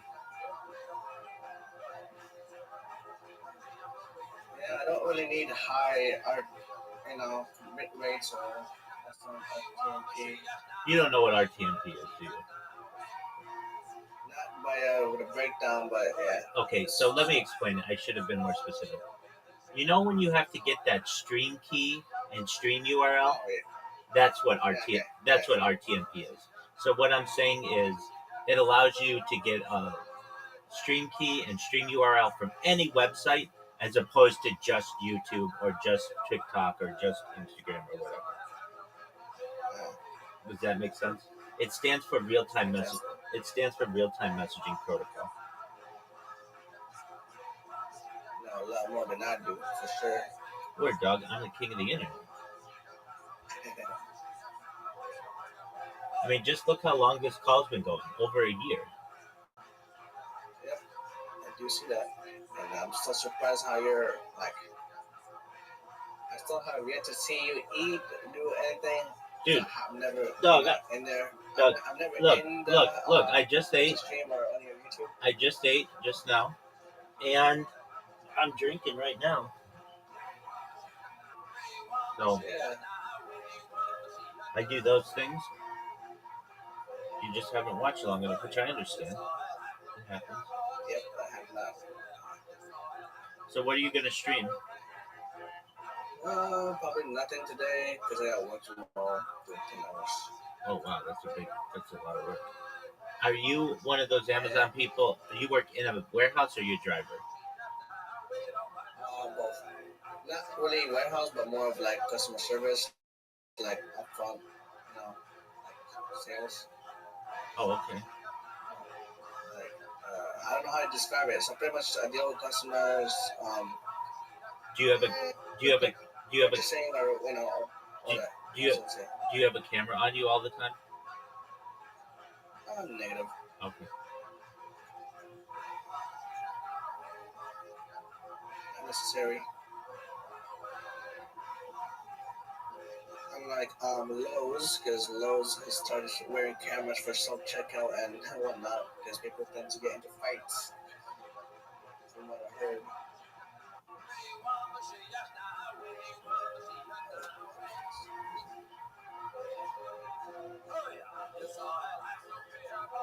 Did you watch the World Cup? Why not? I'm not really into sports. Okay. Do you like video games? I do that. I do video games, yes. Do you know it's 102 days until Grand Theft Auto 6 launches? Do you know that they're going to launch the trailer on Netflix this week? Yeah, so the third trailer they're going to launch on Netflix, and then 6 hours later it's going to be available to the general public. Is that the most dope-ass shit you've heard all day? New information all day. I'm just I don't have enough money to pre-order the game. I understand. So, you know when it launches, November 19th? Yeah. Are you psyched for it? Sorry? Are you excited for it? You cut off, sorry. Are you excited for it? Yeah, I'm excited for it. But like I said, I just don't have the money. I understand. Do you think it's going to be the biggest game in global history? On the fact that it sold off 3.5 billion in a few weeks, yeah, I would say yeah. There you go, big man. What did they do? What did they do? Oh,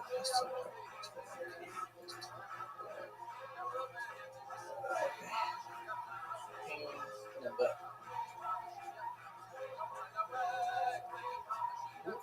well, all this betting in your account, or it's just real people? That's another person. His name's Brandon. Because I've always just seen him here streaming for. Is he just streaming for you? Yeah, he streams in here. He met me in the Aiden Ross server like more than a year ago. And Aiden Ross server? yeah, I'm the number one streamer all time in the Aiden Ross server. Aiden Ross has been on my streams.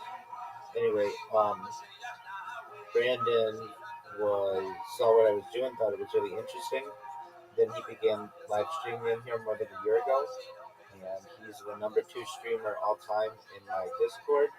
And he also has way more accounts than anybody else. So if you added them all up, there's a chance that he has more time in here than anybody, even more than myself. I just wonder how that electricity bill is going. No, he makes it work. 8019, 8019 has been, oh gosh, 8019 hours, or days, I should say. No, it's hours. 18 hours. Translate that into weeks, yeah. It's more than a year. More than a year, yeah. But we've been going longer than that. It's just Discord had a site-wide outage 8,019 hours ago, and everybody got kicked out. Everyone on the whole website. This would have been 16. Exactly, yeah, 16,000. Something 30, 34, 30, my math is not mathing. That's okay, it would be like 16,000 or something. But I've been 1638. But I've been going for 5 years. So I don't know what that is in hours, but in days, I'm approaching 1,800 days. 5 years, you said? Yes, sir. It'll be 5 years this summer, God willing, or this fall, God willing. More data archived on the internet than any person in global history. So you've been streaming for 43,800 hours time plus the 16,038. Something like that. Plus, I'm live on like 25 different channels, so that's a lot of data archived. Do you ever get bored? No, I love it. I absolutely love it. In fact, because I really see some people joining here, so. Dude, I had people here all day. I did a 2-hour podcast today. I've got podcasts lined up this week. My favorite times, in my own way, is when we have people in here, but everybody's quiet, and I'm just able to do my own thing, and everybody's just chilling. I get women who sleep in here. I get men from all over the world, men and women from all over the world. I get men who sleep in here. People just like to know that they're not alone in the world, and this gives them a community.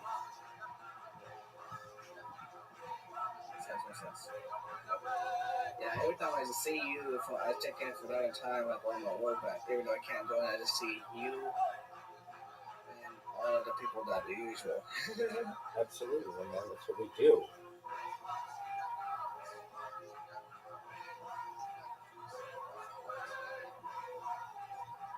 American Ninja Warrior? Oh my god.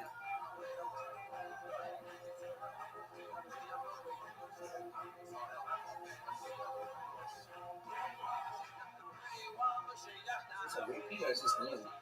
Sorry. What are you saying? The American Ninja Warrior. I don't know. I don't know if this is a repeat of last season or if this is new season. That's really...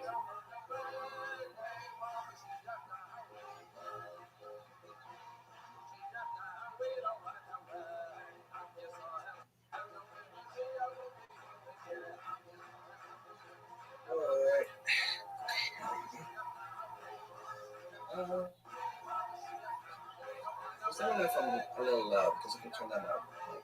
Sensitivity. You're good, yeah.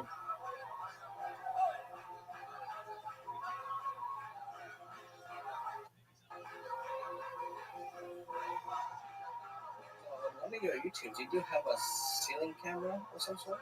Word, dog.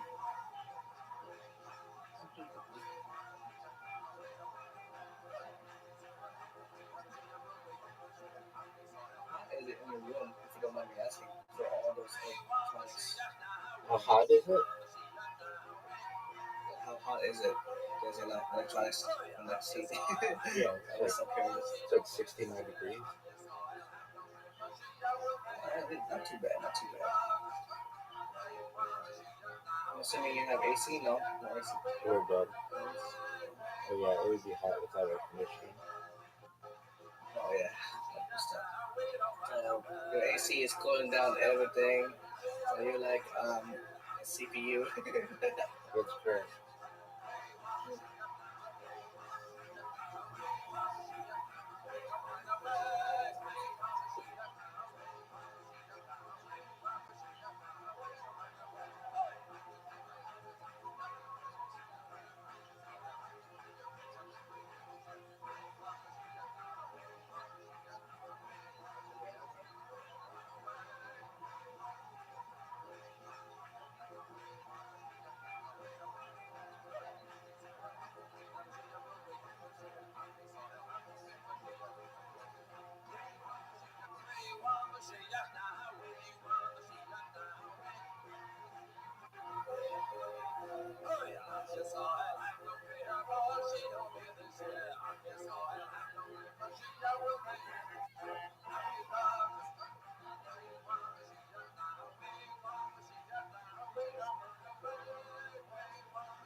Maybe you sleep?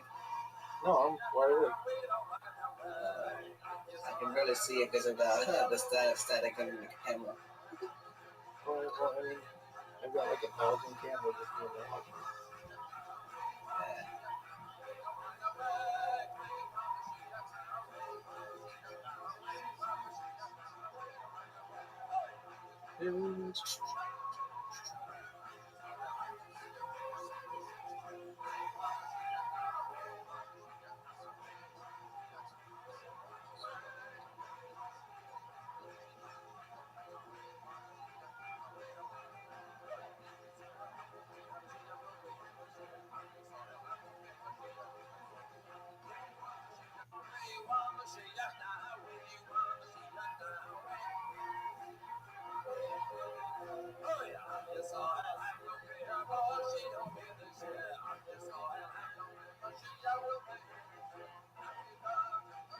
Added.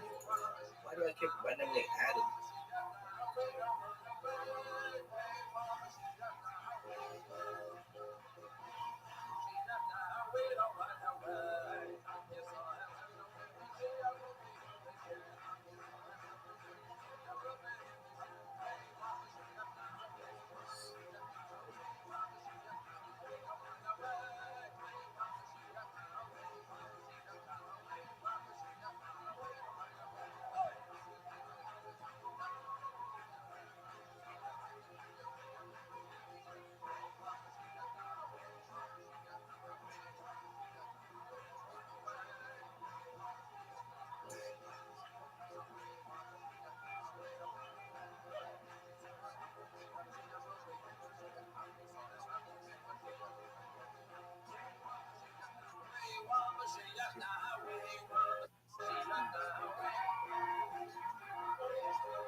Oh, Howard is going off crazy today. You alright? I'm good. Just sneezing, making sure I mute myself so you starts without first stream. You're good, big dog. Trying to be respectful, you know. This isn't my stream, so. You're good, big man.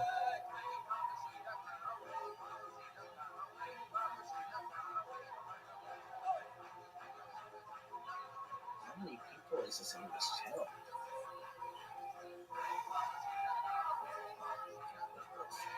87.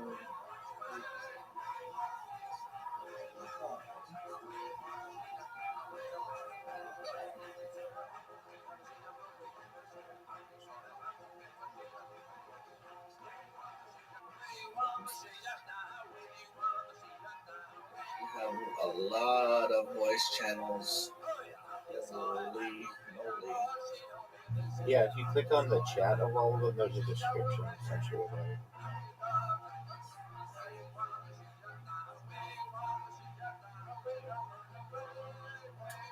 Was this coded by AI or did you do each one? It's all organic. All organic. Pick it up. I could never do that for all those channels. So tedious. It is absolutely tedious. Does it not bother as F? So is it not cool? It's cool. It's just that's you just put a lot of hours doing that, Got that dog in me, baby. For each one. There's a Telegram here too.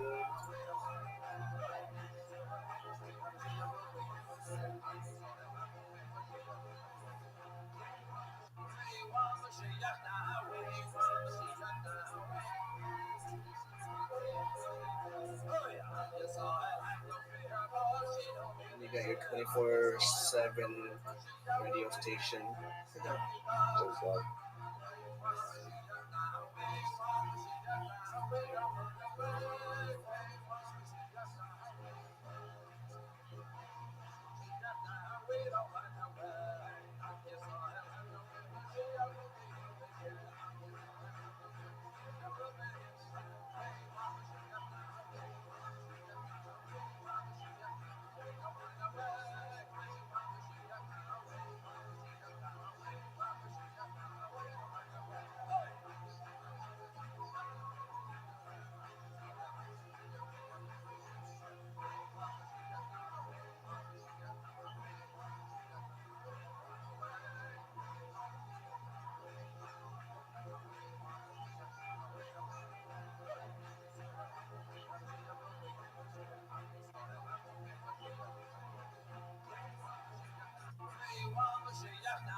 Accidentally joined a free freedom of speech channel, and I said, I'm not thinking it was a chat. You're right. Chat. There are chats in there.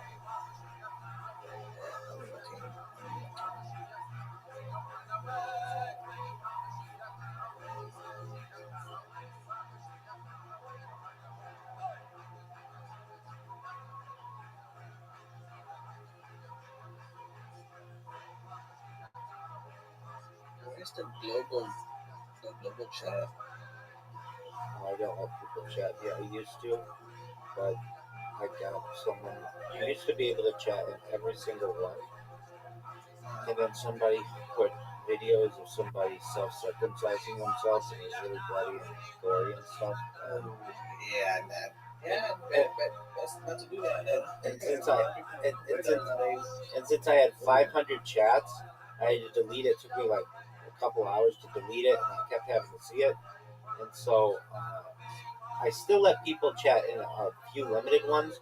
But then what happens is, since I'm just kind of a one-man band here, I do have other people, but not enough to keep like 24/7 moderation. People will come in with a robot, and the robot just spams the whole time, and then it's just like links that I can't control. So I just thought, you know what? Until I have the opportunity to have moderation 24/7, I've just gotta only allow it to be a voice call Discord. Yeah, which is different than so many other Discords. Most people's Discords are text and not voice chat. Yeah. But mine's the I feel opposite. like genuine voice is better than texting. I just want to see if people are chatting up. Yeah, no, I get that, and I'm not against it. It's just in the future. I just need people to be able I'm not to. against it either. It's just that you got priorities, and priorities are people being stupid. Word dog. Prevent that. Yeah, we don't want to promote that here. Especially for a capsule. That's exactly right. Do you ever do podcasts? Do you ever do podcasts? No, I don't.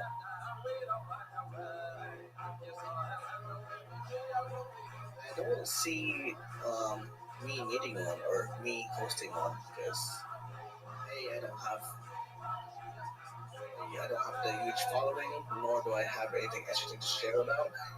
Besides just video games, and video games it's a lot of people's cup of tea nowadays. It's more of like trading, esports, but for different, what I call it.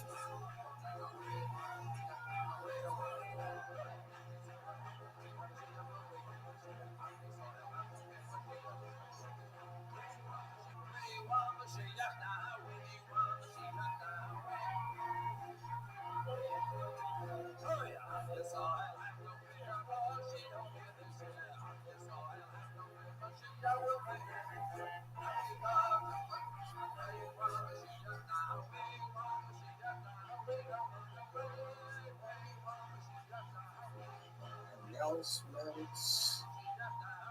4:59 p.m. ago, you posted that you're streaming. This is from Notify Me.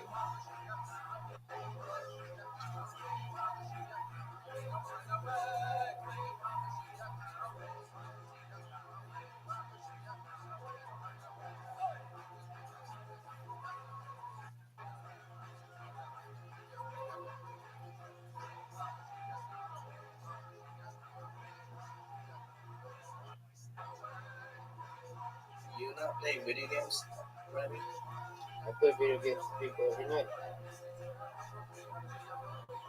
And this is me just not being here at the right time. How am I saying it? I don't mean that to be to try to offend You're anybody, good. but You're good. I understand. just a genuine question. 100%. I could never do this and not get bored. You know what I mean? I enjoy it. I would be so bored out of my mind doing all this and just for nothing.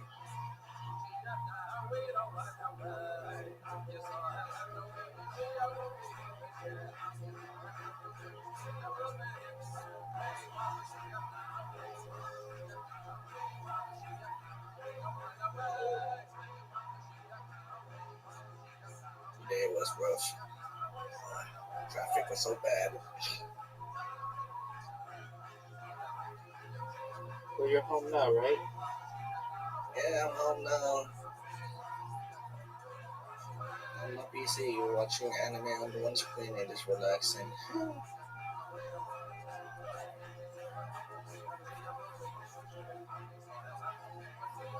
Check one of my games that I normally play on for some loot. I'll probably get off. Then take a nap. Right, good job. Translate me waking up early in the morning. I do that too sometimes. Yeah, my sleep schedule is crazy.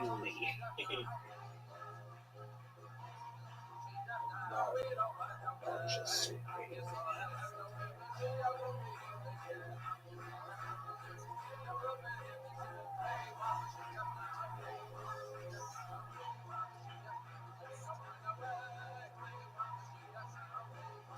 I'm back from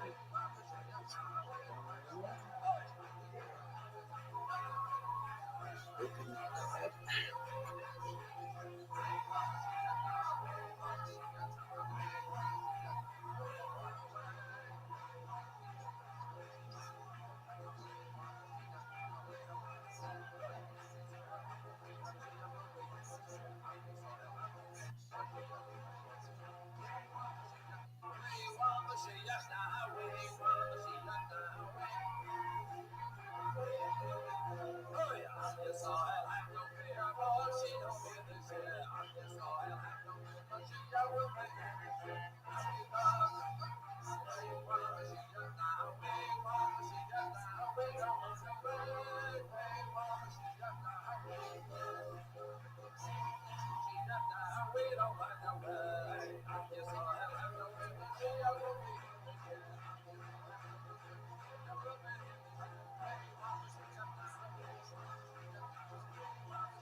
Rab, GG's Peace, big dog. dinner before it's too late. Absolutely. And Don't be a hopefully stranger. left out. We want to see you. Seeing you. Take care, big dog. Hopefully I'll be joining again. God willing. You take care, my man. It's not too busy. Excellent. Have a night. You too. Peace.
So with that in mind,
places blessing and curses, for a place of blessing and curse before us, but then told us to choose a blessing. That is an important distinction. We are not careless observers of our lives. We have a way of creating the kind of person and the kind of community we want to become. And there is another beautiful connection. This week we are approaching the month of Elul, the month leading toward Rosh Hashanah, where Elul is traditionally a time for reflection and preparation. So perhaps the message of today is especially relevant now. So where you see the choices in front of you and then choose the path that brings you more blessing into your life and the lives of your children.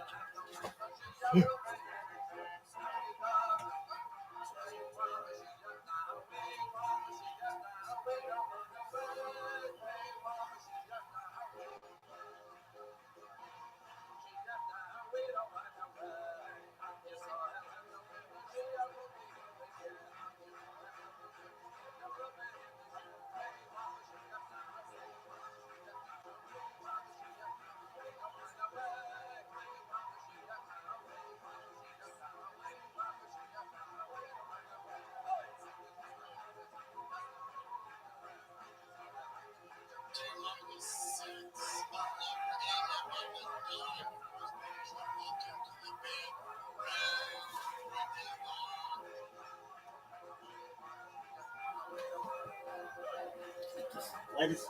It's really impressive.